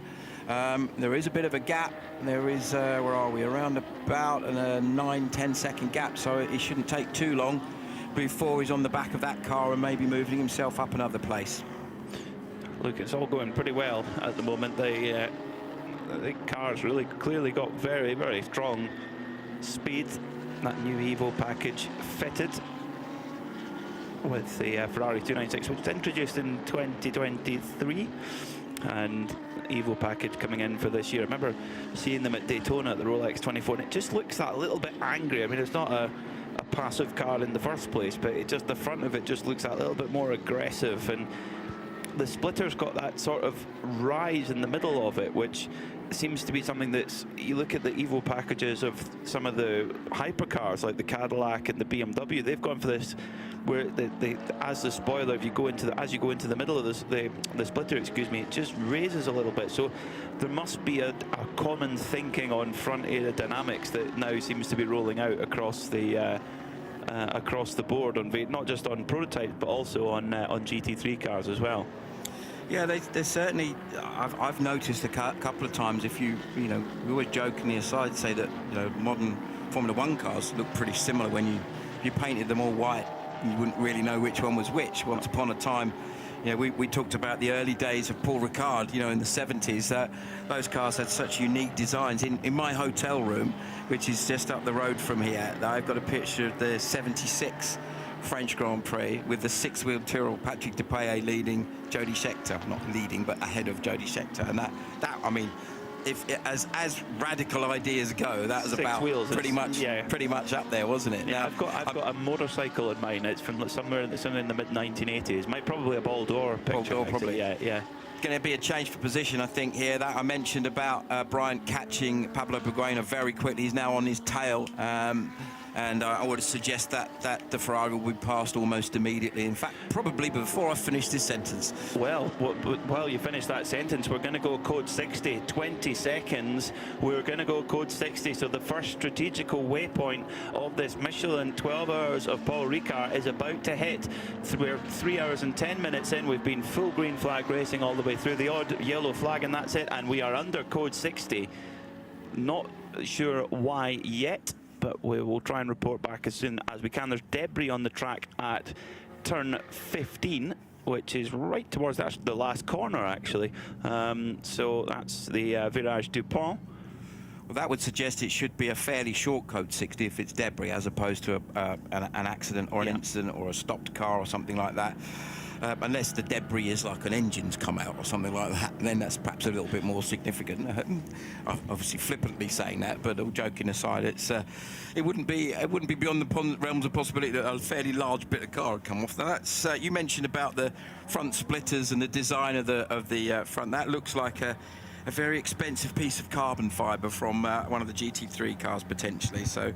Yeah, that's going to hopefully be a fairly quick fix. I'm surprised actually that the marshals haven't been out to move it unless they're sending a course car out to do that, which is entirely possible, obviously. A couple of cars have taken the opportunity to come in under code 60. Both are, one is an AM class car, Get Speed Team JR286 from third. Tanner Harvey going to try and get a quick dash of fuel. Likewise, Ajith Kumar for Ajith Red Ant Racing in the Pro-Am category. Also, Jonathan Kearney for HRT Performance in 992. HRT Performance number 930, Akhil Agarwal as well, Melvin Moe for Mercedes, Viper Niza Racing, Paul Schusner for Continental Audi. So there's quite a few actually. Jörg Dreisel for Pro Run Competition. Interesting call to come in, maybe just for a quick top up of fuel. Well done to our wonderful team of marshals. Thank you, as always, for their support and help in making the racing possible. And they're taking the opportunity to put the plastic bollards back in place as well. And the floppies. And the floppies, yeah. So that's something that, of course, it's Signe, the very fast right-hander at the end of the Mistral straight. The floppies on the exit of that corner had been disposed of. So this is an opportunity for them to fit those back again. So the Code 60 going on a little bit longer than we might have otherwise anticipated, with just a little bit of debris to be cleared. Also, it's now come up on the screen. Track will be cleaned from debris at various locations. Where are our race leader? Ooh, they're on the other half of the circuit. In fact, they've just come through. Just on the start line. Yeah, now, so they've decided not to pit. They decided to stay out. Dry so I'm just watching to see anyone else that comes in that's looking at their driver tracker. 21 car, I think, maybe has just come in, which is the Peter Wellings. Yes, it has. RSRT, Ahmed El Amidi in the QMMF by HRT, the car that we saw in the box earlier with some kind of an issue or damage there. You can see the black Audi at the start. There's our race leader, Jordan Boisson. And then in 15th place, Anthony De Barn, AM leader in the Porsche 992. There's Ollie Bryant in the era Ferrari. And in comes the other of the HRT cars. That's the dark blue, the Akhil Agarwal car, the HRT 930. They've had a quick splash of fuel. Doesn't look like there's anyone taking opportunity for anything else. Peter Snowden down in the pit lane. Of course, refueling is done before coming into the pit lane. Anyone deciding for a quick service here, Snowy? I just said, Peter, that I'm standing in the middle just to be equidistant in case anybody does stop, but everybody just being waved by. I'm just standing outside the 928 HRT Performance, and they're literally just, the mechanics are just waving on by. And our number 65 Viper Nisa AMG itself. Now that one is right down at the end of the pit lane, so that might peel in to the right at the moment on the side, but I don't think so. It does look like everybody is just staying out and just taking this opportunity to a little bit of refuel and reset whilst they clear, as you say, debris from various parts of the circuit. Almost quite a bizarre Code 60, this one.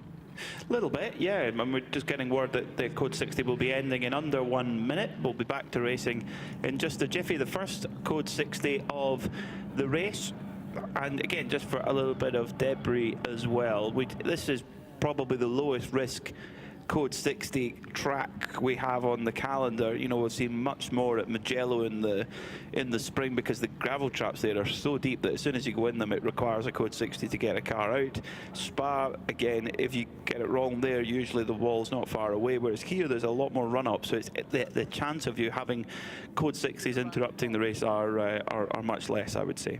So this is going to be interesting, where we potentially got a few cars that are now going to be physically closer to one another than perhaps we maybe had seen before. So there is 6th and 7th in the race, and they're racing again. And like Bergueno was very, very slow restarting there, and made that very easy for Ollie Bryant to get past. Yeah, great move there from just to be right on the button there. Ollie Bryant wasting no time, and Pablo Berguera just, he may well have even just said, you know what, I'm going to let him go. For Pablo, it's more about drive it clean, smooth, and bring the car back, hand it over to Oliver Campos and Antonio Cenero. Ollie's on a mission, and you know they've got work to do in that Era Motorsport Ferrari. Good opening stint, but they're now on the fight back. But in this type of racing, every team will have their kind of moment in the sun, and others where they've got to try and fight back again, and that's what makes it so exciting, actually. Stefan Tribadini, he's been in the car for 1 hour and 50 minutes, so he's probably got he's probably still got another half an hour or so of time if he wants it. He was probably hoping that Code 60 was a bit longer so he could jump out and have a rest. You know, it's an interesting one when you see drivers get on a very hot day like today. Actually, a Code 60 you'd think would be great because you have a bit of a breather for a second. But if anything, because it takes you out of your rhythm, and then suddenly you're very conscious, your adrenaline sort of drops a little bit, and you're suddenly nowhere near as in the zone as you are, obviously, when you're flat out. And so that's perhaps not as much of a benefit as you would think. Well, there's been quite a few highlights so far here for this 2026 Michelin 12 Hours of Paul Ricard. Started off in beautiful sunshine and still in beautiful sunshine. It was Get Speed Mercedes rolling off from pole position with the man who set the quickest time in qualifying yesterday, 2 minutes flat 0.6 for Maro Engel, off the back of his second Nürburgring 24-hour win. Led the field away as they shuffled for position early on, and Engel deciding to get his head down and break away early. Good opening run from Jake Hill in the Era Motorsport Ferrari. A little bit of disagreement in the 992s in various positions, including between the HRT car and the QMMF crew, and with the QMMF crew picking up a penalty for that and damage, costing them a lot of time. But at the front of the field, it's been the story of Get Speed Mercedes. They have been so strong all race long, all through practice, all through qualifying, and in the race so far. And they, I'm pretty certain, are trying to finish this first half of the Michelin 12 Hours of Paul Ricard in the lead of the race, of course, but at least a lap up on the rest of the field, because of course we all go into Parc Fermé at the end of the day. Plenty though to play out here at Circuit Paul Ricard. Welcome to wherever you're joining us around the world, whether it's on Creventic Motorsports TV, on RS1, part of the Radio Show Limited network of channels, or on 91.2 FM around Le Circuit de la Sarthe at Le Mans. Radio Le Mans is live, and if you're already getting set up, getting the barbecue and the tent ready for a week in racing heaven, a big warm welcome to you. You're listening to the Michelin 24-hour series, the 12 Hours of Paul Ricard, being led at the moment by Mercedes AMG Get Speed of Jordan Boisson, Santalok Junior Audi team in second, and Get Speed team GR286 in third. Tanner Harvey on board that car. Then it's another of making it 3 Mercedes AMGs in the top 4. Ajit Kumar for Ajit Red Ant Racing. And then rounding out the top 5, Ollie Bryant on the move in the Era Motorsport Ferrari, and I would say about to make up another position. He's not far behind Ajit Kumar, so I would suspect we'll be moving up to 4th pretty soon, as Jordan Boisson puts a lap down. So Ajit Kumar now going a lap down, might be 2 laps down actually, on the Get Speed car. So this is what the Get Speed need to do. They need to put the whole field down a lap or even 2, because if they don't, all that time gain will be given away in Parc Fermé.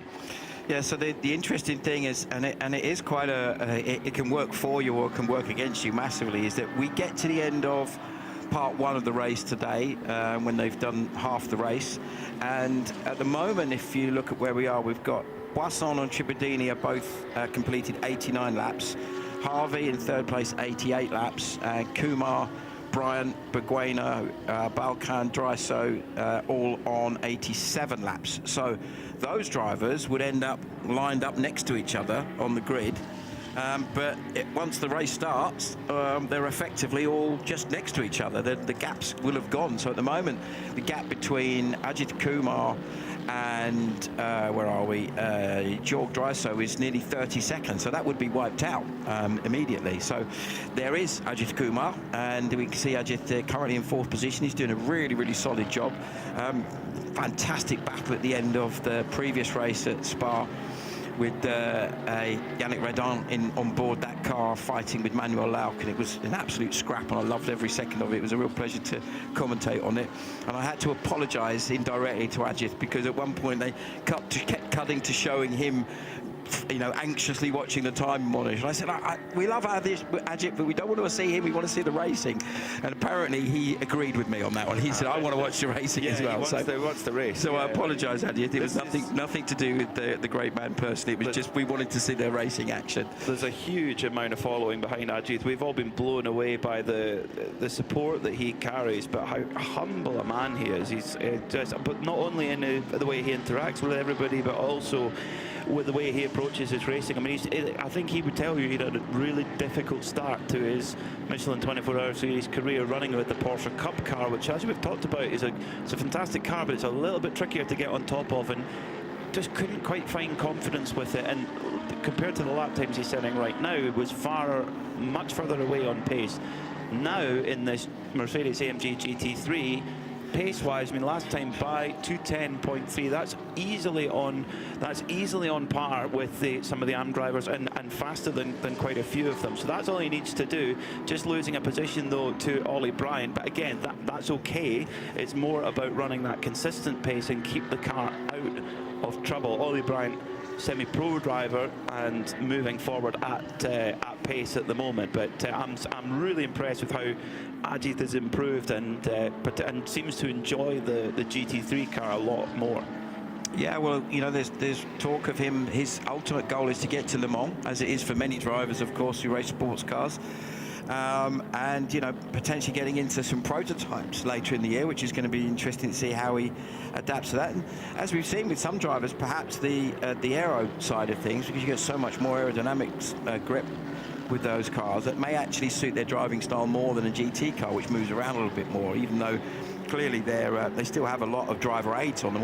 All of the modern GT3 cars have ABS and traction control and paddle shifts and things that make the driving of it as friendly as possible for both pros and for AMs. So yeah, going to be interested to see if that is the progression that Ajit makes, but at the moment we're loving seeing him as part of the Michelin 24H series, and long may it continue. Yeah, quite right too. Yeah, so Era Motorsport Ferrari up into third and lapping significantly quicker than the Get Speed Team JR286 car ahead of them. So Ollie Bryant really doing his job at the moment in that number 81 Ferrari.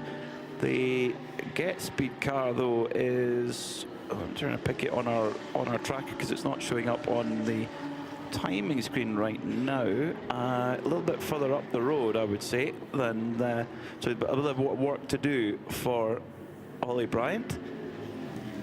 Yeah, so just looking at the race leader, in terms of where they are on track, the race leader is just coming into Boisson, double Dwight de Bosse, with Ollie Bryant, the next car through. Yeah, and that Tanner, I think it said Tanner Faust then, that's the rallycross driver. Tanner Harvey gets big car, which is third, is 3/4 of a lap ahead of Ollie Bryant at the moment. So other than a stop or an issue, it's probably going to be just a matter of chipping away and trying to get some, a few seconds back. But as you quite rightly said, last time through, Ollie was 5 seconds quicker than Tanner Harvey. I'm sure that Tanner's been lapping more in like the 206, 207 bracket earlier on. So I think that may well have been a sort of a traffic-related delay that he had as to why he was quite a bit slower than perhaps we've seen him. But the guys at the front, Boisson 205.5, Stefan Trebedini lapping very quickly, 204.9. That's just over a second slower than the quickest lap the car's done so far, which I think was probably Elia Earhart earlier on in the race. In fact, most of the fastest laps of the car were set right at the beginning with in most cases, the pro or the semi-pro driver in the car. And of course, they've got Pierre Capper waiting in the wings as well. And Earhart, he was so impressive in that opening stint. I really thought that in the in that Sattlock Audi. So yeah, now Ollie Bryant's been able to enjoy a couple of overtakes and a couple of positions, so mentally that'll be good. You're up to 6th, you're up to 5th, you're up to 4th. Now he's got a little bit more of a long grind to settle in for, but he's got the pace to keep chipping away at it. Running about pretty much identical pace to Stefan Trebedini in the Audi. In fact, the Trebedini on one of his really hot laps is probably ever so slightly quicker. That Audi's been fast today. It has, yeah. I mean, he was in the 204s on the previous lap, Trebedini. Ollie's quickest lap that I have seen, and I'm not saying that he's definitely his quickest lap, but I think I've seen a 205.4. So, you know, they're not a million miles apart from each other, and that shows you just how hard he's trying. He was struggling at the start of the season. Unfortunately, he picked up a rotator cuff injury, and his first race at Mugello was really physically very, very tough. Alfie, who's the Era Motorsport trainer, was having to work very hard on giving him some support physically and making sure that he was keeping himself in good shape. So anyone who's ever injured a rotator cuff will tell you how unbelievably painful it is. So what you're going to do with an injured rotator cuff? I don't know. Go racing. Go race a car for 12 hours. That's aside from all of the you know, beasts that Ollie drives in historic racing, you know, AC Cobras and all kinds of Lola T70s, amongst other things. Of course, the little link with Era Motorsport as well is that Kyle Tilley, who's of course the team principal of Era Motorsport, and Ollie Bryan raced together in the 2-litre Cup in Peterol 2 and won that championship together.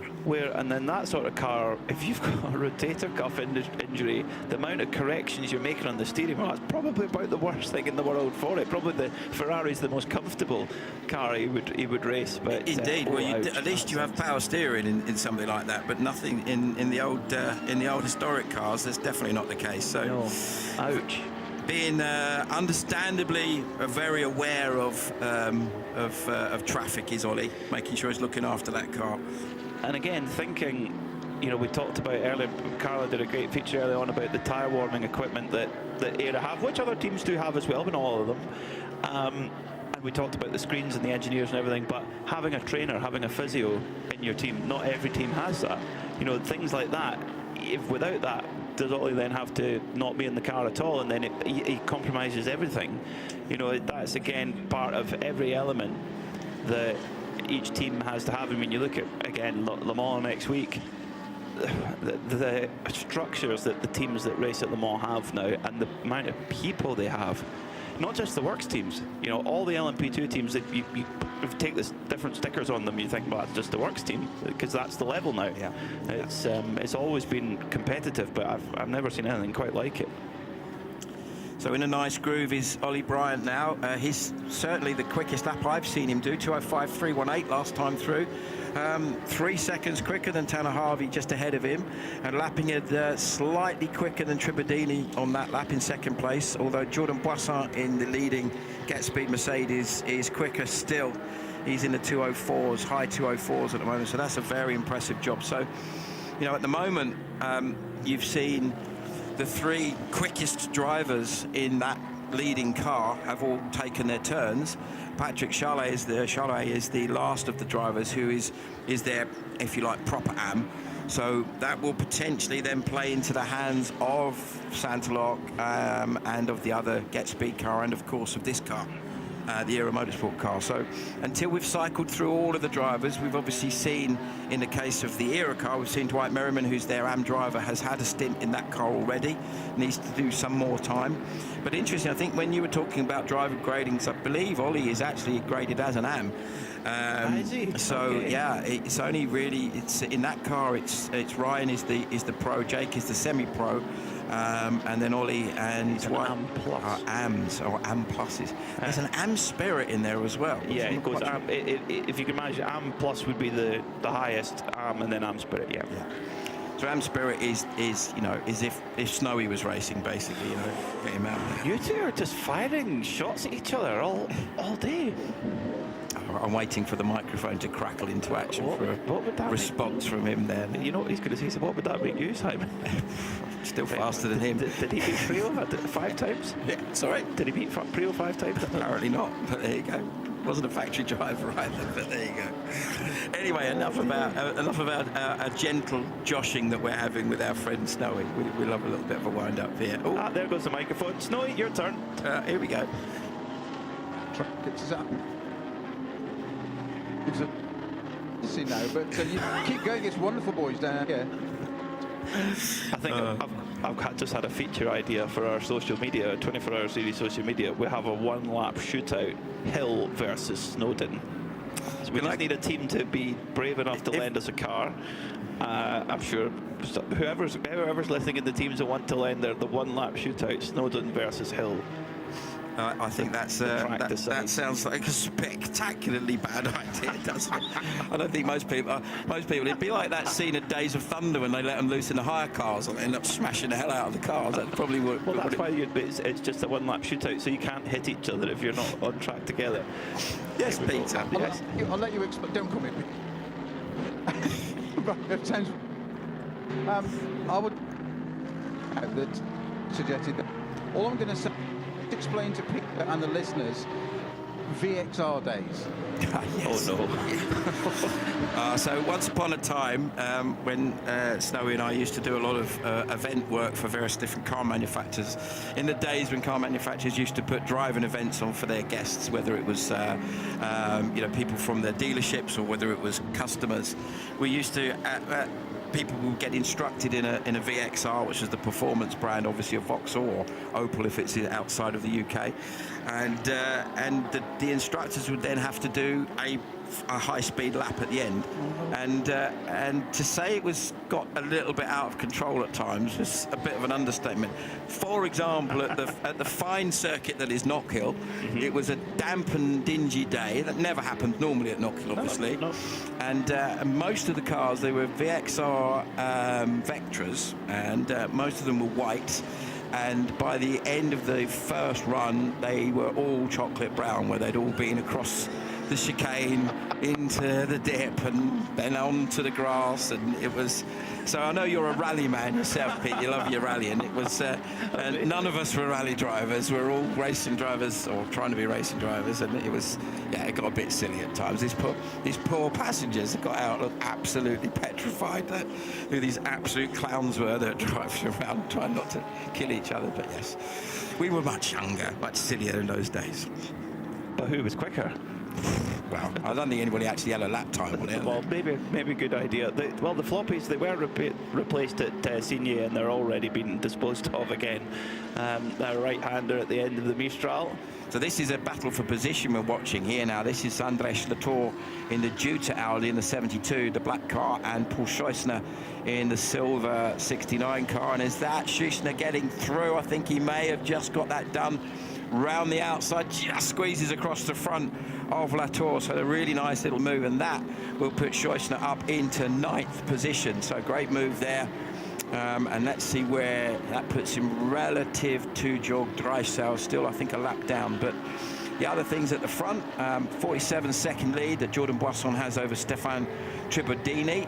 So the Boisson in the Get Speed Mercedes, and Tribodini in that Santaloc Audi. Tanner Harvey third and leading the AM category, a lap down, and then a further lap down. And 4th is Oliver Bryant in the Era Motorsport Ferrari, and 3rd in the Pro-Am class. 205 flat last time by for Jordan Boisson. Really starting to turn the screw now. Get Speed Team PCX. It's interesting, it's only really Boisson, Tribodini and Bryant that are sort of lapping in that low 205 bracket most of the time. As we said, Boisson's actually dipped into the 4s, as has Tribodini.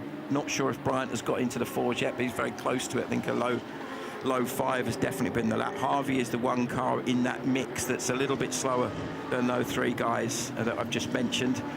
Balkan again a little bit slow. He's in 5th place in the Haas RT car that was very quick at the beginning of the race in the hands of Stephen Palette. So, and whilst we're talking about who's doing what, Luke Breukers still leading in the Red Camel Jordan's Porsche, and Joshua Bednarski in the Muller Motorsport car in 2nd. And they are about 20 seconds apart looking at our timing screen. So Breukers leading by around about 20 seconds. 3rd in that class, and leading the AM class is Anthony Debarn in the Chazot Technologies Porsche, the number 920 car. The gap in TCE is coming down all the time. We saw in qualifying yesterday the Léger being massively faster than the little Cupra TCR machine, but at the beginning of the race, the Ligier, for Not Only Motorsport, had some sort of strange technical gremlin. I can't remember exactly what it was, but caused it to lose a lot of time, lost nearly 20 minutes, but is lapping, and has been, when it's been running right, has been lapping over 10 seconds a lap faster. That last lap actually 11 seconds a lap faster than the Asbest car, but the Asbest car for most of the time has run fairly smoothly. One or two little delays, but generally speaking not pretty smooth. So, but where that's going to play out, I honestly don't know. It's like, is the Ligier going to catch up, or is it going to have more issues, or is the Asbest car going to keep going? That's well, 2 cars in that class, but you only need 2 cars for a race. Indeed you do. So yeah, I mean, 9 laps was where they were originally, was the gap, and now it's down to 4, as you said. So that's a combination of pace, and also we saw there's some sort of an issue for the Asbest Seat a little bit earlier on. We're looking now on track or on screen rather, at the number 73 Proton competition, currently being driven by Jörg Dreisau.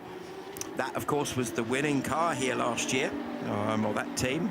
Slightly different driver lineup last year, but that car, I think Dreisau was part of the driver lineup last year. Yeah, he's the driving force behind that program, and they had Klaus Bachler, Manuel Leuk, and also Mark Vonvine, who was German rally champion about 15 years ago.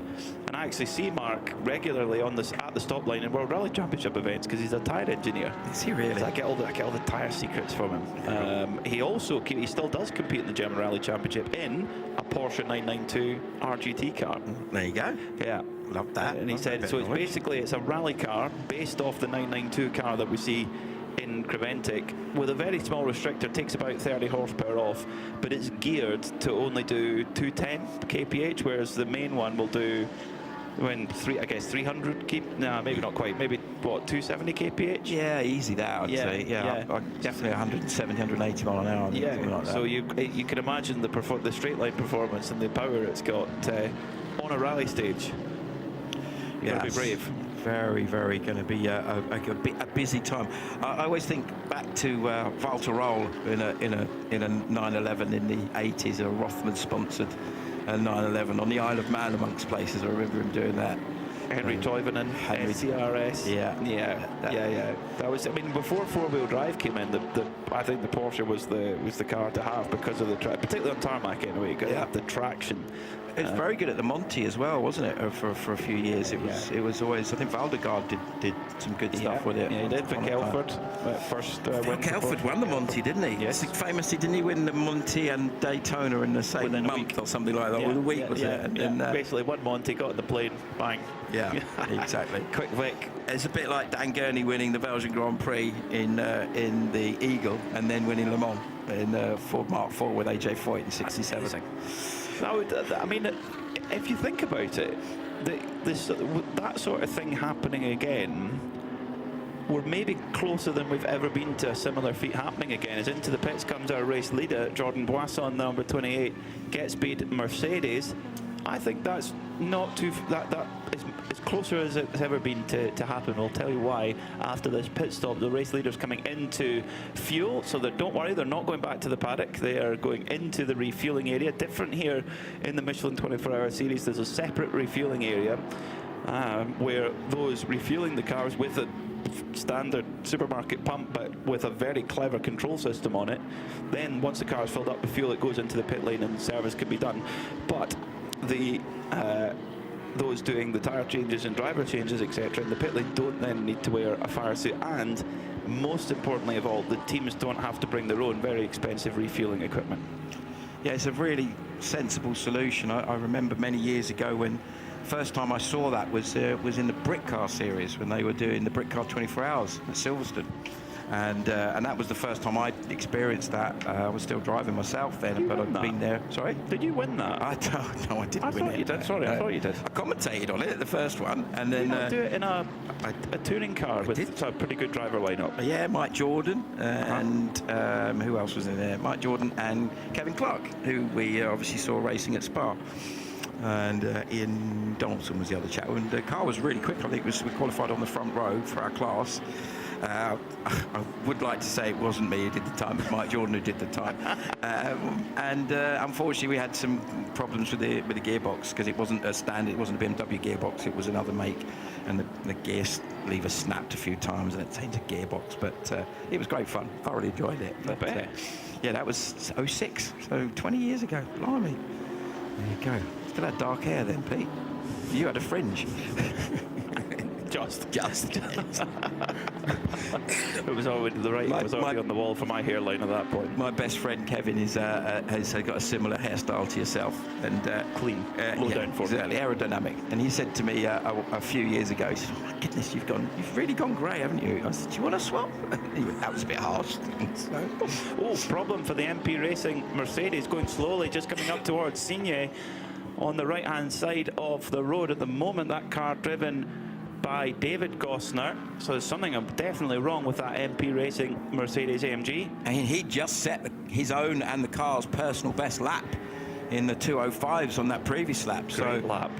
Wonder what that might be all about. Let's hope he can get the car back to the pits and they can get working on that. I'm just looking at how I was just thinking. I know, we are starting to get into another role of pit stops for fuel. And I was just wondering if maybe it was low fuel, but they stopped fairly recently, so I'm pretty sure it wouldn't have been that. There must be some sort of other issue that's causing them. So Boisson's still in the pits, still having fuel. I wonder if there's going to be a driver change when that car comes rumbling, quite literally rumbling down the pit lane with that wonderful Mercedes AMG engine. You feel it in your chest when it goes by. Yeah. It moves air, that thing. It does.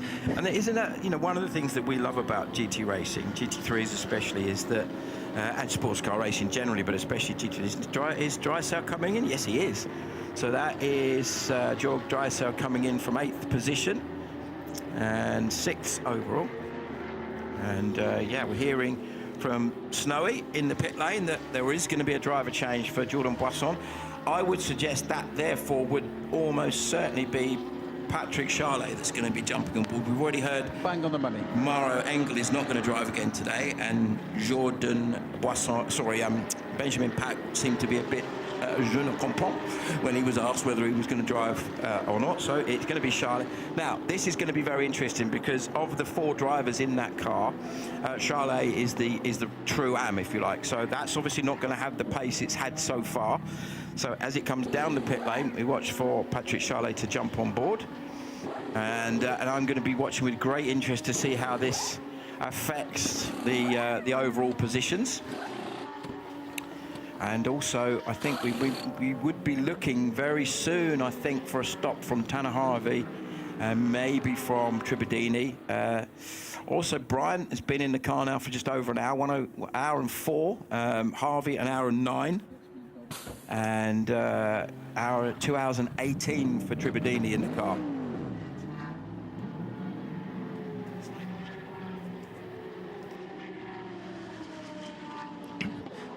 We've just done the driver change on the lead car. She's gone out with Patrick Charlet at the wheel, and it was interesting that Jordan Boisson jumped out of the car and just got out of the way and done. And Benji Pack is the man who was basically a little sort of pep talk to Patrick Charlet before he got into the car and did his seat insert for him and basically looked after him completely, but set him up for it there. We've lost, I think Jordan's just back of the garage here, so if you give me 2 seconds, guys, this Modio Mike will break up if I go to the back of the cars, but I'll try and get Jordan when he's got his lid off. Give me 2 seconds and I'll try and get hold of him for you. Okay, thank you, Snowy, for that one. That update from Get Speed PCX. Fortunately, a little spin there just a moment ago for the 910 Sebleju Racing Porsche Cup car. Loic Thier running 3rd in category at the moment in the 992 AM class. But again, an incident that would have found you stuck in the gravel trap on many other circuits, but able to carry on and get going. Maro Engels even made his way into his civvies. Crystal's still pretty warm here. Is he wearing a Germany football shirt there? It kind of looks a bit like a Germany football shirt. It's an Adidas, of course, Adidas, big sponsor of Mercedes AMG. It's got that look about it, that sort of black 3 stripes and white, yeah. Die Mark mit die drei Streifen. That's the best I could do. Sorry, Carlos, she always looks at me like that. Which means from a German. The brand with the 3 stripes. Okay. It's all right, isn't it? She's kind of looking at me. That's close enough. Well, it was on the box. It was always on the box in Germany. So let's catch up with Team Get Speed with Snowy. Yeah, I've just managed to catch hold of Jordan, who is very, very kindly just said he will come and talk to me. I think he actually wants a drink of water first, so we'll make it short for you, Jordan. Yeah, it was very hot in the car, so yeah, it was a tough one. But yeah, I think I made a good job, so yeah, I'm happy to give my car on one position. And a big front-engine car like that, is there a lot of cockpit heat soaked from a car like that? Yeah, but it was an amazing car, and yeah, I'm pretty happy to be with Get Speed because we have an amazing car. So yeah, it's not so easy, but yeah. And quite a different lineup. The four of you drivers have different abilities and experiences in the cars. All four of you. Yeah, we have the chance to have Maro with us. So, and after we are a group of friends. So we have some fun, and the very definition of teamwork. Sorry? The very definition of teamwork. Yeah. It's definitely a teamwork. It's a group of friends, like I said, and yeah, it's very cool to run with us.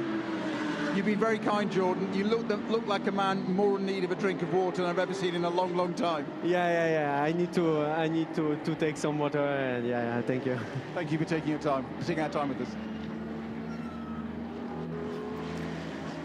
So Stefan Tribadini goes into the lead of the race then, the Santilok Audi team, as Patrick Charlet takes on the Get Speed team, PCX Racing. They've been the dominant force so far this week, but a long way to go. 2 hours and 13 minutes for this part of the Michelin 12 Hours of Paul Ricard, where we roll the cars into Parc Fermé overnight. Everyone can go and have a nice bit of dinner, a nice bit of rest, and then come back again tomorrow to do the second 6 hours. It's incredibly civilized. I've done quite a few 12-hour races in one go, and it's fun, but it's a long day. Whereas 6 hours, much nicer. Much nicer. I couldn't agree more. It's definitely a much more civilized way of doing things. I think we'd all agree. So. One driver that I'm interested to see how they get on now is just on board the Proton competition car, is Joel Sturm, who's the pro driver in that car. We've seen some very interesting drivers in that car already this season. We've of course seen Klaus Bachler in Mugello, and then last time out we saw Robert De Haan in there, who was very impressive. And interestingly, De Haan was sharing Paradigm BMW with James Kellett. I had to think for a minute. Just having a little bit of a moment, I think. Let's have a little watch. Coming into the latter part of the lap, just gets a little bit unsighted by one of the Seb Lejeune cars, but manages to run on no problem. That was just before Garlabin through Virage de Pont d'Or, but no problem, no harm, no foul. Alji's come out an hour and 9 minutes into his stint, so yeah, at this point where, you know, particularly if you're not feeling too confident, you get tighter, you get more sore and ready to get out and switch drivers. Stefan Tribadini from the lead of the race brings the Santilok junior team Audi in. That's been one of the stints of the day for me from Tribadini, I think. Yeah, done a fabulous job, hasn't he? He's been super quick, consistent, got himself up into the lead, obviously. Of course, he's going to drop down the order a little bit as they take their fuel on now. But you would suggest that both Tanner Harvey in second and Oliver Bryant in third are due a fuel stop fairly soon. Definitely, looking at the amount of time they've been in. In the case of Harvey, he's been in for an hour and 15 minutes, and Ollie Bryant in for an hour and 10. So you're getting pretty close. Now, remember, we did have a code 60 in there for a while, so that would have perhaps extended the fuel life a little bit. Yeah. And I don't think Harvey, definitely Brian, but definitely Brian, and I'm not sure about Harvey coming in during the code 60. Era Motorsport didn't come in. They didn't. No, but I'm not sure if Harvey did. Yes, they did. They took a little splash. So Get Speed Team GR286 are actually they're in good shape, I would say. Likewise, their sister car as well. So Santilok Junior Team at the moment in fuel, and we understand they may be looking to make a driver change. Snowy. 100% Michael Doppelmayr will be getting into that car. He's looking up in the gap. You can got eyes on that, where that is on its way round, but number 18, Santalok, will most definitely be doing the driver change. Michael Doppelmayr, the man who bought the very last Audi R8 GT3 off the production line. What a great thing to have. Yeah, it's a cool thing to have, isn't it? A few quid. Yeah, well, it's. I think that's one of the cars that really, truly defined GT3 and its kind of emergence. You looked at, early 2000s, early 2010s to mid 2010s. It was the car, and of course now there's a much wider scope of manufacturers involved. But Audi have been all the way through. Although I did read this morning that there may be a hint to a return. They've released this concept car called the Nuvolari, a good name to put to your car. I mean, like you say, that's like the fancy helmet is. It's like, it better be good if you're going to call it Nuvolari. Do you know, interestingly, I used to actually work for Audi for a while, but even before I was full-time there, I worked on a lot of events for them. And before the R8 came into production, like in the late 90s, early 2000s, there was a concept called a Nuvolari. And so I wonder if they've then gone, okay, now we've sort of gone round the houses, as it were, and we're gonna come back to that idea. So let's be honest, the market has changed, hasn't it? We've seen all of the major manufacturers being kind of persuaded to go the electric route because of legislation, etc. And now quite a lot of them are going, we've done our bit now, we're going to go back to producing cars that we want to produce rather than the ones that we felt we had to produce. And more importantly, what customers appear to want to buy. I think it's, whilst I'm on my high horse, I think it's crazy when you see certain manufacturers that we've all known forever that don't have a small entry-level petrol car for them. As you see, one of the great stints of the race so far, Stefan Tribadini in. Michael Doppelmayr about to climb on board. Now, what's really significant about this, much like the car that was leading the Get Speed car that was started by Mauro Engel, now the Get Speed car has Patrick Charlet on board, and now this car is about to have Michael Doppelmayr on board, and they are the two AM drivers. So that's going to play into the hands of some of the other cars that have got quicker drivers in at this stage. For example, the Era Motorsport car has got Ollie Bryant, who's going very quickly. He's now been in the 204s now, which is super quick. They will be putting Ryan Diel in that car, who's along with Jake Hill, are the two quickest drivers in that car. So that's going to work very much in their favour for this stage of the race. And it looks now like Bryant and Harvey are due to be in for a stop at some point. Pierre Caffer, the driver assistant there for that pit stop as well. The drivers, any member of the crew can put their armband on as the driver assistant and help with the driver change. Pierre Caffer just strapping Michael Doppelmayr in there. Big pat on the back for Stefan Tribadini, who has caught up with Peter Snowden. Stefan, thank you so much for taking the time. We literally just jumped out of the car. It's probably the hottest part today. It's going to be warmer tomorrow, apparently. But that aside, my colleagues in the main commentary box are describing your stint as the stint of the race so far. What is your view on it? Thanks a lot. I really pushed really hard. I know I have 2 hours 15 with my double stint. It was the way to push, to try to come back on the first position before the end of the first part of the race. During my stint, I have no water. It was not working. So 2 hours 15 without any drink is quite. Heat with no water. You look as cool as anything. You don't look at all stressed. For sure, the goal is to stay calm. If you stay calm, you demand a bit less at your body. So I really try to have some breath on the straight line, to stay calm, and it helps me also to continue on the same pace. So I'm really happy, and I also thank you for the Santalok team because they make a very good car. I'm really happy with the car with my teammates. So let's hope to be on the first position, about the first position before the end of the first part. Could be great.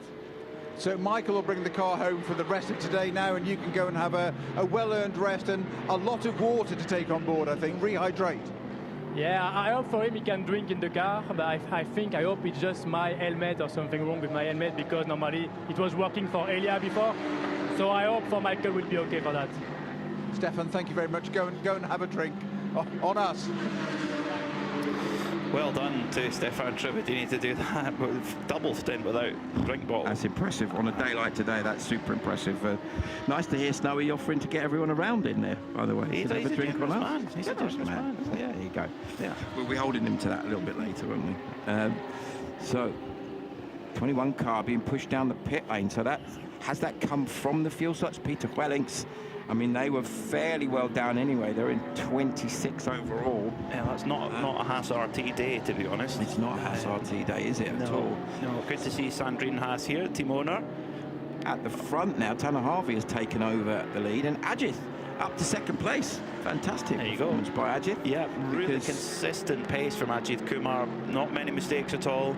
Anywhere between 208, 209, just ticking away those laps. An hour and 16 minutes into the stint as well, and doing precisely the job he needs to do. Brilliant stuff. Yeah, 2 cars currently in fuel. One is, 3 cars now. Oliver Bryant in the Aero Motorsport car, Andres Latour in the Duty Racing Audi, and Gino Rocchio in the Not Only Motorsport Ligier, which hopefully is running. They just actually on the previous lap set the car's fastest lap to 18.352. So to go back to your point earlier, Pete, about the difference between the TCE cars in there, the Asbest Seat and the Ligier, 2 very different cars, is that the Gino Rocchio best lap is a 2:18.352, and the best lap for the Asbest car is a 2:24, so 6 seconds a lap quicker. So you would expect, if it runs smoothly over the duration of the race, if both cars run smoothly, that there's a good chance that they could start to squeeze back. That's what's gone back up to 6 laps as the 21 car gets pushed away. Yeah, Haas RT going to work. Chris Dodonker, the team manager, looking on. Running 2 Audi R8 GT3s at the moment. The Haas RT crew, and Sandrine, her son is an up-and-coming rallycross star. Is he? Yeah. Very, very, very cool. So nearly 2 hours to go in this opening portion of the Michelin. 12 hours of Paul Ricard. Doesn't seem to be an enormous amount of urgency actually in the Haas RT carriage. Driver is out. Peter Gwellings is out the car. It's just got an air of, no, maybe not, but it's kind of more of an air of this isn't going to be the work of a moment. Yeah, well, just judging by the fact that nobody's actually working on the car in any way, shape or form. No, no engine covers come off or anything like that. That's, as you quite rightly said, that's that sort of air of, unfortunately, we think we're pretty much done here. And hopefully we'll get a bit of an update on what's going on from Snowy. Yeah, I've just spoken to the team in here, and basically it's a drive shaft failure, which apparently is a weakness of this car around here. I'm going to try and get hold of Sandrine in a moment, but obviously they're quite busy doing that. Driver is now back in the car, so they feel they can fix it fairly quickly. That sense of urgency, I can assure you, there is a massive sense of urgency in this garage. I'm not sure it's standing in the way here. Engine cover is coming off, so having a little look in over the top. I'm not sure whether now is the best moment to try and get hold of Sandrine, but do you know what? Let's risk it. Let's have a go. Sandrine, not your dream moment here in the sun in the south of France. No, definitely not. So, yeah, we just moved outside. Yeah, sorry, I just had to drag you out into the sun, Sandrine. Sorry about that. Yeah. Mic cuts out. Yeah, it's nicer for you. It's better for your skin. Yeah, at least it warms me up. It's still too cold for me. So I understand it's a drive shaft failure? Yeah, I think like last year as well. Last year was not for the same reason, obviously, but we're going to have to check what's going on. Without giving too much away, your colleague just said that it's a weakness on these cars around here. Why around here in particular? You have to ask the experts for that one. I thought you were the expert. No. I drive fast and that's it. I'm not the engineer, I'm not the mechanics. I mean, they're the superheroes, I'm not. But relatively easy to fix, so they can put a drive shaft in and you should be okay then? Yeah, because, I mean, now it's one of the Castellan that's in it, so, I mean, yeah. And it's a 12-hour race, and anything can happen, so.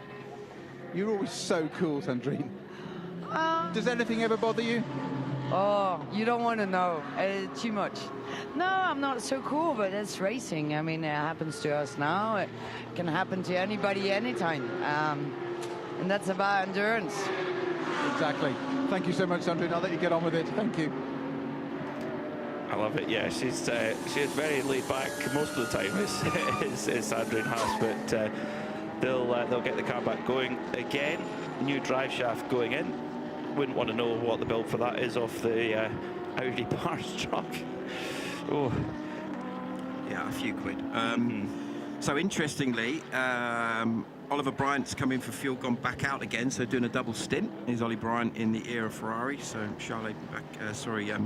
Castellan back out of the car, shaking his head with a kind of resigned. He's taking his gloves off, which would suggest it's going to be some time before they can actually get this done. If at all, the way the sort of body language of the engineers doesn't seem to be suggesting it's something that can be done quickly. Tanner Harvey still in the lead in the Get Speed car. I think will be due a fuel stop very soon. Interestingly, that car also has a 30-second penalty, just noticed on the timing screen. So I don't know what difference that's going to make. I'm probably going to drop it down a little bit further. But interesting looking at the lap times. Ajit Kumar in second, 2:09.9. Patrick Charlet in third, 2:12.2. Michael Doppelmayr in fourth is a 2:19.0. And then Alex Prince, 2:04.8, so going very quickly in the Hoffa car. Then Nicolas Michelin in the Duty Racing car, 2:07.0.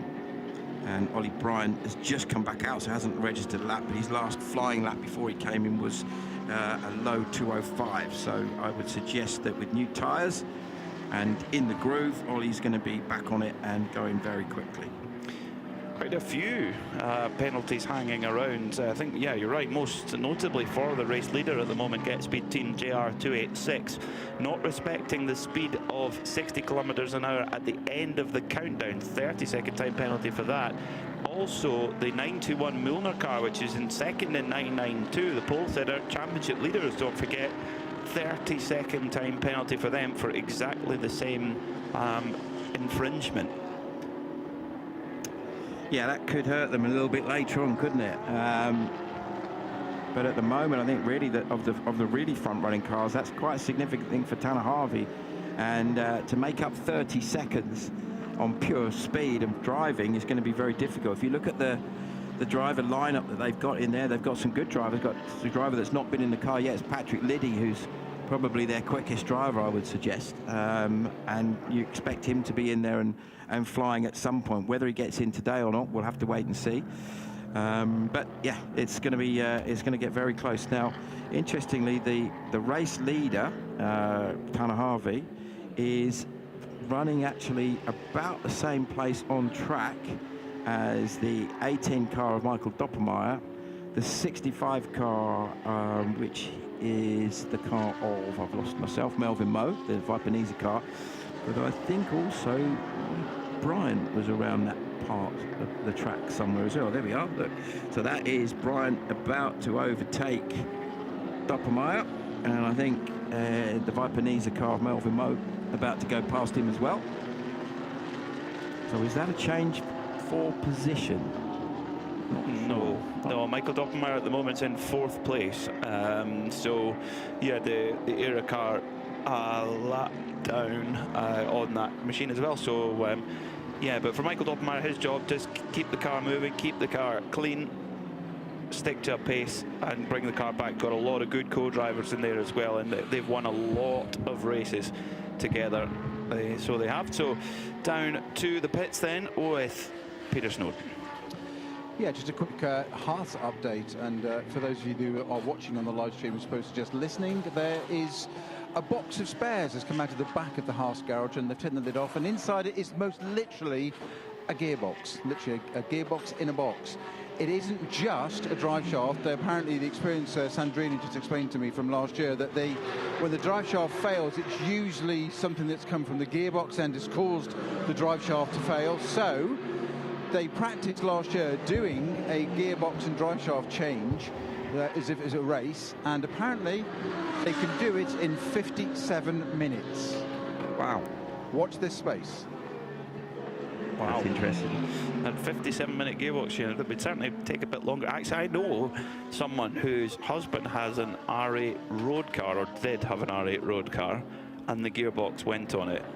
And it was a big repair bill, and a lot of it would be labour. It would take a lot longer than 57 minutes, I would think, at your local ID dealer. 100%. Wow. Yeah. Wow. But going back to your rallying routes, what do the WRC crew do a gearbox in 15 minutes, isn't it? There was a very, very funny article on Top Gear many years ago when they had the M Sport crew changing a gearbox on a Focus, I think it was. And at the same time, the Pirelli girls were getting ready for a night out, and it was the question is who would get the job done first. The Pirelli girls were still getting ready as the boys had done the gearbox change. That was Top Gear as it was. Of its time. Of its time. Yes. About an interesting. Here's a little sports car link with one of the girls in question. There's a lovely lady called Carly Wall, who was then Carly before she got married, because the Wall in her surname is Jamie Wall, who's team manager at Optimum Motorsport, who won the last race. There you go. There's your link. I knew there'd be a link somewhere. You brought it back. Brought it back in. Put it into the back of the net. Let's get some more from Snowy. So we've got to film this. This is at the direction of Sandrine. I'm going to walk around the other side of Seb, our wonderful cameraman.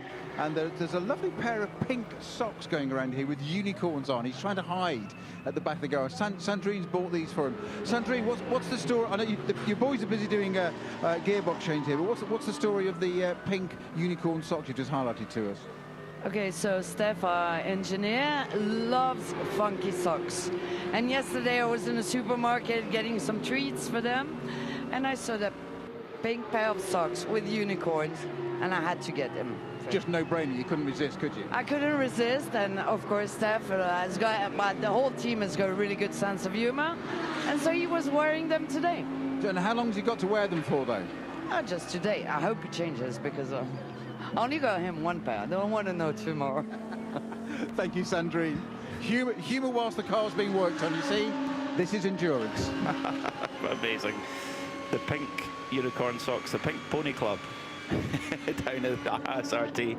Fantastic stuff. The gearbox waiting to be installed to that Audi R8 LMS GT3 Evo 2. Ollie Bryan on the march. Dropped back down to 9th position after the last pit stop, so a bit of work to do aboard that Ferrari. And the leader, race leader Tanner Harvey, into fuel for Get Speed Team JR286. Likewise, Ajith Kumar for Ajith Redan Racing. Wouldn't be at all surprised to see one of the Redan brothers on board that car now after that fuel stop, once the car's gone down the pit lane, and that will be then going very quickly as we've seen them before. Tanner Harvey again, it could be Patrick Liddy jumps on board that car. I haven't seen Patrick in the car yet today. There is our Vortex, our lone Vortex this weekend, Philippe Bonnel on board the very distinctive little orange machine, made in France, of course, and only GTX car that we have here this weekend. So yeah, going to be interesting to see if they can have a nice, consistent and smooth run to the end. Let's hope so. Yeah, let's hope so. They'd always show the true spirit of endurance to the guys and girls at Vortex. So Patrick Charlet at the moment lapping around 2:10, 2:11 mark for Get Speed Team PCX. They were in a really strong position, are in a really strong position, but they want to try and make it to the overnight halt with a lap advantage if they can. But for us, actually, you know, from an entertainment side, we want as many of these cars on that lead lap as possible going into the overnight halt, so that we get back to business tomorrow. And also, the thing is, it can work out the other way as well. As if you just get a lap down, that could be a difference of 2 minutes. It can work both ways. I remember Mugello last year, Jake Hill making a move on the last corner just before the checker flag came out to get a lap back, I seem to remember. So it can work in both directions. Yeah, absolutely. And interestingly, this year, actually, Ryan Diel was in the car at the end of day one for ERA and made up 2 places on the final lap. And that then put them 4th on the grid, and Jake started the car in Mugello for the second part of the race and went from 4th to 1st into turn 1 and was leading. So that's how important that sort of thing can be in terms of actually making the best of that situation. And with an hour and 49 minutes to go, the crews will be really keeping an eye on that to see where they're going to end up and where they are on fuel, when they're going to top the car up before, because it's 10 minutes before the kind of checkered flag for part 1 comes out, where you can't then come into the pits. The pits close with 10 minutes to go. Yeah. So you've got to get it done before that.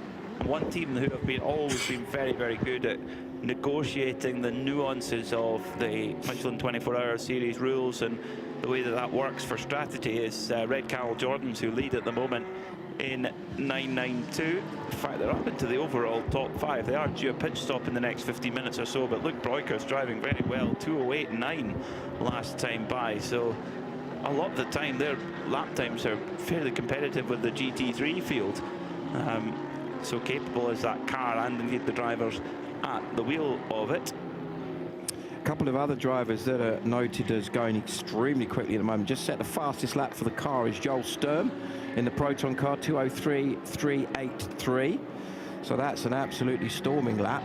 And also we saw Stephen Paulette in the 2:03s as well. So they're running 10th in the case of Stephen Paulette in the Haas car, and 12th in the case of Proton Competition's Joel Sturm. So they've obviously, both of those cars have cycled through their AM drivers, and they're starting to get the quicker guys back in. Paulette is the quickest driver in the Haas car, and Sturm is definitely the quickest driver in the Proton car. At the front, we've now got Adam Osieka in the Get Speed AM car, the car that was leading up until recently. So they're running 1st and 2nd. Patrick Charlet in the car that was on pole position, that was started by Mauro Engel. That's now completed 112 laps. Last lap was a 2:09.705. Osieka's just come out of the pits after their fuel stop, tyres and driver change. And then Alex Prince in the Hoffman car runs in 3rd position, ahead of Michael Doppelmayr. And then in the GT3 class, it's then Nicolas Michelin and Oliver Bryant. They ran out the top 6. Chazelle Technology Course serving a penalty. That's the number 994. They're a 60-second time penalty for not respecting driving code of conduct. That was at turn 15 a little while ago. The one thing I just noticed is I just mentioned about Adam Osieka being on board the Get Speed car. They still are showing the 30-second penalty, so they didn't take the opportunity to take the penalty. There is that where we just saw the Chazelle car. There is a penalty box that the driver has to stop in and serve their penalty. So it's a very specific place. It's not like, say, for example, you see it in F1 where they stop in their pit and no one can touch the car and they have to wait for however many seconds it is that to take their penalty. But looking down the list, the Mullen Motorsport also still has its 30-second penalty hanging over it, with currently Joshua Bednarski on board. That's sitting 2nd overall. And the leader in the AM class is still Anthony Debarn in the Chazelle Technology car, of the 992s, with Alexandre Motte in the Orchid Racing Porsche just behind that. So Osieka has now dropped back behind Alex Prince and Patrick Charlet. So Prince has just got ahead of him. So they're all starting to close up a little bit. And I think we're going to see, it looks to me like the top, where are we? The top 10 cars are all within a lap of each other, like 1 lap maximum behind. So Charlet showing us 113 laps, and then Prince, Osieka and Doppelmayr on 112, and then Michelin down to, where are we, Joel Sturm, all also on 111 laps. Well, SRT working hard at the moment to try and get that gearbox repaired on the number 21 Audi. Let's get an update with Peter Snowden. Yeah, work's continuing at a pace there. I don't think they're going to try and beat their 57-minute record, but they've got plenty of time to get the car back out, and there's no reason why not. Sandrine has just disappeared to the back of the paddock to have a smoke, as she put it. But I'll just leave you with a little bit of information of the other car, the number 2 entry. And the reason that they are doing quite a few rotations of Stephen Paulette and Simon Bacan is that Simon, since the 12 hours of Spa a few weeks ago, has had a double hip replacement, so they want to make sure he can get in and out of the car on an easy basis, ready for the Spa 24 hour. And that's direct from Sandrine. Wow. Quite impressive, that. A double hip replacement. Well, speaking as someone who's had a double hip replacement, I can only begin to imagine how he's driving a race car so quickly. It's, ouch, indeed, yeah. Now, one thing they do... Once you recover, it must feel good. Yes, yes. I had mine done many years ago. I had my left one done, then my right one done about 6 months apart. And one of the things that I was quite amazed about was that on literally the day you wake up from the operation, they have you up and walking around. Make sure that everything's kind of plugged in the right place. And my whole leg was a lovely shade of purple. It looked a little bit like a Sebraju Racing livery, actually, that kind of beautiful kind of plum colour my leg is on, but there you go. Anyway, enough about that. So put your colour chart, lunch, ladies and gentlemen. Hip replacement purple. Exactly, yeah. So this is the car that's currently running second and leading the AM class. Alex Prince on board the Hoffa Racing car, lapping very quickly, 2:05.1. Around about 6/10 quicker than Adam Osieka, the car that was leading the AM class and was leading overall until the fuel stop. And then a little bit further down, a couple of 992 cars in the top 10. Before we now see, actually, Joshua Bednarski has just come in the Milner car. So we'll watch to see whether there is a driver change there or not. Milner, of course, with that 30-second penalty hanging over them, unless they've served it. I don't think they have, though. 30-second time penalty. Yeah, they've still, number 921, yeah, still got it to serve, unfortunately. So that's time they don't really have to give away to Red Camels. Red Camels have opened up a bit of an advantage over the course of the day, and yeah, 30-second time penalty, that's gonna sting. But of course, Milner with 2 wins on the season so far. They are the ones in control of the championship at this stage, but we're still only at the midpoint. 2 rounds to go after this one in the 2026 Michelin 24-hour series. We go to the Nürburgring in a month's time on the Grand Prix track, not the Nordschleife, just the Grand Prix track. But that's a brilliant circuit, actually. I think highly underrated because of the neighbouring Nordschleife. Everyone talks about that, but actually I think the Nürburgring Grand Prix track has got some really cool sections to it, particularly around the back of the circuit. Some nice quick corners through sort of fast left-right when they come up the hill. Remember Hamilton having a blowout there when they had the German Grand Prix there, going straight on, I think, in his first year in 07 in quali, I think it was. And it's just super quick section there. Not where you want that to happen. And then a great overtaking opportunity as well going into turn 1.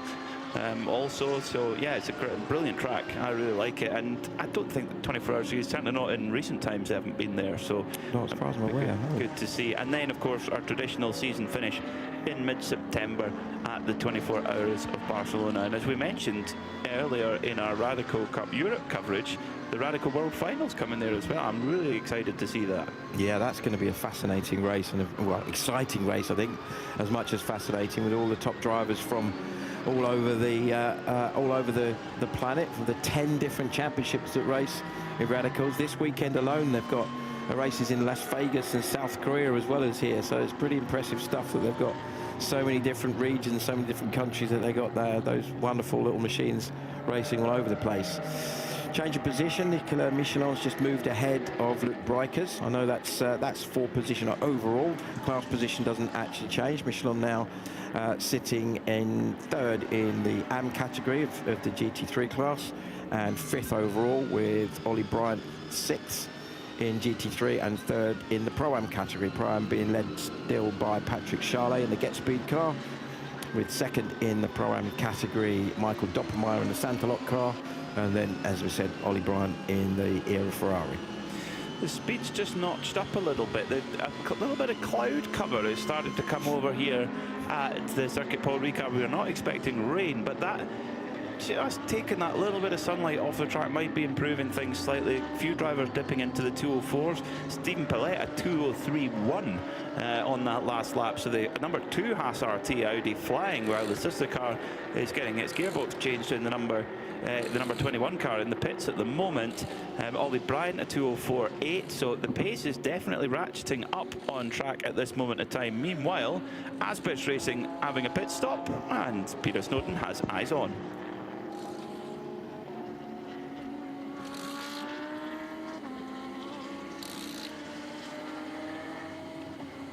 No. Wouldn't turn off. So, quite a bit of work going on the right rear. We noticed a lot of debris coming out of the wheel arch in there, but I think it's just routine stuff, actually, just taking the time.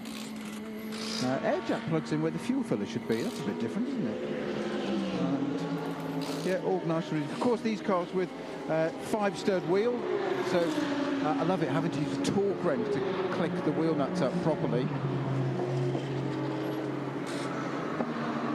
Gieris into the car now.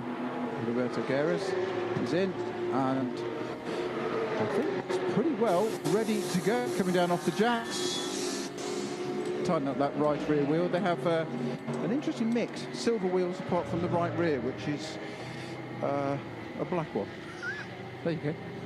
Guess they can identify the car a bit easier there. Thanks, Noy. Asbest Racing leading in the TCE category. I do like the 5 lug nut pit stop in that, well, not even NASCAR style anymore. They've got centre lug nuts in NASCAR now. They've got it easy. What's the world coming to? NASCAR don't have the 5 studs and the glued to the rim. That was the thing, wasn't it? They'd glue the studs to the rim and they'd replace it. That was all pretty cool. Yeah. Stefan Perrin is under pressure in the 992 AM class for Seb Lejeune Racing in that purple machine. Under pressure from the number 928 of Jonathan Kearney for HRT Performance, and he's going to have a look now. Here comes Jonathan Kearney up the inside at the North Chicane, and through he goes then. Great move there from Kearney, and he goes into the 992 AM category lead and third of all the 992 cars.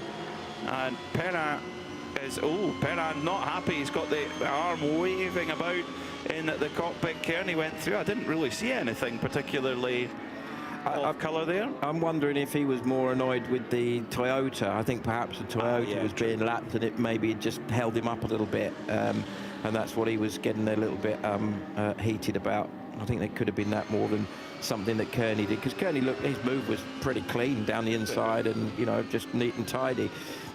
Certainly didn't see anything untoward from that perspective, unless there was something earlier on in the lap, maybe that they got into each other or something. Who knows? But I think it's more likely the traffic. I think it was. I think it was the traffic. Because Kearney is quickly moving away as Perrin now going to come in to the pits from that one. Stefan Perrin, he has been on board for an hour and a half, so yeah, it is due to come in anyway. Kearney had got a good draft there on Perrin, flashed the lights a little bit, and then up the inside he went. Perrin leaves the door wide open. Yeah, so the move's already done before they get to the Toyota. So actually, I honestly don't think you can blame the. Maybe that's what it was. You can see there that the Kearney car just went off track to get round the Toyota, and maybe Perrin felt that he could have got a run at the HRT car without that happening. That's perhaps what he was upset about. Yeah, that's it. There we go. So, and they're gaining an advantage. Yeah, definitely an advantage. Interestingly, I was looking into the penalty, the significant penalty that the 994 car got. That car is the Chazelle Technology Course car. 60-second time penalty, which has now been served. That was for not respecting driving code of conduct, sporting regulations, Article 16.2. And I looked up Article 16.2, and it could be a lot of things, but usually fairly serious driving infringement, including things like cutting the track, etc. So, and it was turn 15 was where the incident happened. So has Kearney allowed Perrin back again? Or is that the sister car as they come up towards? No, I think that's I think two of them still at it. Yes, it is. Yeah, you're right. Yeah. No, it's not. It's the number 910. It's the sister car that Kearney's just gone through on. So I thought maybe he'd let Penang go back through, but no, he hasn't. So they may well have to just keep a watch on the penalty screen there for HRT. Or you could maybe, if you're the driver, you could argue, say, oh, well, he just moved across, so I had to take avoiding action. That would maybe be the slightly woolly excuse possible. Into the pits then comes the number 2 Haas RT Audi. Stephen Paulette jumps out. Tire change going on. Let's go down to Snowy.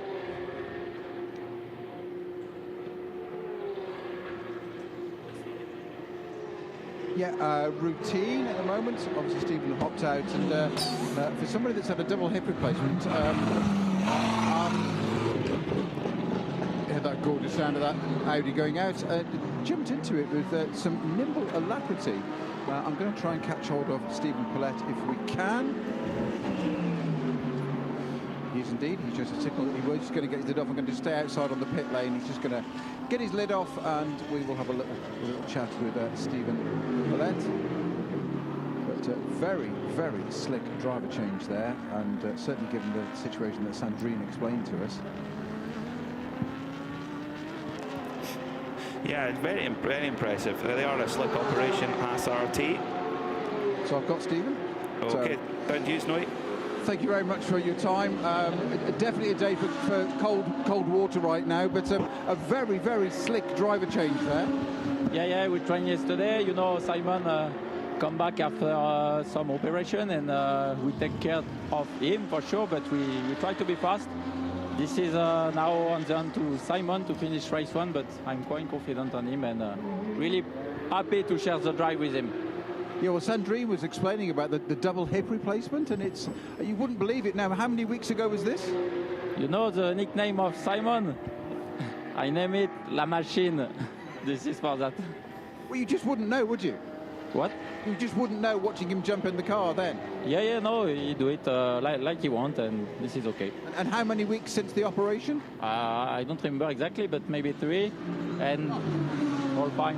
This is on the way for the preparation for the 24-hour of Spa, where I will be with the brother Castellan and Simon, and I make a good preparation for the 3 bronze, and after that they will be ready.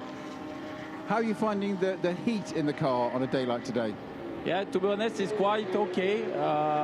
The wind is there. This is not so warm, and this is possible. Simon will finish with double stint. La machine. Yeah, I think it will be so hard, but no, this is okay, to be honest. Thank you very much for your time. I'll let you go and get some water. Thank you. Thank you. Bye. So a couple of significant stops whilst we were hearing from Snowy. Luke Breiker's leader in the 992 category in for fuel. There is a 3-second penalty hanging over that car, just the 3 seconds, but still needs to be served at some point. Also, Melvin Moe in the Viper Niza car has been going very well. He's just called in. I think he's just set one of the car's quickest laps, almost matched the time that the car did earlier on in the race. And that's now moved with Moe coming in. It's moved Joel Sturm up into 7th overall, just behind Ollie Bryant. Meanwhile, in the Jutta Audi number 71, getting a good run out of the absolutely flat-out virage de la Saint-Bon, goes past Michael Doppelmayr in the Santalock Audi. That is not for position, though. That is to get a lap back for Nicolas Michelin. So the Jutta Audi will crack on, but move done there. That's Santalock Audi car running in 4th at the moment. Michael Doppelmayr at the wheel. Very impressive pace early on, particularly in the hands of Elliot Earhart, that car. Well, we've seen them win so many times in the Michelin 24-hour series, winners at the opening round at Mugello as well, overall, not just in class. Yeah, exactly. And also, interestingly, Michelin, although he's just unlapped himself from Doppelmayr, was that for position? I think it was for position, actually, yeah, because Michelin's now moving ahead. On the screen, yes. Now, interestingly, Ollie Bryant is closing up on that car as well. and is also closing up on Michelin. So it's looking like of those 3 cars, Brian, 2:04.836 last time round, which is very quick at this stage of the race. He's lapping obviously quite a bit quicker than Doppelmayr. Showing Doppelmayr's lap time is 2:14. That sounds about right. And with Michelin at 2:07. Race leader Charlet doing a 2:09, and then Prince 2:05, Sieca 2:05. The other car that is absolutely flying that's near the front is Joel Stern in the Proton car. He's been lapping in the 2:03s pretty much every lap. Alexander Prince has been just sneakily going up the leaderboard in that Hoffer Racing number 11 Mercedes AMG. They're leading in the AM category, but also running very, very well. Good pace, 2:05.3 last time by. Right, similar pace to Adam Oseka in that Get Speed Team JR286, also in the AM category. So the overall podium filled with a couple of AM cars running very, very strongly indeed. But it is Patrick Charlet who leads by 32 seconds from Alexander Prince. Alexander Prince probably will need to come to the pit lane within the next 10 minutes, maybe even the next 5 minutes to fill up with fuel. That said, being an AM class car, they have certain advantages in terms of refueling rates, fuel that they can put in the car as well. So if there's a car that's going to go long on fuel, it will be that one. Seen that several times before, where Hoffer just able to just keep the car out of trouble and keep moving along and use those class advantages as much as they possibly can. Of course, won it overall at Barcelona, the 24 Hours of Barcelona. Really, really cool.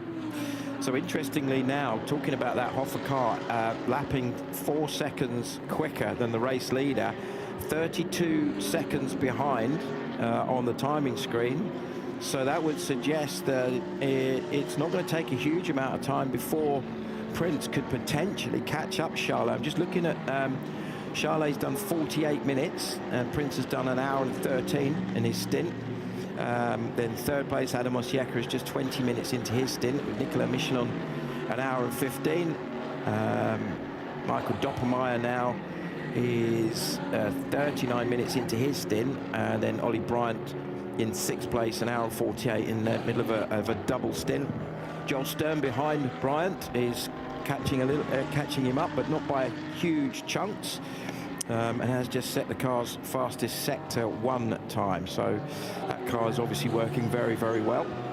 But it's going to be interesting to see this battle potentially between Charlet and Prince for the lead, and then the sort of 3rd, 4th, 5th, 6th battle is going to close up as well, I think. It is, yeah. It's just all bunching together nicely. And of course, remember, when if all these cars are on the same lap, then for tomorrow that will be really cool to see them all starting on that same lap and ready to go again for a 6-hour sprint to the end. Speaking of which, Ollie Bryant in the 81 car, looking at the driver tracker where the cars are on circuit, he's lapping in last time round he did a 2:06.7, so he's 6 seconds quicker than Patrick Charlet.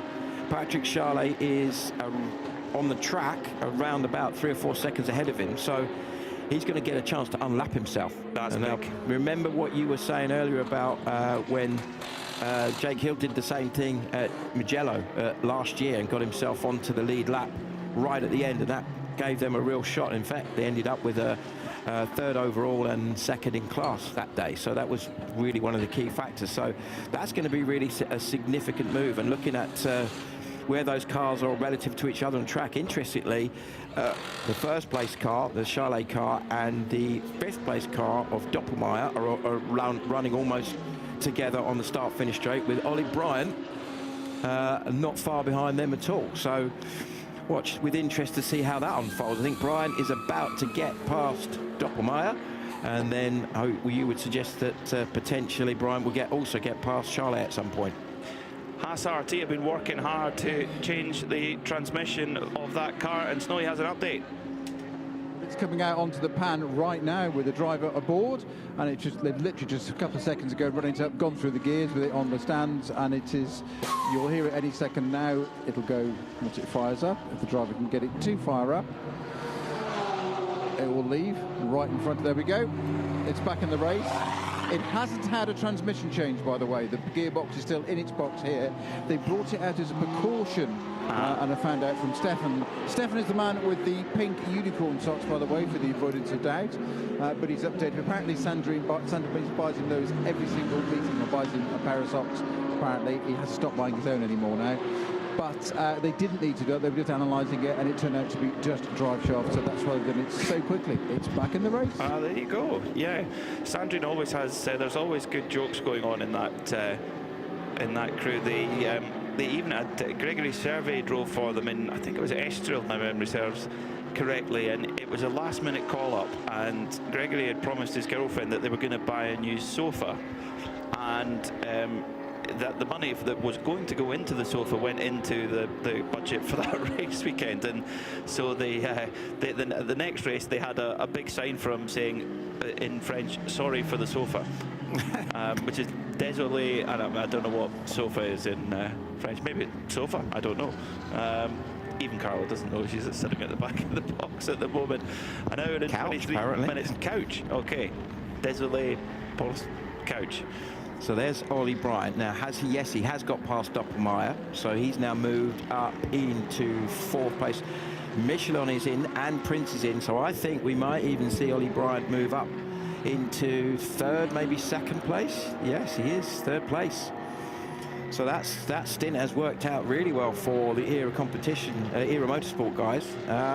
Great stint by Ollie Bryant, lapping very, very quickly. And he's about a second a lap quicker than Osieka, who is in second place. Now, he's just unlapped himself from Charlet, so now he will be just that little bit closer to the leading car, which is going to be very significant at the end of the day.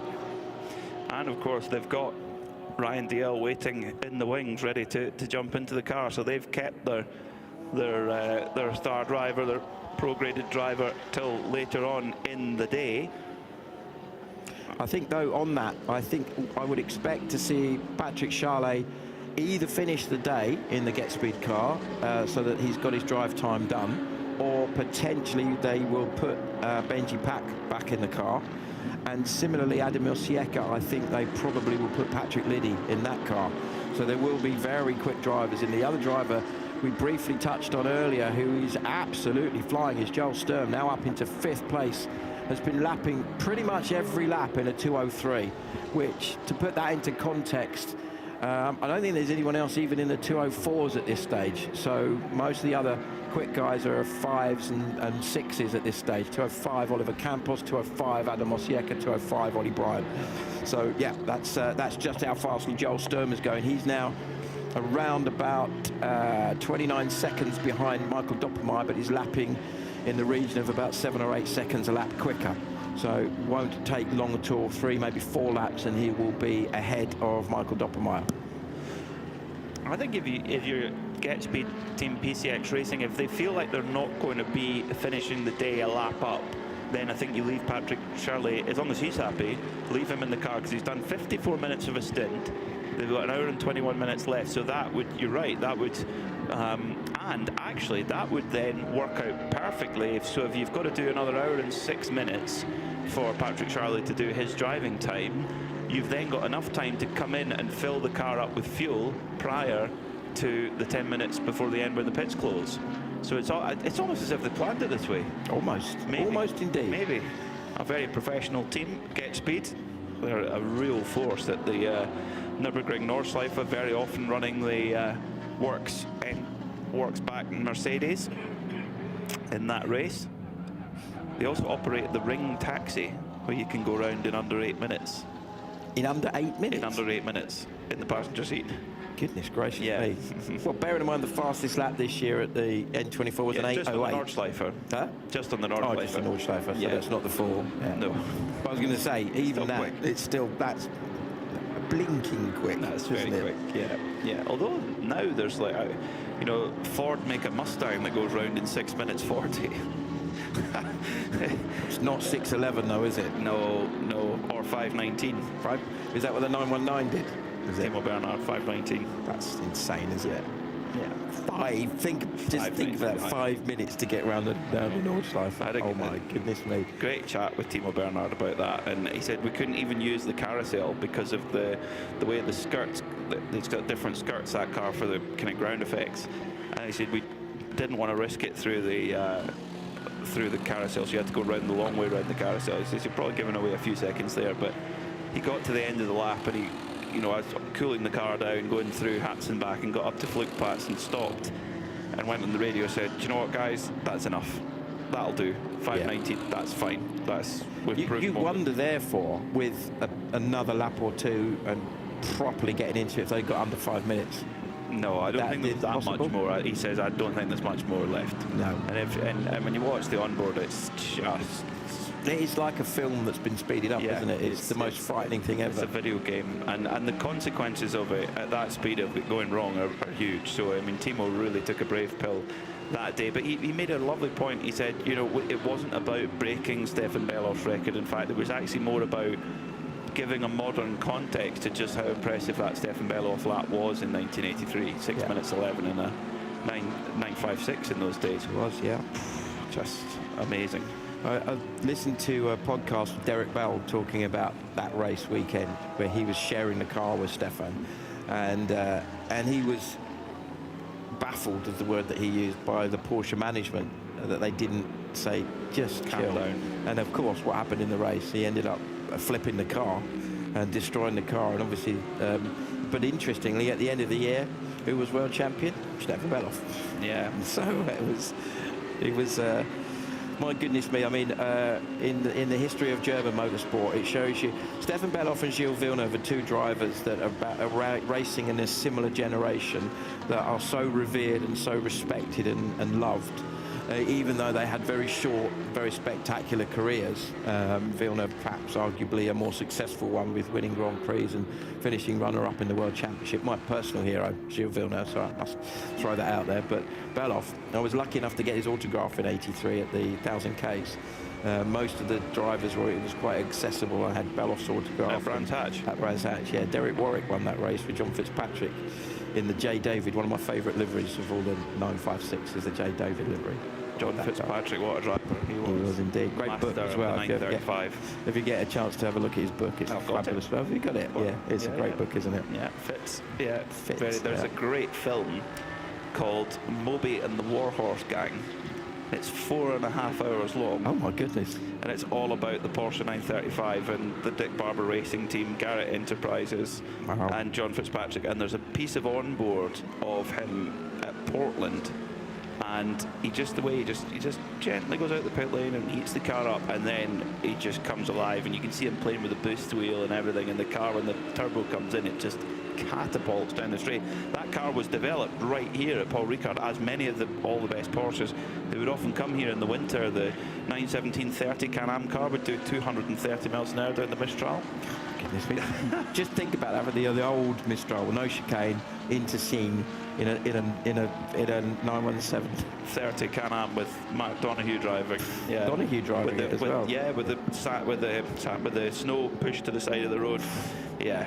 Hardcore. People were this man, talking of hardcore, this man is flying, isn't he? That's Josh Dermish just past Michael Doppelmayr. It didn't take long at all. I guessed 3 laps, and it was 3 laps, and he got past him. You know, let's be fair, Doppelmayr is a proper amateur driver. You know, he's very much a gentleman in the traditional sense, and Sturm is a full pro. So, you know, that's what you'd expect, really, isn't it? So what that's done for the overall lead, it's starting to look quite interesting at the front. Charlet, 126 laps, 33 seconds behind is Adam Osieka, and he's lapping around about 5-6 seconds a lap quicker than the race leader. And there's an incident there. The Circuit Toys 444, turn 5, gets back going again. Now, I wonder if a few crews were about to press the box this lap switch there, because that might have brought out a code 60, but the car is, I think it was just about to be a code 60 there, but it will stay green for now. Car's got back going again. Toyota Supra with the BMW straight 6 engine with the turbocharger. Really cool to see what, I mean, the way Toyota have developed, or I should say redeveloped, their sporting credentials over the last 10 years with the GR Yaris, an amazing little car, four-wheel drive, proper rally-bred machine. This bringing back the Supra, the GR86. I mean, now you think of Toyota, it's a proper sporting brand. Again, it used to be, went away for a while, and they all, because, you know, Mr. Toyota himself, he's just car mad, racing mad, and that shows in the products they're making. Yeah, absolutely. And I didn't realise until a couple of years ago that the Supra that we've just seen there and the BMW Z4 is essentially the same car, really, under the skin. And where that came to light for me personally is in British touring cars. West Surrey Racing, running obviously, was supported by BMW and ran an engine built by Neil Brown, which was obviously from a BMW.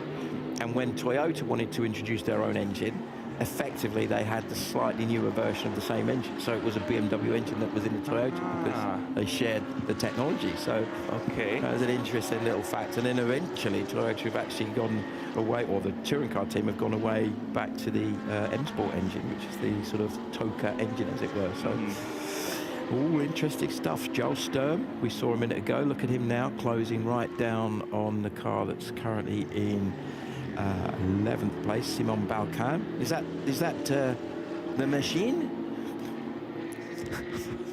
But the what? The machine. The machine? Yeah, Simon Balkan with his two hips. Ah, yes, yeah, the machine, yes. I'm with you now, yeah.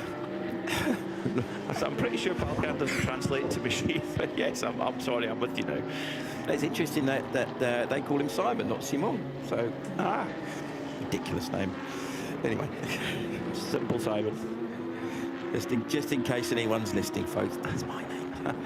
It was a little joke. Okay, so where are we with Patrick Charlet now? Only 27 seconds ahead of Osieka.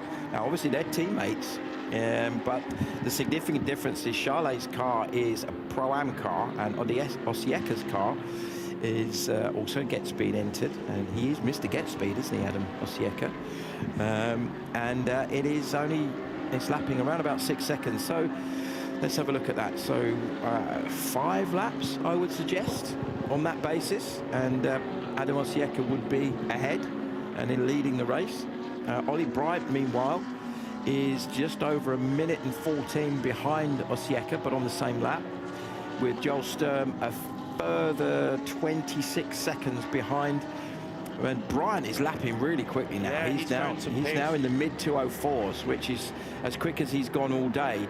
It's just over a second off of the quickest lap that the car has done earlier in the race. Now, if Bryant can continue to lap in that pace, you would suggest when and Doppelmayer's in, interestingly, so that's, I would suggest, probably going to be a driver change, unless, as we've or if you guessed earlier, they may well, with both Doppelmayer and Charlet, get their drive time done today, and that then gives them a clean run tomorrow with their quicker drivers. Doppelmayer has just come into fuel for the Santalot Junior team with an hour and 11 minutes left before we go into Parc Fermé at the end of part 1 of this Michelin 12 Hours of Paul Ricard.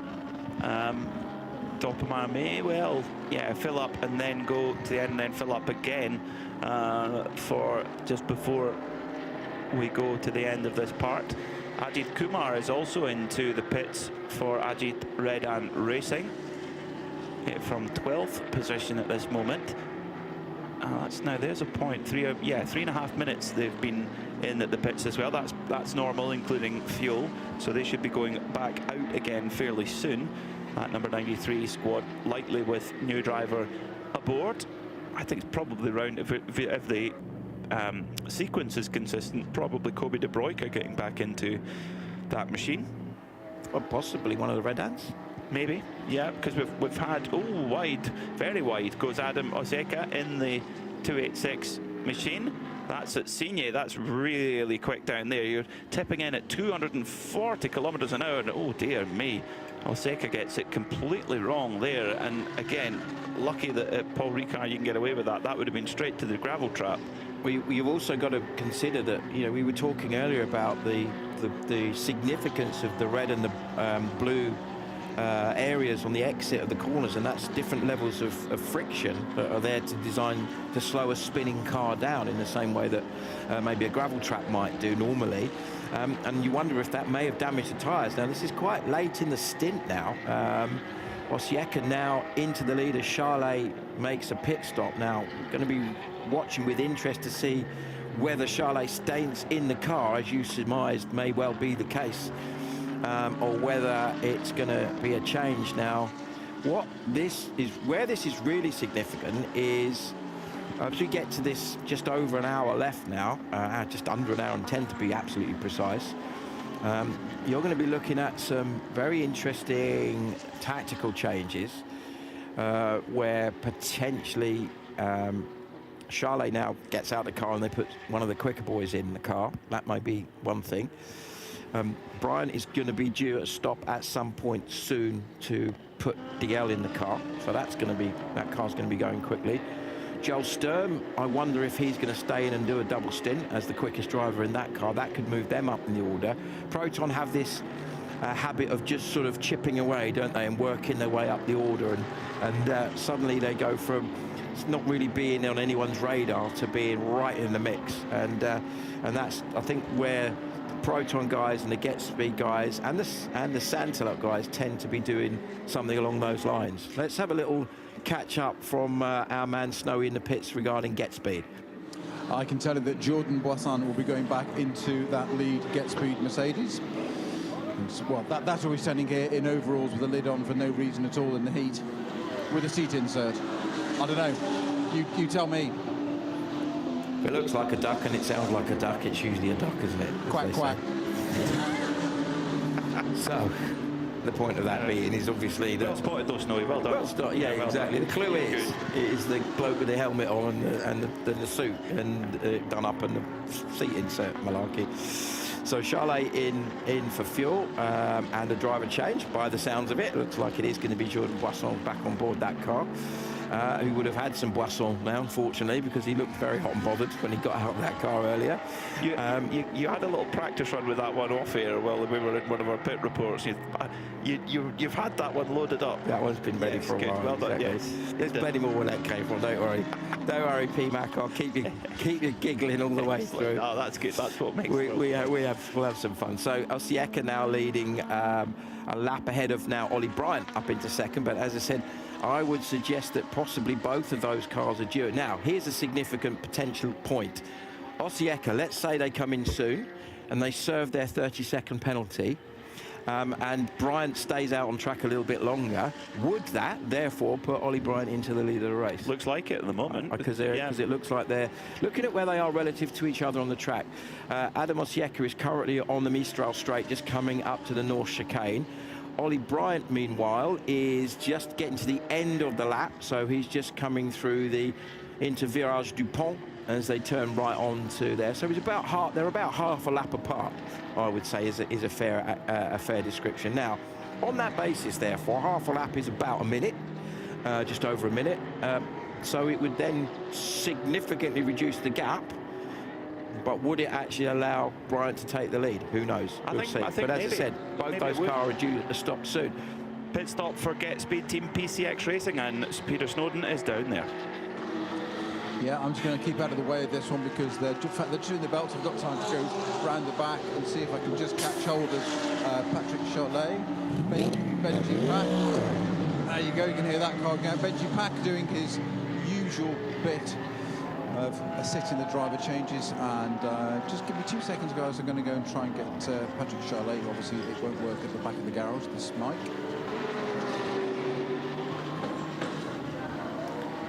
Patrick Charlet doing his job there before handing back over to Jordan Boisson, keeping Benjamin Pack in reserve for tomorrow. Likewise, Maro Engel.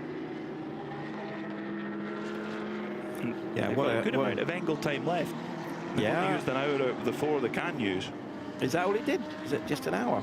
Well, yeah, just over. Yeah, and that's a fascinating strategy, isn't it? They're going to just hope that what they've got to really hope for is that when Engel's in the car, they don't get code 60s, because that would really hamper their progress. Even I'm as quick as Engel in code 60. Because it wouldn't matter if it was me, Maro Engel, or Peter Snowden driving the car. It still does 60 Ks at that point. Speaking of Peter Snowden, he has caught up with Patrick Charlet. That's about my limit, quite literally. I've caught up with Benji because Patrick didn't want to actually talk at this moment in time. You've been a little bit busy there doing your driver assistant on these changes, a dual role for you as well as driving. You have to do all that bit as well as seat inserts, etc. They're making you work for it, aren't they? Yeah, no, it's fine. I help the guys when I can. It's easier for Patrick and when he jumps out of the car to have a driver assist, so I can do it with Jordan. So the driver change went quite good. So really proud of it. And now 1 hour 20 left. I think 1 hour 5 minutes left. So full push towards the end, and we will see where we are. And what's the strategy behind taking Patrick out and putting Jordan back in with this far to go? Yeah, that's an engineer. I'm not an engineer. That's if you want to answer on this, then you have to ask my engineer, not me. I did the driver change, and I could help them, so this is very good. Now we will see. I don't know. I think it's a good strategy. We are still in the lead or in the top 3, so super happy. And Patrick did a fantastic job. So yeah, this is good. And is Patrick up on his drive time now? Does he have to do more tomorrow? No, he still have 1 hour to go tomorrow. He did 1 hour today, a fantastic job. Tomorrow again 1 hour, and then the job is done, and then we will finish the race with Mauro. So then the car will fly tomorrow. It's flying. It's been flying all day. Thank you very much for your time, Benji. Thank you for your time. Thank you so much. Thank you. So there you go. There we have it. As we surmised, backloading Benjamin Pack and Mauro Engel for the run to the end of the race. So Adam Oseka, they have, now they've got to pit fairly soon, we think. So would that be right? Or they've just been in? Adam Oseka with 2:06.3 last time by. I was thinking that, Simon, when was the last time they were in? Well, they've been 44 minutes. Osieka's been on circuit. Yeah, so okay, I think so they're about half an hour before they do the. Yeah, they've got about another 25 minutes, I'd say, probably before they need to stop.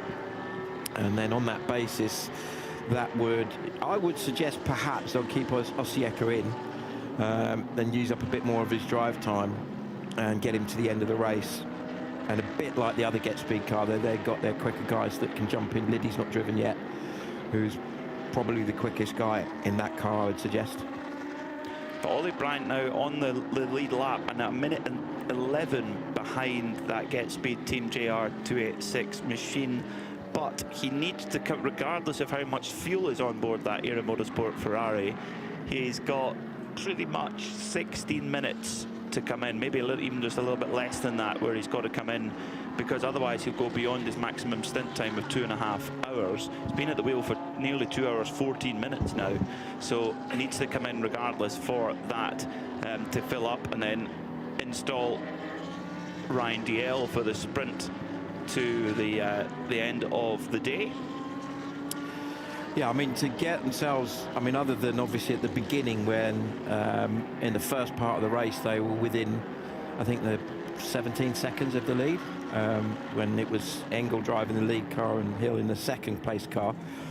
Other than that, you know, this has been just a brilliant bit of strategy.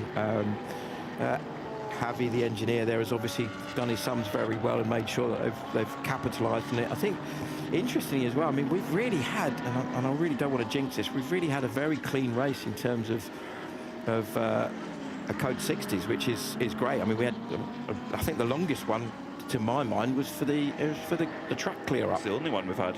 Which, yeah. Was it the only one? That's the only one we've had. Yeah. So if you took that out of it, I mean, from a racing point of view, it's been fabulous, hasn't it? We've just had clean racing all the way through. That's it. And been some incidents as well, hasn't there? Some contacts and things like that. And I think, though, that means that the strategical plans have stayed pretty much as they were at the beginning of the race. So then it is really a pure exam of who makes that best strategical play with a clean sheet of paper. And on the move, Pro-Am competition with Joel Sturm aboard, moving forward with purpose right now, only 20 seconds behind Oliver Bryant in that Era Motorsport Ferrari. So it's looking, and stint time-wise, Joel Sturm's coming to the end of a single stint, and into the pits he comes then. So that will put Pro-Am competition over to fueling now, and will use up majority of a tank towards the end of today's first part of the Michelin 12 Hours of Paul Ricard. So if they do the strategy where you're filling up with to go into tomorrow with a full tank, they may drop off the lead lap. Maybe we'll start lap down, but then start with a full tank. So that's the thing where we've got to keep a watch on. What do the cars, not only what position do they finish in, but how much fuel do they end the day with, and indeed if you know how fresh are the tyres on the car as well. Absolutely. And yeah, Brian, I mean, he's done such a brilliant job in this double. He's now been in the car 2 hours and 16 minutes. So as you quite rightly said, he's only got, I would say, probably another 5 or 6 laps before they need to come in to ensure that they don't go over the drive time. We're now under the 1 hour mark now, 59 minutes and 30 seconds to go, which means that this is where the really clever strategies start to come into this first part of the race, first half of the race. Effectively, there is our race leader, the 286 car of Adam Osieka. And lap times wise, Osieka slightly quicker than Brian, but has been up until now a bit slower, and I wonder if that's just where they're both getting to the end of the stint and the tyres are starting to scream a little bit as the temperatures. The track times, interestingly, Joel Sturm, just before he came in, set off his personal best sector 1, which would suggest even at the end of the stint, you know, the car was where obviously it lost all of its fuel load, so it's as light as it's going to be. Was obviously going to be still not as quick regarding the tyre grip that we would have had. So this is our 5th place car. I think that's possibly going to move up a little bit as the Sturm car that we just saw come in takes fuel on. I think so that time from Ollie Bryan, that 209 must have been traffic or a very small mistake, because he'd gone back to a 205 flat, back down to the pace where we normally expect him to be. So yeah, I mean, he was in mid 204s not that long ago, 204.5s around about that mark. So it was an anomaly. I think he was almost exactly a second away from the car's quickest laps, which is fantastic, you know, to get to that stage. Would be really interesting also, you know, to see what Ryan can do in the car at the end. You know, you would suggest therefore that there's a chance that the car may even be able to go, and that's meant with no disrespect to Ollie, but Ryan might, as just a little bit more pace in the car, might be able to find a bit more, and that could ensure that they do maybe end the day on the lead lap. If they can do that, that will be such an achievement for Era. Well, that's, I think regardless of the fuel in the tank at that point, that would be a result. And of course, the more fuel in the tank, the better. But I think that's got to be the goal, you would think. But they need to bring the car in within the next 5 laps, because otherwise they're going to blow over Oliver Bryant's stint time, which of course they'll be very aware of, and the car of course will need some fuel as well, which also helps. Yeah, I wouldn't be at all surprised to see him in the next lap or two, to be perfectly honest. He's towards the end of the lap as we speak, coming through the final couple of corners, so we'll watch with interest to see if the orange F comes up on our timing screens, which is F for fuel. And that tells that meant Ferrari. Oh, you got Ferrari, double F then, Ferrari fuel. Ferrari FF, I wouldn't mind one of them. That'd be nice, wouldn't it? Yeah. That'd do nicely, wouldn't it? And obviously to completely go against my theory, he stayed out. So, of course he would. Jordan Boisson back on board the pole sitting, number 28, Get Speed Team PCX machine. Looking for that first win of the season here in Michelin 24-hour series competition. They've been quick ever since they rolled off the trailer. Qualifying, really good performance in qualifying yesterday with a 2-minute flat 0.6 from Maro Engel. A great average time as well, putting them on pole position.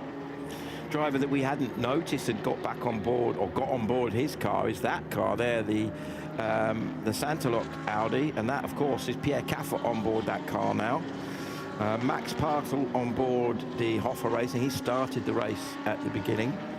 Interesting bit of dialogue between him and the Era Motorsport driver, a certain Mr. Hill. He came over to Jake and said, let's just be chill through the first couple of corners. Jay passed me in turn 1. So that obviously that bit of strategy didn't quite work, did it? Apparently John Cleland was the master of that, and particularly with RICARD Rydell, he could wind them up and just say, right, Rick, remember, turn 1, I'm coming around the outside of you, okay? Yeah, good. And he would then go to cover it, and John would go up the inside. Mr. Cleland. Yeah. The man's an animal. The man's an animal. Might be Mr. Superstar. If anybody doesn't know what we're on about, look up the 1992 British Touring Car finale at Silverstone. It's one of the most sensational races you'll have ever seen. And probably the most sensational interview you've ever seen as well. I just always got this vision of the way he stood like a gunfighter when he got out of the car. He stood with his arms by his side, totally enraged. Spanish bullfighting. Well, that's exactly a better description, actually, more like a bullfighter. But okay, so his sternum, hadn't he? Huh? So he'd broken his sternum before, so he had like some sort of brace on. So it looked like he was more Buzz Lightyear than before. Yeah, very good. Big part of British touring car history, that one. 54 minutes left before we go to the end of part 1 of this Michelin 12 Hours of Paul Ricard. Adam Oseka leads for Get Speed Team JR286 ahead of Ollie Bryant for Era Motorsport, but that Era Motorsport Ferrari is due in any lap now. Vasily Vladikin has been just smoothly taking the Continental Racing Audi by Simpson up the order with some great lap times in the last little while. Jordan Boisson has just taken over the Get Speed Team PCX racing car, so the Get Speed car, although at the moment showing in 4th, when the pit cycle comes around, it will look pretty good. Max Partel for Hoffer Racing looking good in the AM category as well. 5th overall. Arunas Gikuskis for Juta Racing in 6th. Haas RT's leading number 2 car in 7th. Manuel Lauk has taken over the Prodon competition. Porsche from Joel Sturm. Dominic Ang for Viper Niza Racing's 9th. And Pierre Caffer for Santalok in 10th. And in fact, a move for position. Vasily Vladikin battling with the Get Speed PCX Mercedes as they come through the North Chicane, and Boisson pushes forward ahead of Vasily Vladikin. So that's a move for 3rd position. Boisson goes through. And Adam Oseka has brought the Get Speed car in for fuel. So that will potentially, well, let's watch and see what happens with Ollie Bryant. He's getting towards the end of his lap. Wouldn't be at all surprised. We've kind of guessed, or I've certainly guessed, that he's going to be coming in pretty soon. He's got 2 hours and 23 under his belt already, so he's potentially got one more lap before he comes in. So we will watch with great interest and to see exactly what happens. And yes, Ollie Bryant has just come in, so Bryant now into the pits, and will go for fuel before he takes the car down to hand over, we think, almost certainly to Ryan Diel. Nice little battle here with Pierre Caffer getting stuck in and fighting hard through the traffic there. I think, was that the 69 car? That's Vladikin, perhaps? Yeah, not quite sure. So, whilst we're talking about driver changes, we wouldn't be able to do that without my good mate, Mr. Peter Snowden, has joined us in the comms box. So it's all kicking off, Pete. It's all looking good. I know, but you were always quicker than me, so yeah, we're not that much of mates, are we? Ladies and gentlemen at home listening, just please forgive my colleague here. We're just being silly, aren't we? But there we go. We are. So, it's 30 years of professional, respected rivalry. Exactly. So Manuel Lauk there, as we see the Continental Racing Audi coming in. So that is Vasily Vladikin. So the cars that have been running 1st, 2nd and 3rd, all in now. We're going to watch with interest to see if Adam Oseka stays in that car, the Get Speed car, or whether it gets handed over to one of the other drivers in that lineup. I'm almost certain that they're going to put, in fact, they are definitely going to have to make a driver change at Era, because Ollie Bryant did best part of 2 hours and 25, so almost exactly the 2.5 hours that is allowed. Just over 50 minutes left of this first part of the race. Remember, we wave the checkered flag in 50 minutes, and then we start the race again tomorrow morning and run for the balance of the race. So it's pretty much 50-50 across the 2 days. wonderful way to go motor racing in the south of France. Oh, absolutely. But I was just going to say a little mention there for Ollie Bryant, and obviously your son Jake started that car as well. But that's never underestimate the level of concentration required to drive a car of that category and level at that pace for 5 minutes short of 2.5 hours in these conditions, and that says an awful lot for Ollie. He does an awful lot of modern racing and historic racing, as you mentioned, stuff without power steering and stuff, so this is on that basis a little bit easier. But these are more physical in a different way, that from your G-forces received in the car of accelerating and braking and your cornering, whereas your historics are more physical internally, having to fight the thing all the time. So exactly, it's a totally different way of doing it. You've still got to be super fit to do this. So hats off to Ollie Bryant there for a great run in the ERA Motorsport 296 Ferrari, which you say is in the fuel area now, and will be, it's P2, is it not, at the moment? So yeah, it's still showing as P2. I think that's probably going to drop down when Boisson comes past. Where is Jordan Boisson at the moment? Just looking, Osieka's now come down the pit lane to potentially do a driver change and a tyre change. He may well stay in the car, so we'll watch with interest. Carla may be able to see what's happening from where she is, but at the moment we're watching the 71 car in the fuel. There's 5 cars in fuel at the moment. We've got Ollie Bryant, we've already mentioned, Vasily Vladikin, Arūnas Gešlaukas, Mark Sharon in the Duta Racing Audi, and Philippe Bonnell in the Vortex. They're the cars that are all down at fuel at the moment. Now, Simon, unless my eyes deceive me, Jordan Boisson it's saying it's stationary in the pits with the tracker, so I'm hoping the tracker is having a little bit of a moment, because I saw that driver change and it go out. It's it was a hidden behind it. So there's a danger. It was 286, the other Get Speed car, but the 6 was hidden on my tracker. So I'm thinking 28. That's not right.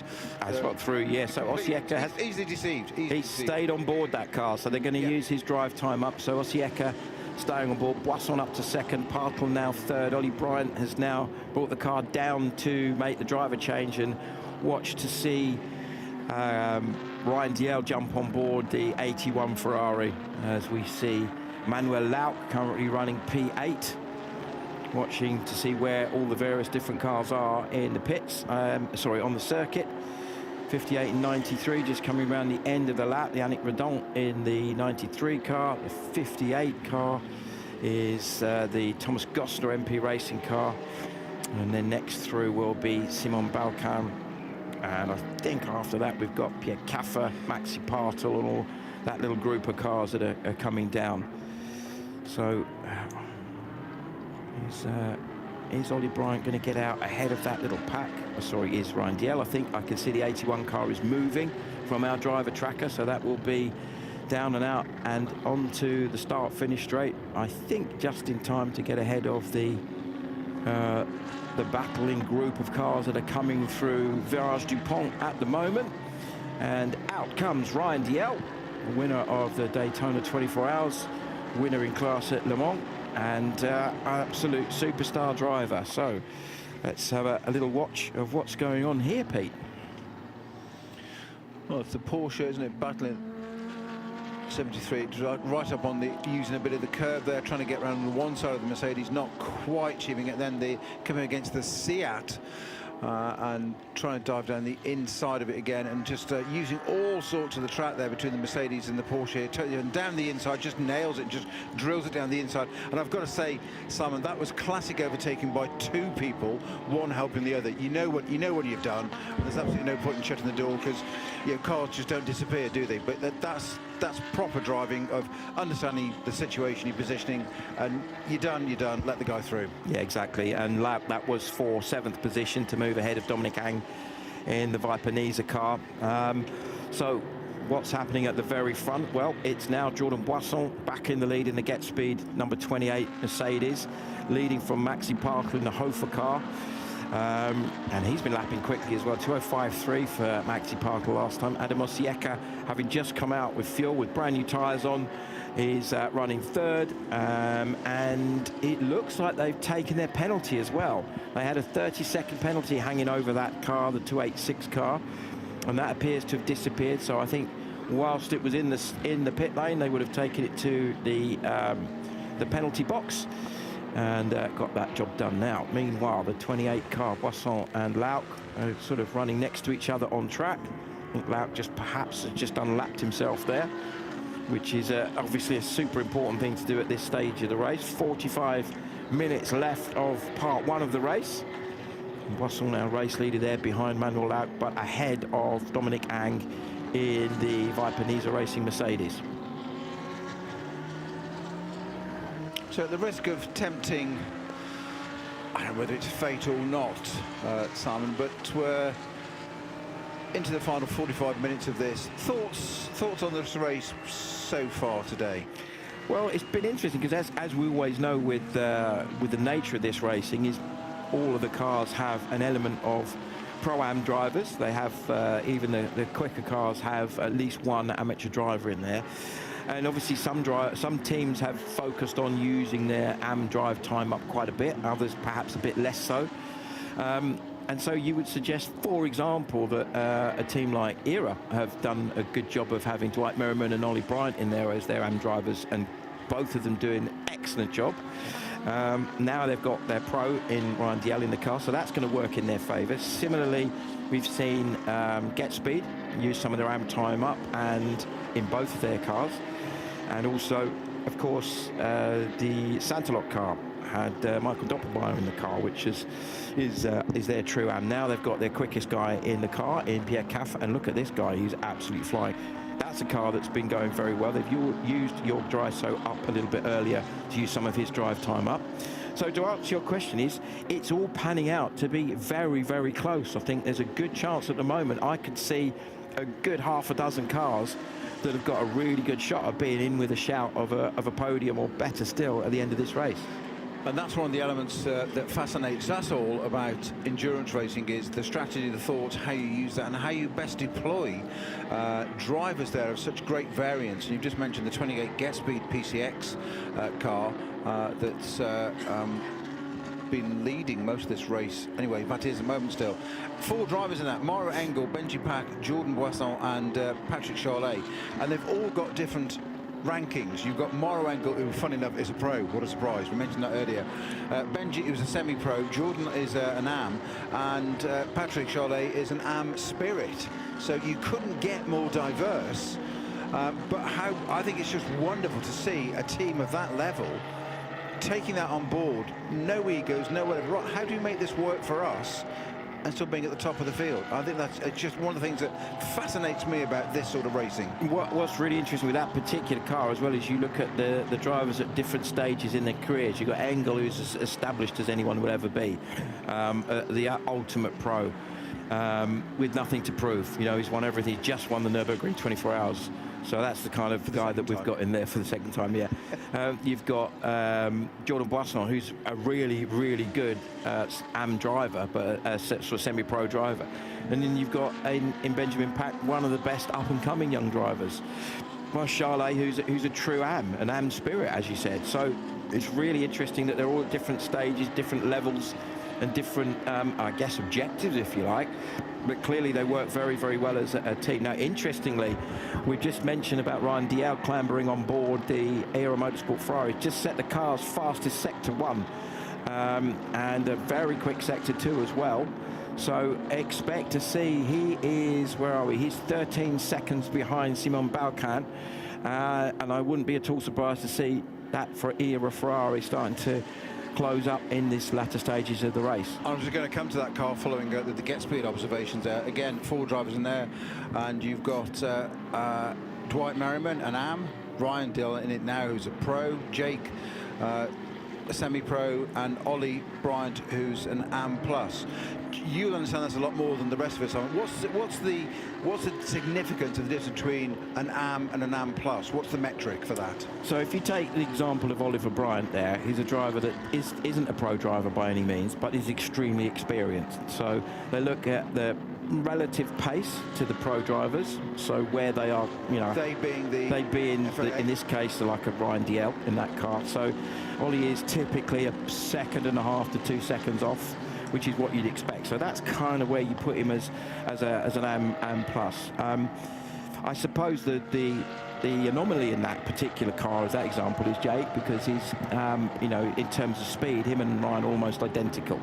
So you could probably argue either of those could be classed as a pro. You've got two drivers at very different stages in their career. You've got one in Ryan Diel, as we mentioned earlier, a Daytona winner, a Le Mans class winner, super pro, been racing sports cars at the highest level for a long time, done Indy cars and all kinds of stuff.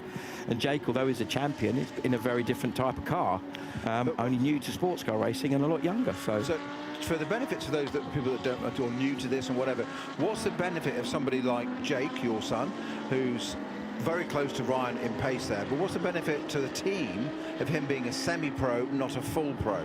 What's the advantage to a team? How does the advantage is basically drive time. So you can put Jake in the car lapping at about the same speed as Ryan, sometimes a bit quicker in certain instances. We've seen this last season or so, but there's no limit on his drive time. So whereas Ryan is limited to 4 hours, Jake could run longer. This is the point, because he's a pro, they say, right, you're so good, you can only do so much in the car, otherwise you have an unfair advantage. Yeah, exactly. Yeah. Exactly. So, you know, but there's a lot of drivers like that. You know, I'll just mention Benji Pack. He's down as a semi-pro. Him and Jake, very similar sort of level in terms of performance, I would suggest. So let's see what's going on at the front. 2-second lead that Jordan Boisson has over Maxi Partle. So that's how close it is at the front. A further 32 seconds back is Adam Osieka. And then next up you will find Simon Balkan and Ryan Diel as they cross the line. Are they pretty much on the same lap, I think, where it's Diel is just about to cross the line. So I think, yes, Ryan Diel crosses the line, 2:04.483. So of the cars that are fighting at the front, Ryan Diel is the quickest car on circuit at the moment. The only other car that's similar on pace at the moment is Yannick Radant, 2:04.464, but he's a bit further down. He's currently running in 9th. And Adam Osieka, 2:04.888. That's a great lap from Osieka. So obviously making the most of those new tyres on the Get Speed Mercedes. But Boisson, now just to get into a bit of a rhythm, I think perhaps he had a bit of traffic because that gap's gone back up to just over 3 seconds between him and Maxi Partle. So we are getting into the final stages of approaching half distance of this 12-hour race. It is 2 6-hour races, 6 today and 6 tomorrow. But for those of you that weren't listening in or only just tuned in recently, it's an amalgamation of 2 6-hour races, and that what will happen in 45 odd minutes time when this part 1 finishes, all the cars will go into Parc Fermé rule. And there'll be literally the cars will have to start the race tomorrow as they finish today. Nothing else can be changed. So as Simon alluded to a bit earlier, we'll get to that point now with 45 minutes of part 1 to go of what do you do with this? Do you fill the car up with fuel and take a hit now and fill it up and make it heavy to start the race tomorrow but on fresh tyres? It's not going to rain overnight. That's not the forecast, so the conditions are going to be the same, if anything slightly hotter. Or do you start the race tomorrow on a light car with part-worn tyres, or a light car with new tyres, or whatever? And all these permutations that, you know, the boffins and the strategists down in the pit lane now will be trying to work out to what is the best of their car, and of course then employing the drivers and how that's going to work tomorrow. We heard from Benji Pack a few minutes ago when I was in the pit lane, they're going to put Mauro Engel into the Get Speed 28 car at the end tomorrow, so that we know already. So that automatically tells us somebody else has got to rotate through that car first tomorrow. How do you best use that person to that ability? So Patrick Charlet, or so do we put him in it first? So do you give him new tyres and not a lot of fuel so the car's not so heavy, or does it not matter? Will he burn less fuel? There's all these considerations I just find fantastic. I mean, it's no wonder we go into garages and we see screen after screen after screen. It wasn't like it in our day, mate. We lucky to have a sand car, a timer little thing, egg timer thing. That was about it, really. Well, they were fine lap times, obviously. What a calendar. Yeah, exactly. Yeah, so as you quite rightly said, there's so many different considerations we've got, and I think what we're definitely seeing is that we have 4 brands of cars fighting for this win, in my opinion: Mercedes, Audi, Ferrari and Porsche. one of those four brands is going to come out on top at the end of the race tomorrow afternoon. Absolutely too early to say which one. There's so many things that can happen. And this car's obviously looked incredibly strong all day and all of yesterday, to be perfectly honest, and in fact all season, which is the leading Get Speed car, the Jordan Boisson car, or Jordan Boisson on board that car at the moment. Parkle 3.8, so he's pulling away from Parkle again now in second place, and Parkle leading the AM class ahead of Osieka, who is second in the AM class and third overall, then Balkan and Diel. So the top three in Pro-Am is Jordan Boisson leading from Simon Balkan and Ryan Diel. The top three in AM is Maxi Parkle leading from Adam Osieka and then Pablo Boguera in the Aston Martin. Then we go into the 992 class. That battle between Molnar Motorsport and Red Camel continues. It's Rump in the Molnar Motorsport car leading from Ivo Breukers in the Red Camels, Camel Jordan's Porsche, and third in that class. And leading the AM class is Jean-Mathieu Leandri. So in the Chazelle Technology car. So lots going on. Let's not forget the others. Alexandra de Bernard in the Vortex leading the GTX. Norbert Decker in the Circuit Toys Toyota leading GT4. And Rafael Lleras in the Asbest Sayat leading the TCX class. And that is, where are we now?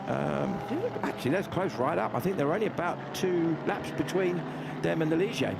Let's also not forget that there's pit lane action going on as well, and I believe Carla Velti is down in the pits. I think she just opened her mic to talk. Are you there, Carla?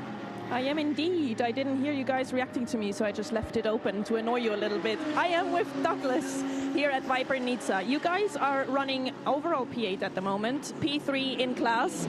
Tell me a little bit, how's it been going so far? So far, it's been going good. No mistakes. Pit stops were pretty good. Oh, we had a 10-second penalty for the start, but yeah, we're all good now. Fantastic. The main reason why I want to come to talk to you is because there is a really, really nice background story behind what you do and the Asian sports market and so on. Tell us a little bit more about that. Yeah, we've been racing in Asia for quite a while now, and after a while we said, yeah, it's time to actually venture to other regions, and this is our second year with Creventic. So far we've been enjoying the racing. It's been of high level, clean racing as well, and the organizers are very friendly, and they're doing a very fantastic job. Fantastic.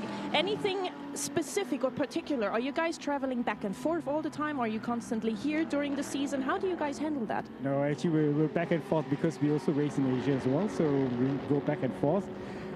This year has been a bit of challenge because of the rise in fuel costs, so it's actually increased our travel costs a lot, but we're committed to the season and we're here to race, and again we'll be back again next year.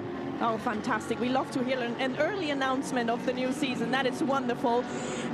Strategy-wise, I know you don't want to tell us too much. Is there another stop happening, though, for you guys, or are you pretty much done unless maybe Code 60 comes up?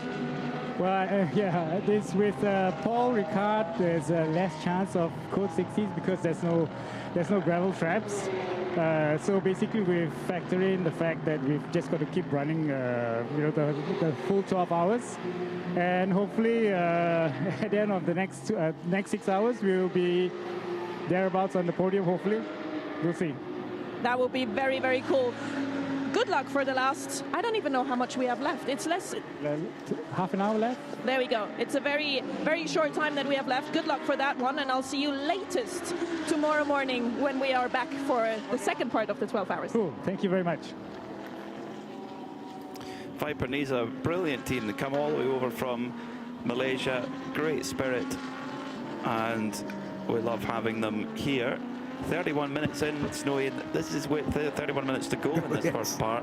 Really important now to see who is going to get on that lead lap for tomorrow.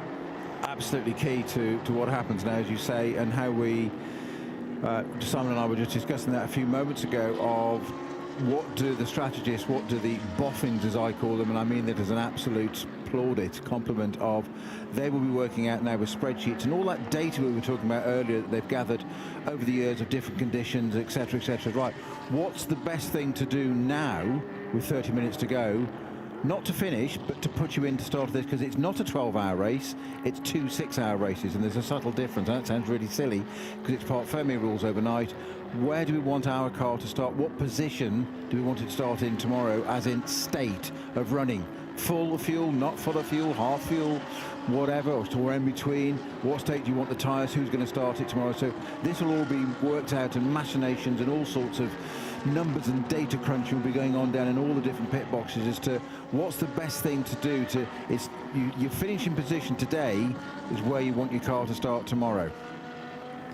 Yeah, is it going to be the case that, well, it depends totally on whether teams decide to come in to take fuel or not, and where we are. So we'll keep a close watch. At the moment, GetSpeed, Team PCX Racing have an advantage of just 2.4 seconds from Hoffer Racing. However, Hoffer Racing, that's a good question. They might be able to go all the way to the end of today without stopping if they wanted to, but likely they'll top up for going in, so that might drop them down a lap or maybe even 2 laps, because a full pit stop service is the best part of 5 minutes. That's 2.5 laps. Yeah, you made that point of being on the lead lap, and it's psychological as well. It's bragging rights of, especially when you've got a 12-hour race or a race distance split into 2 halves overnight, that psychological bit of going to bed knowing that you're in a strong position, ready for tomorrow, rather than did we do the right thing, did we not, has somebody got an advantage on us, has somebody seen something that we hadn't thought of, which can happen. It's always full of surprises. So I think you'll find some of the top teams will probably, so the GetSpeeds and whatever the world and era, will probably want to get their cars in soonish before the end of this and get them fueled and fresh tyres, ready to start tomorrow, fit and ready, literally match fit tomorrow. That's just my feeling, which means it's probably wrong.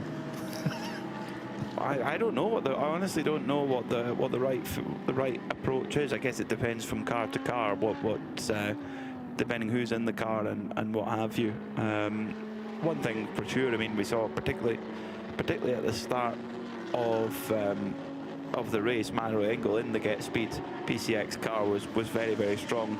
Indeed, 202.6, the fastest lap of the race by a good distance. Now, another of the Mercedes teams is MP Racing, where the Gossner family are all together racing. They do that quite often here in the Michelin 24-hour races, and stalwart of the Le Mans 24 Hours in the past, Manuela Gossner, has caught up with Carlo Velti. Well, I must admit, I saw your dog and I just had to come here. I'm such a furry friend, it's insane. I mean, your dog is very calm and you seem to be as well. Are you happy with how things are going so far? I'm very happy. Leone is giving us a lot of luck, and we are still in the race, and we are enjoying a lot Le Castellet. It's a track we like a lot, and the place and all around is like being on holidays, and we are enjoying a lot. The Mercedes seems to be feeling very good here. There are several teams driving in a Mercedes, and Mercedes overall is doing quite well. What is it about the Mercedes on this track that feels so good? I think Mercedes is a very safe car in the super fast corners like Sin and Double Poussée and corner 7, so it gives us a lot of confidence, and it's a great car in those tracks. How is it to have a family affair going on in racing? That must be so cool. Oh, it's fantastic. We share the car together. It's like normal families are going to ski or a bicycle, and we are going here to drive the Mercedes GT3 in Le Castellet. We love it. It couldn't be better, couldn't it? It's amazing. It couldn't be better than that. I think you chose a very good hobby. Well done. Good luck for the rest of it. I'll see you latest tomorrow. Thank you so much. Well done, Carla. Yeah, so but the more we can have dogs on our coverage, and for those enjoying the pictures on Creventic Motorsport TV, the better. I think that's a King Charles Spaniel. Beautiful dog and very calm. Very calm, yeah. Yeah, I always find it a very strange thing when you see dogs in the paddock, because we're so used to our UK tracks you and me, when we go to the UK, that animals not permitted or pets not permitted, bad, that sort of thing. And I think it highlights there's this thing called common sense, which I think has been illegal in our country for some time now, where, you know, if people actually are responsible enough, they can do things like bring their dogs to racetracks. And I'm not sure if my little Goldie would enjoy being at a racetrack. I think she'd find all the attention great, my little cockapoo, but whether she'd actually like the noise, I don't know really. But anyway. Need to bring her to one of the European races. Bring her to 24-hour series. I could have last year because I drove here. Poor thing. Imagine that. All that time stuck in a car coming all the way down here. No, anyway, back to the action. Jordan Boisson still leading by just over 2 seconds from Maxi Parkel.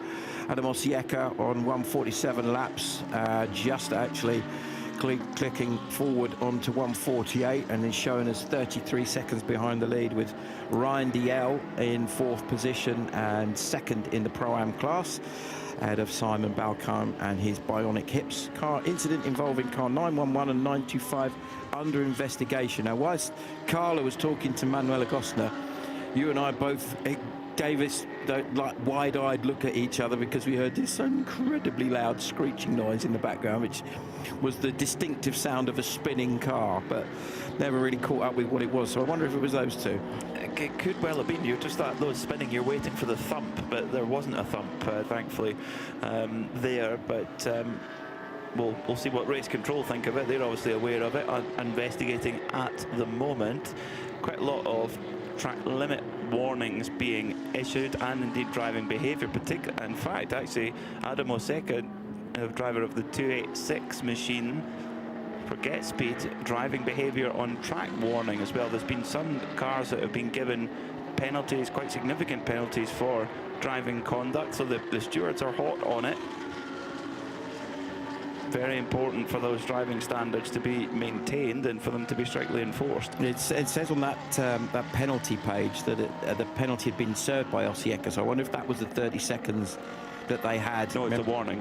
Yeah, but I'm just saying, I wondered if it says it's been served. Yeah, which when it's cut off. Oh, I see. Okay, my misunderstanding. You've served your warning because you've listened to it. Yeah, exactly. you've you know, like when footballers do that thing when they hold their hands up and go, "Oh, wasn't me," or, you know, sorry, you know, and they just absolutely sived the other player down. So, yeah, one of those kind of deals, I think, perhaps. So I wonder, because, you know, Snowy's theory about do they stop for fuel and tyres before the end? Well, they've got around about 13 minutes to make that wind up, because you have to get it done before the 10-minute to go marker point of this half of the race. And we are at 23.5 minutes to go, or just under that, as we see Manuel Lauck just about to come past one of the 992s. Can't quite see, is that the Chevelle cars? Yeah. 20. That's Jean-Mathieu Leandri, I think, isn't it? Yeah, running a little bit. I'm trying to pick where it's running on the order at the moment. Number 920. Where's it gone on the time screen? So interesting. Just looking at lap times at the moment. Who's doing what? 2:05.7 for Boisson leading. 2:05.5 for Parkel's second.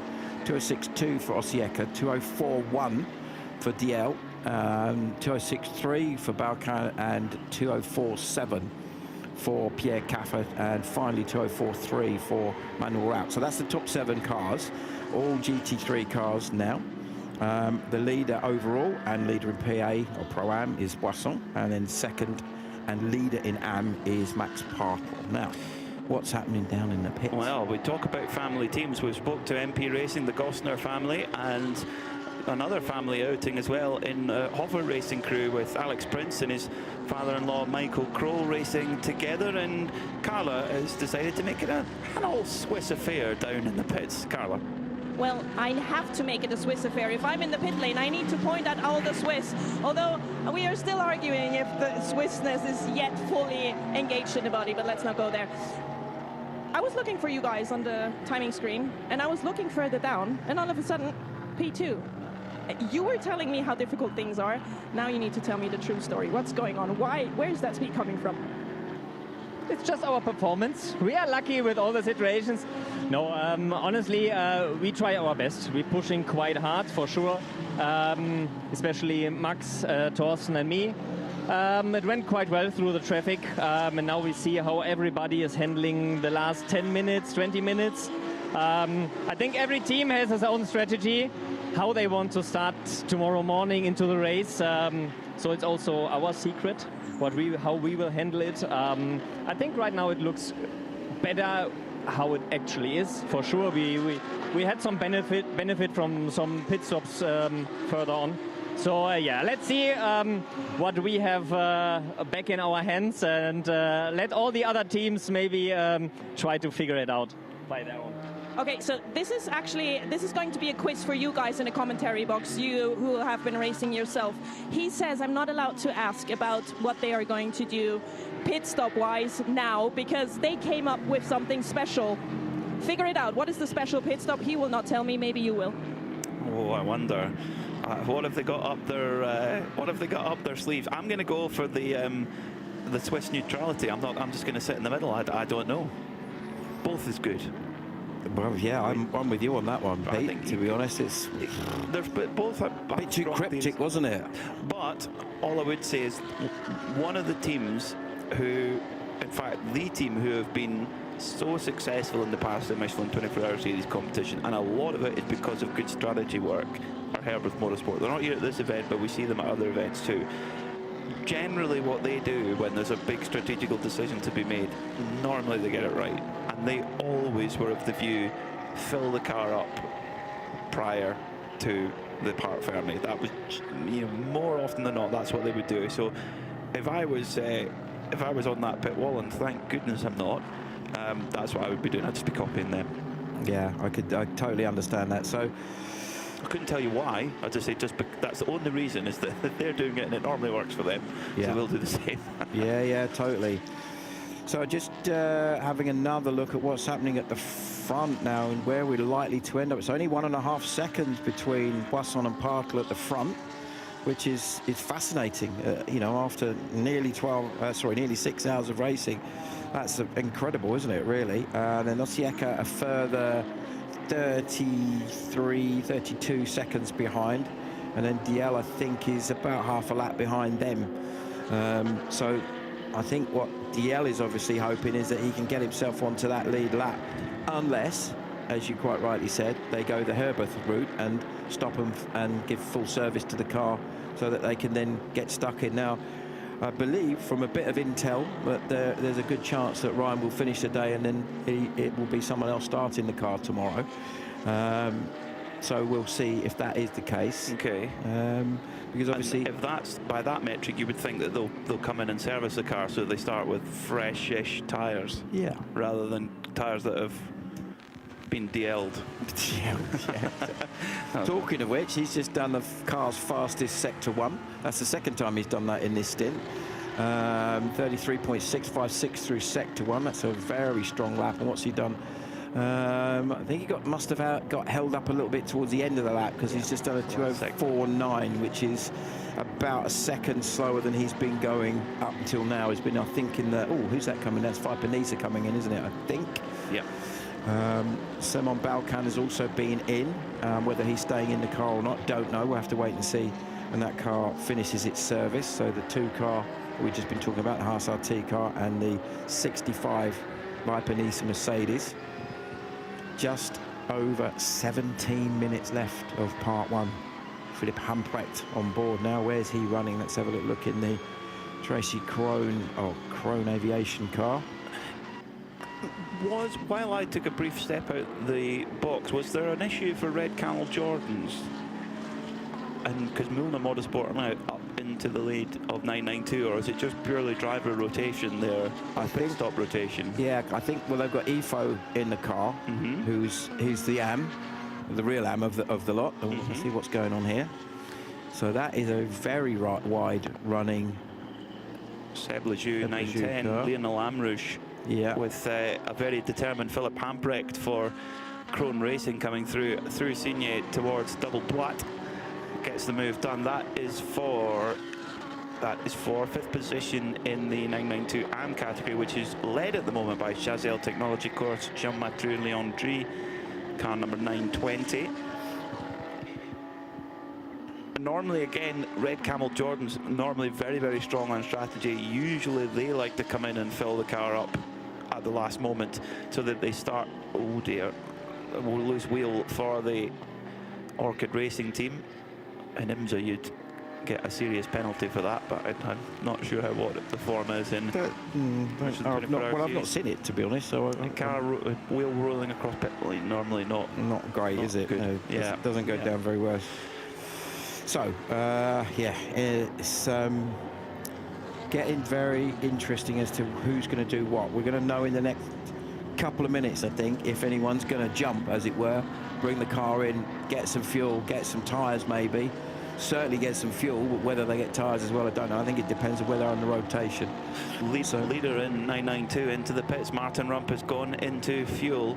So at the moment running about a minute ahead of Ivo Breukers at the last timing point. So let's see if Red Camel Jordans decide to mirror that strategy or whether they're going to do something different.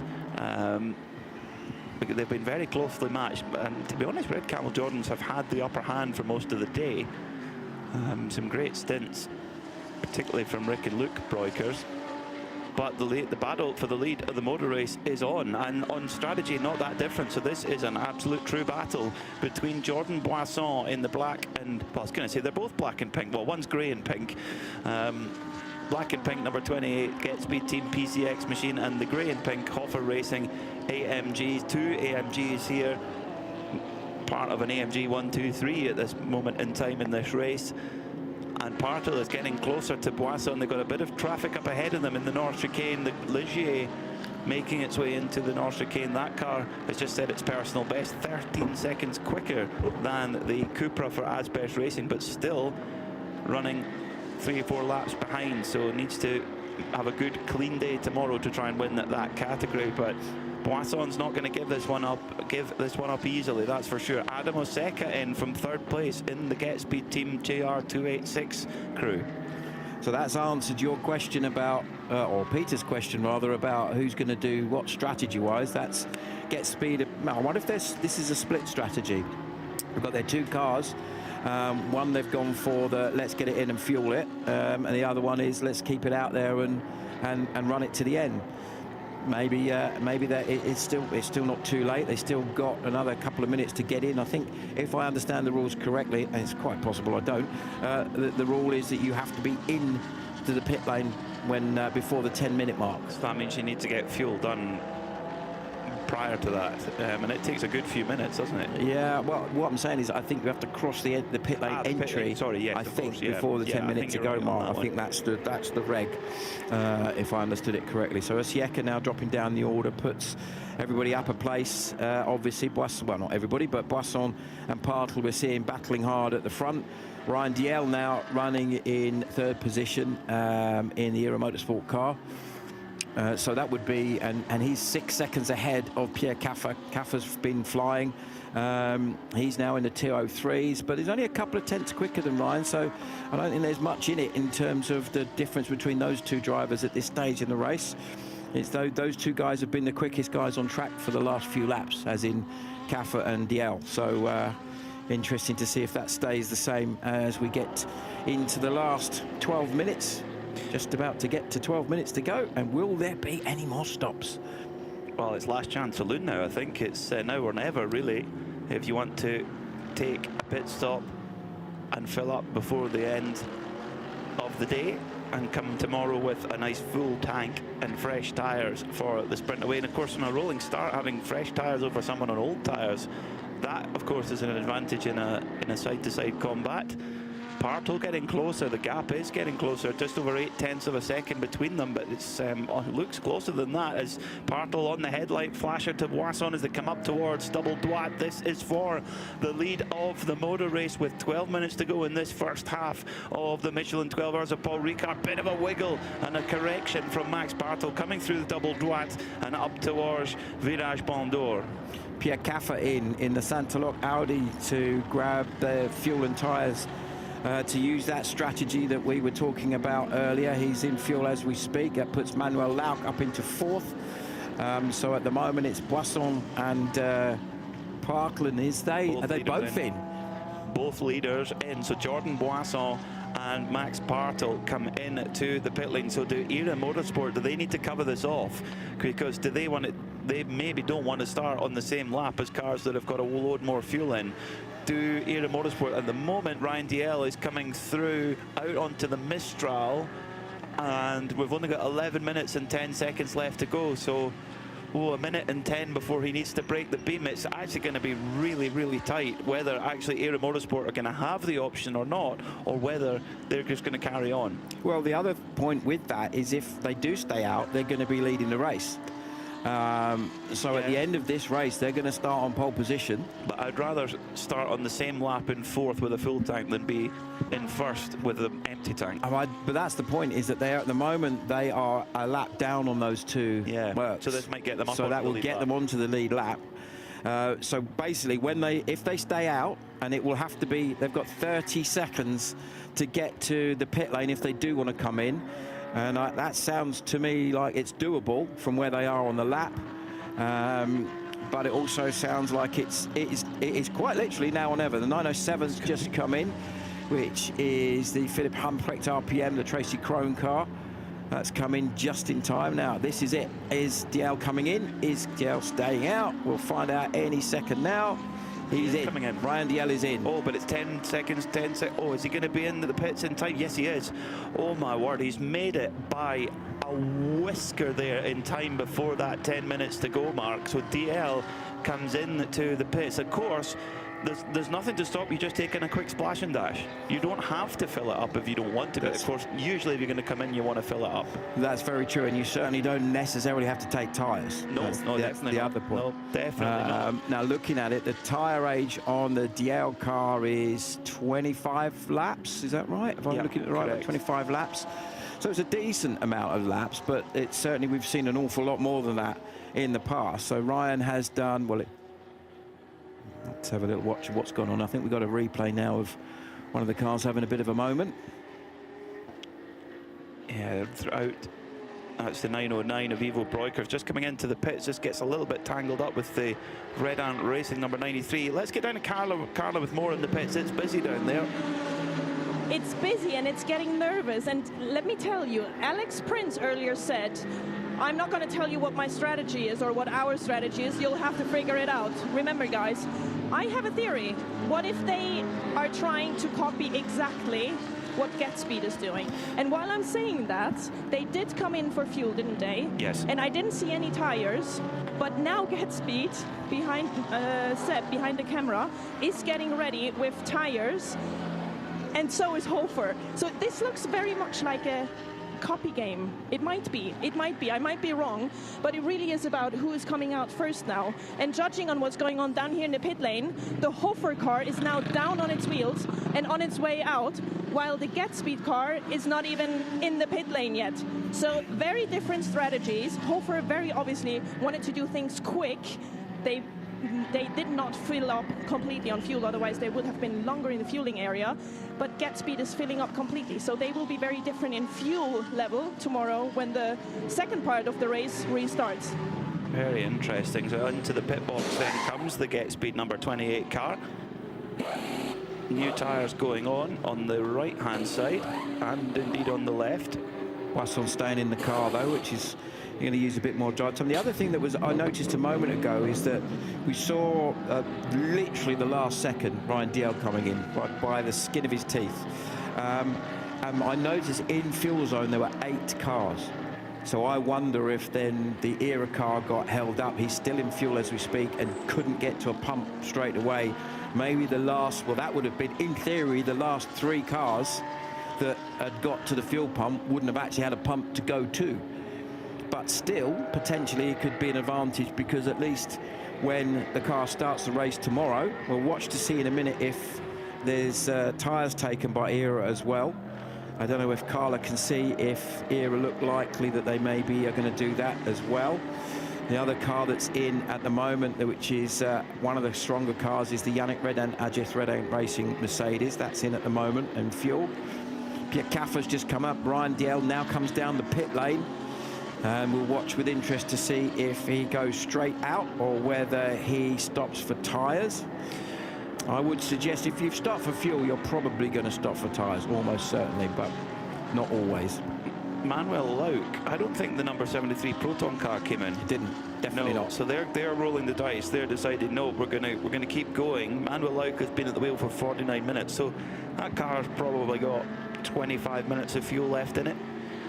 So they have decided to win. Now, will they finish? Will they finish the day more than will they finish the day a lap ahead of everybody? I'm not sure. Red Camel Jordans, they're doing a driver change. Ivo Breukers jumping out of that car as they're doing a tyre change to make sure the car is filled with fuel and has new tyres on it. Driver change still going on. Quite a long stop here for Red Camel Jordans.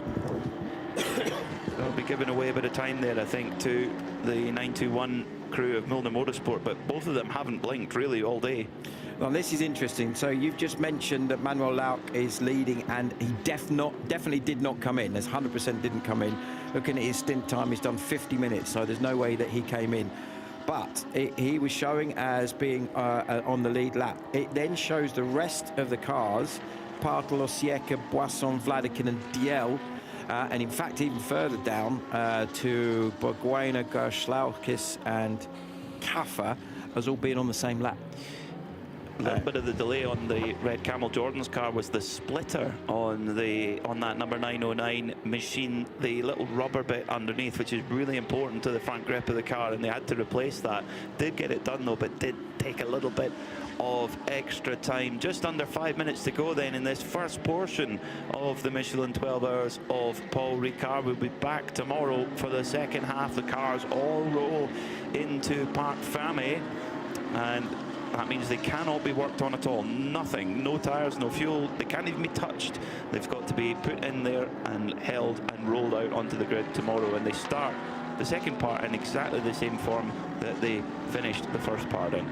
Now, the only potential difference to that is if you had some sort of a mechanical issue or damage, you can take the car out of Parc Fermé conditions to work on it, but you will get a penalty, potentially, I believe, as many as... 5 laps. Is it 5 laps? Yeah, 5 laps. I thought it was 10, but yeah. 5 laps. It's enough that unless you absolutely have no choice, then you're going to do that. But you could also argue that in a funny sort of way, if you know that the damage is bad enough that it would have taken you more than 5 laps, that actually might be a better solution. We've seen a lot of repairs go on longer than that. Yeah, absolutely. So here is officially our race leader, Manuel Lauk, in the Proton competition portion. 157 laps completed, just about to finish another lap. By the looks of things, he's coming towards the end of the lap, about to turn into the tight right-hander at Virage du Pont, the final corner of the lap, and then behind that car is Martin Rump, who is, I think, about to take the lead in the 992 class, because Rick Breukers is just coming out the pit lane, and that is in fact the case. There is our race leaders in the 2 main categories, I guess, the overall GT3 and 992. Yeah, but it's going to be tight, I think, going into tomorrow with between those two, and both have taken fuel. So setting up in a fairly similar way for tomorrow. Manuel Lauk pushing on at the moment now, and he's going a little bit quicker than Max Partel at the moment. Where is on the track at the moment? The 73, the race leader, is coming out of turn 7. Just ahead of him is the number 11 Hofer car of Max Partel. If Manuel Lauk can overtake Max Partel here, they will start a whole lap ahead. So the next 2.5 minutes are critical to last year's race-winning car, the Porsche Proton competition machine. Manuel Lauk pushing as hard as he can. He's going to have a lap, isn't he? Yeah, he's going to have 1 lap to do this at the start-finish point. And just up ahead, going into Signes, the Hofer car, the gap at the moment between them, it's going to be what? He's got about 5 seconds to find. It's going to be a big ask, a really big ask. But Hofer, they'll be thinking, oh, no, Hofer, have we miscalculated this? Proton competition will be thinking, right, let's, come on, push, because we can finish a lap ahead of that number 11 car. I think it's too much to ask unless there's a problem or he gets hit by a really, really unlucky run of traffic, as in for Max Partel. I think that's still going to stay as is. But what obviously this does do is it throws it up in the air that the Laut car has done 32 laps on his tyre. The stint time is now 53 minutes. So by the end of the race, it will be about 55 minutes that they will have done. So obviously that would suggest that they will only perhaps have around about 15 minutes at the start of the race before they have to fuel. So yes, they'll be leading because they'll be starting from pole, well, assuming that they retain the lead as in on track. But they won't be leading for very long because they're going to have to stop. It then throws the advantage to Partel, Osieka, Boisson, Vladikin, Bugueno, Geschlaukis and DL. Those are the sort of the obvious cars that are in the mix as well. A big variety of times in the pits. Last pit stop for Hoffer Racing, 3 minutes 53. Get Speed PCX, 4 minutes 26. Get Speed 286, 3:24. E2P Racing, 5 minutes. ERA Motorsport, 4 minutes 11. So it's a big variety in the pit stop timings. Do you remember we saw Carla down there looking at the Hoffer car that clearly must have short fuel because they came in nose to tail just behind the Get Speed, the car that was leading. They were first and second, you know, and literally a second or two apart. And then suddenly we saw the Hoffer Racing car appear out of the fuel station, probably, as a guess, at least 30 seconds before the Get Speed car. So there's only one possible explanation, which is they short fueled it. Yep, and I think that's maybe given them the position. It looks like Hoffer just going to hang on just to this lead lap. But Manuel Lauk for Proton Competition, last year's winning car, don't forget, are coming around the final section now through Virage de la Tour. In just a moment through Curve de Garlaban, then into Virage de la Tour, left-hander, and then the quick right-hander switch over to Virage du Pont. Clip the apex, there it is. So Proton Competition are going to lead overnight here at the 12 hours of Paul Ricard, ahead of Hoffer Racing, who just finished on the lead lap. Yeah, now if I'm Maxi Partel, I'm going to push like hell on this last lap to try and see if I can make as much ground as I possibly can on Laut and just reduce that gap as much as possible. It's showing Doesn't need to. Huh? Doesn't need to. He'll start on the same lap.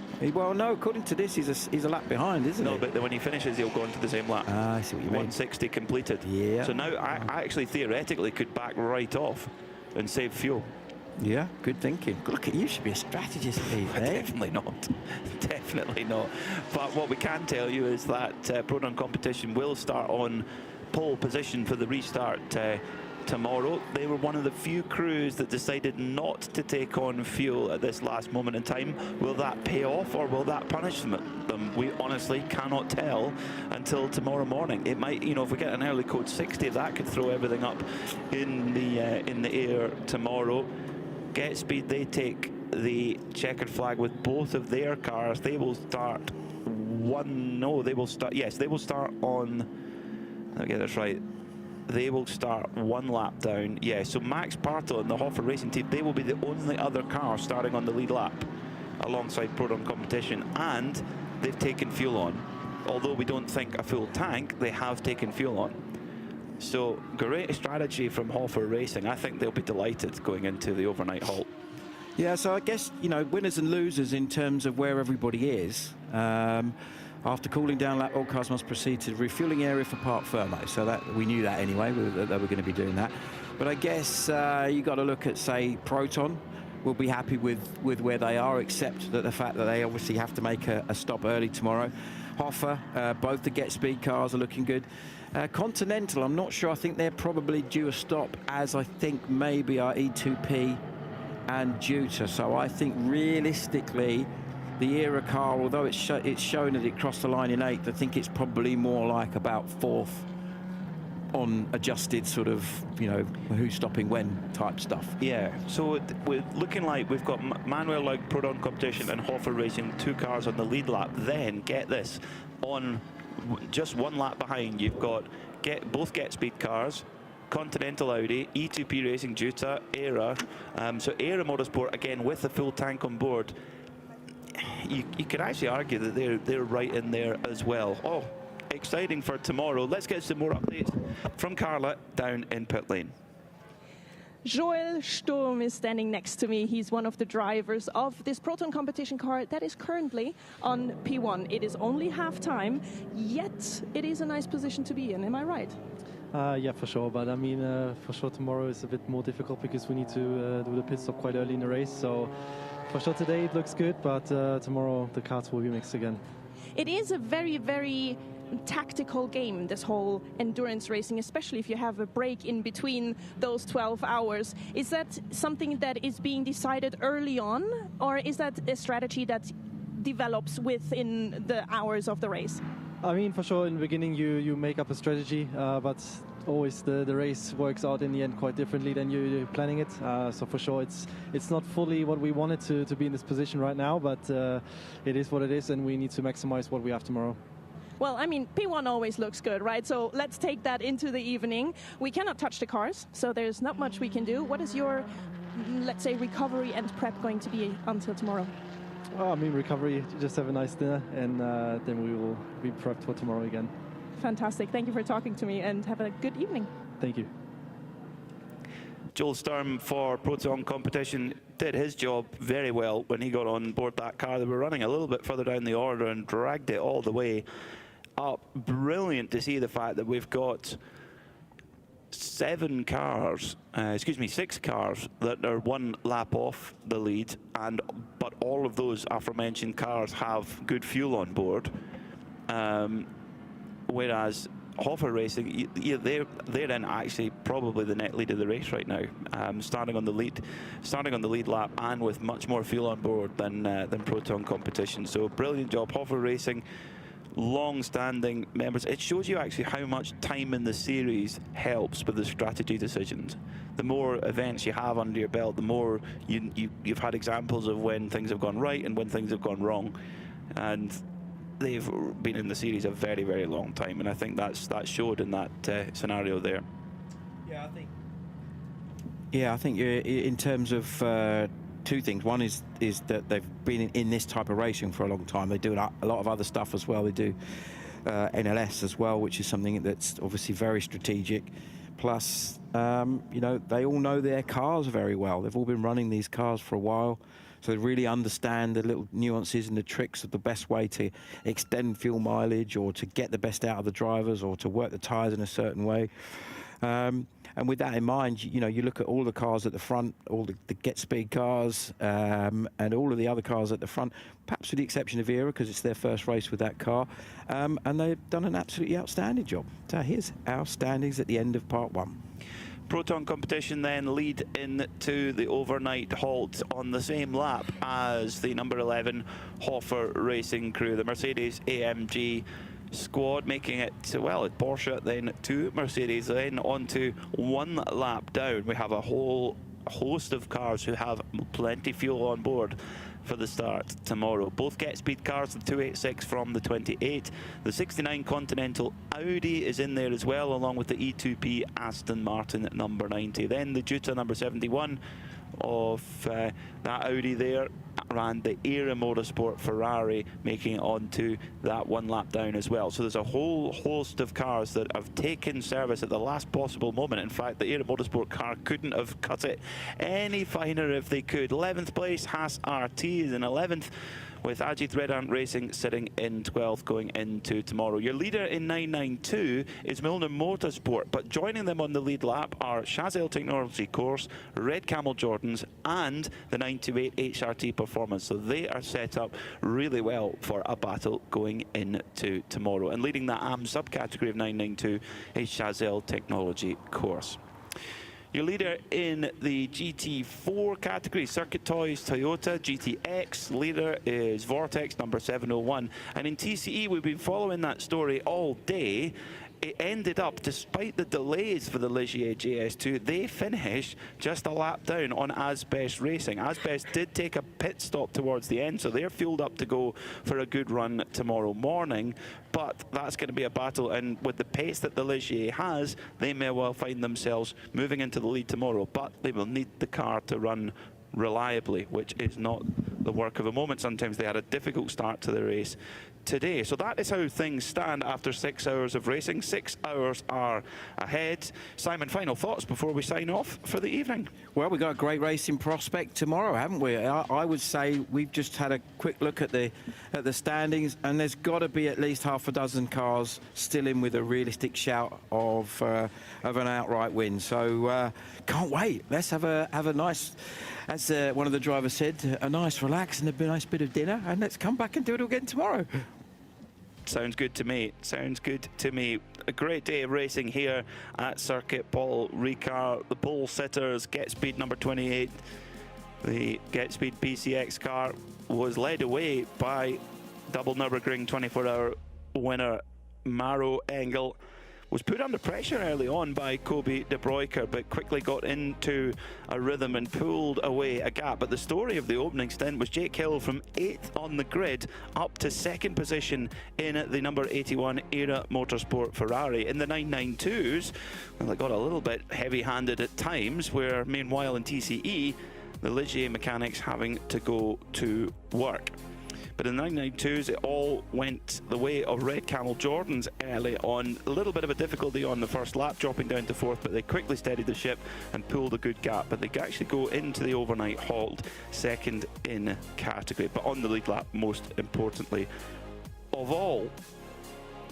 Great battles all the way through today, and a few drivers quite glad that Paul Ricard has no gravel traps at all. A few might have found them if they were there, but this beautiful modern facility helps the drivers to keep out of the barriers from time to time, which is always nice to see. It's Prodon Competition who lead going into the final 6 hours of racing, but do not have as much fuel on board, so they will have to pay that invoice back tomorrow to their rivals, who are primed and ready for it. You do not want to miss the second half of this Michelin 12 hours of Paul Ricard. So we'll have all the action for you tomorrow on Creventic Motorsports TV, RS1, part of the Radio Show Limited network of channels, and 91.2 FM Radio Le Mans at Le Circuit de la Sarthe as well. We'll be back at 11:05 local time, ready to go back racing at 11:30 AM local Central European time. But from us all here at the Circuit Paul Ricard, it's good night.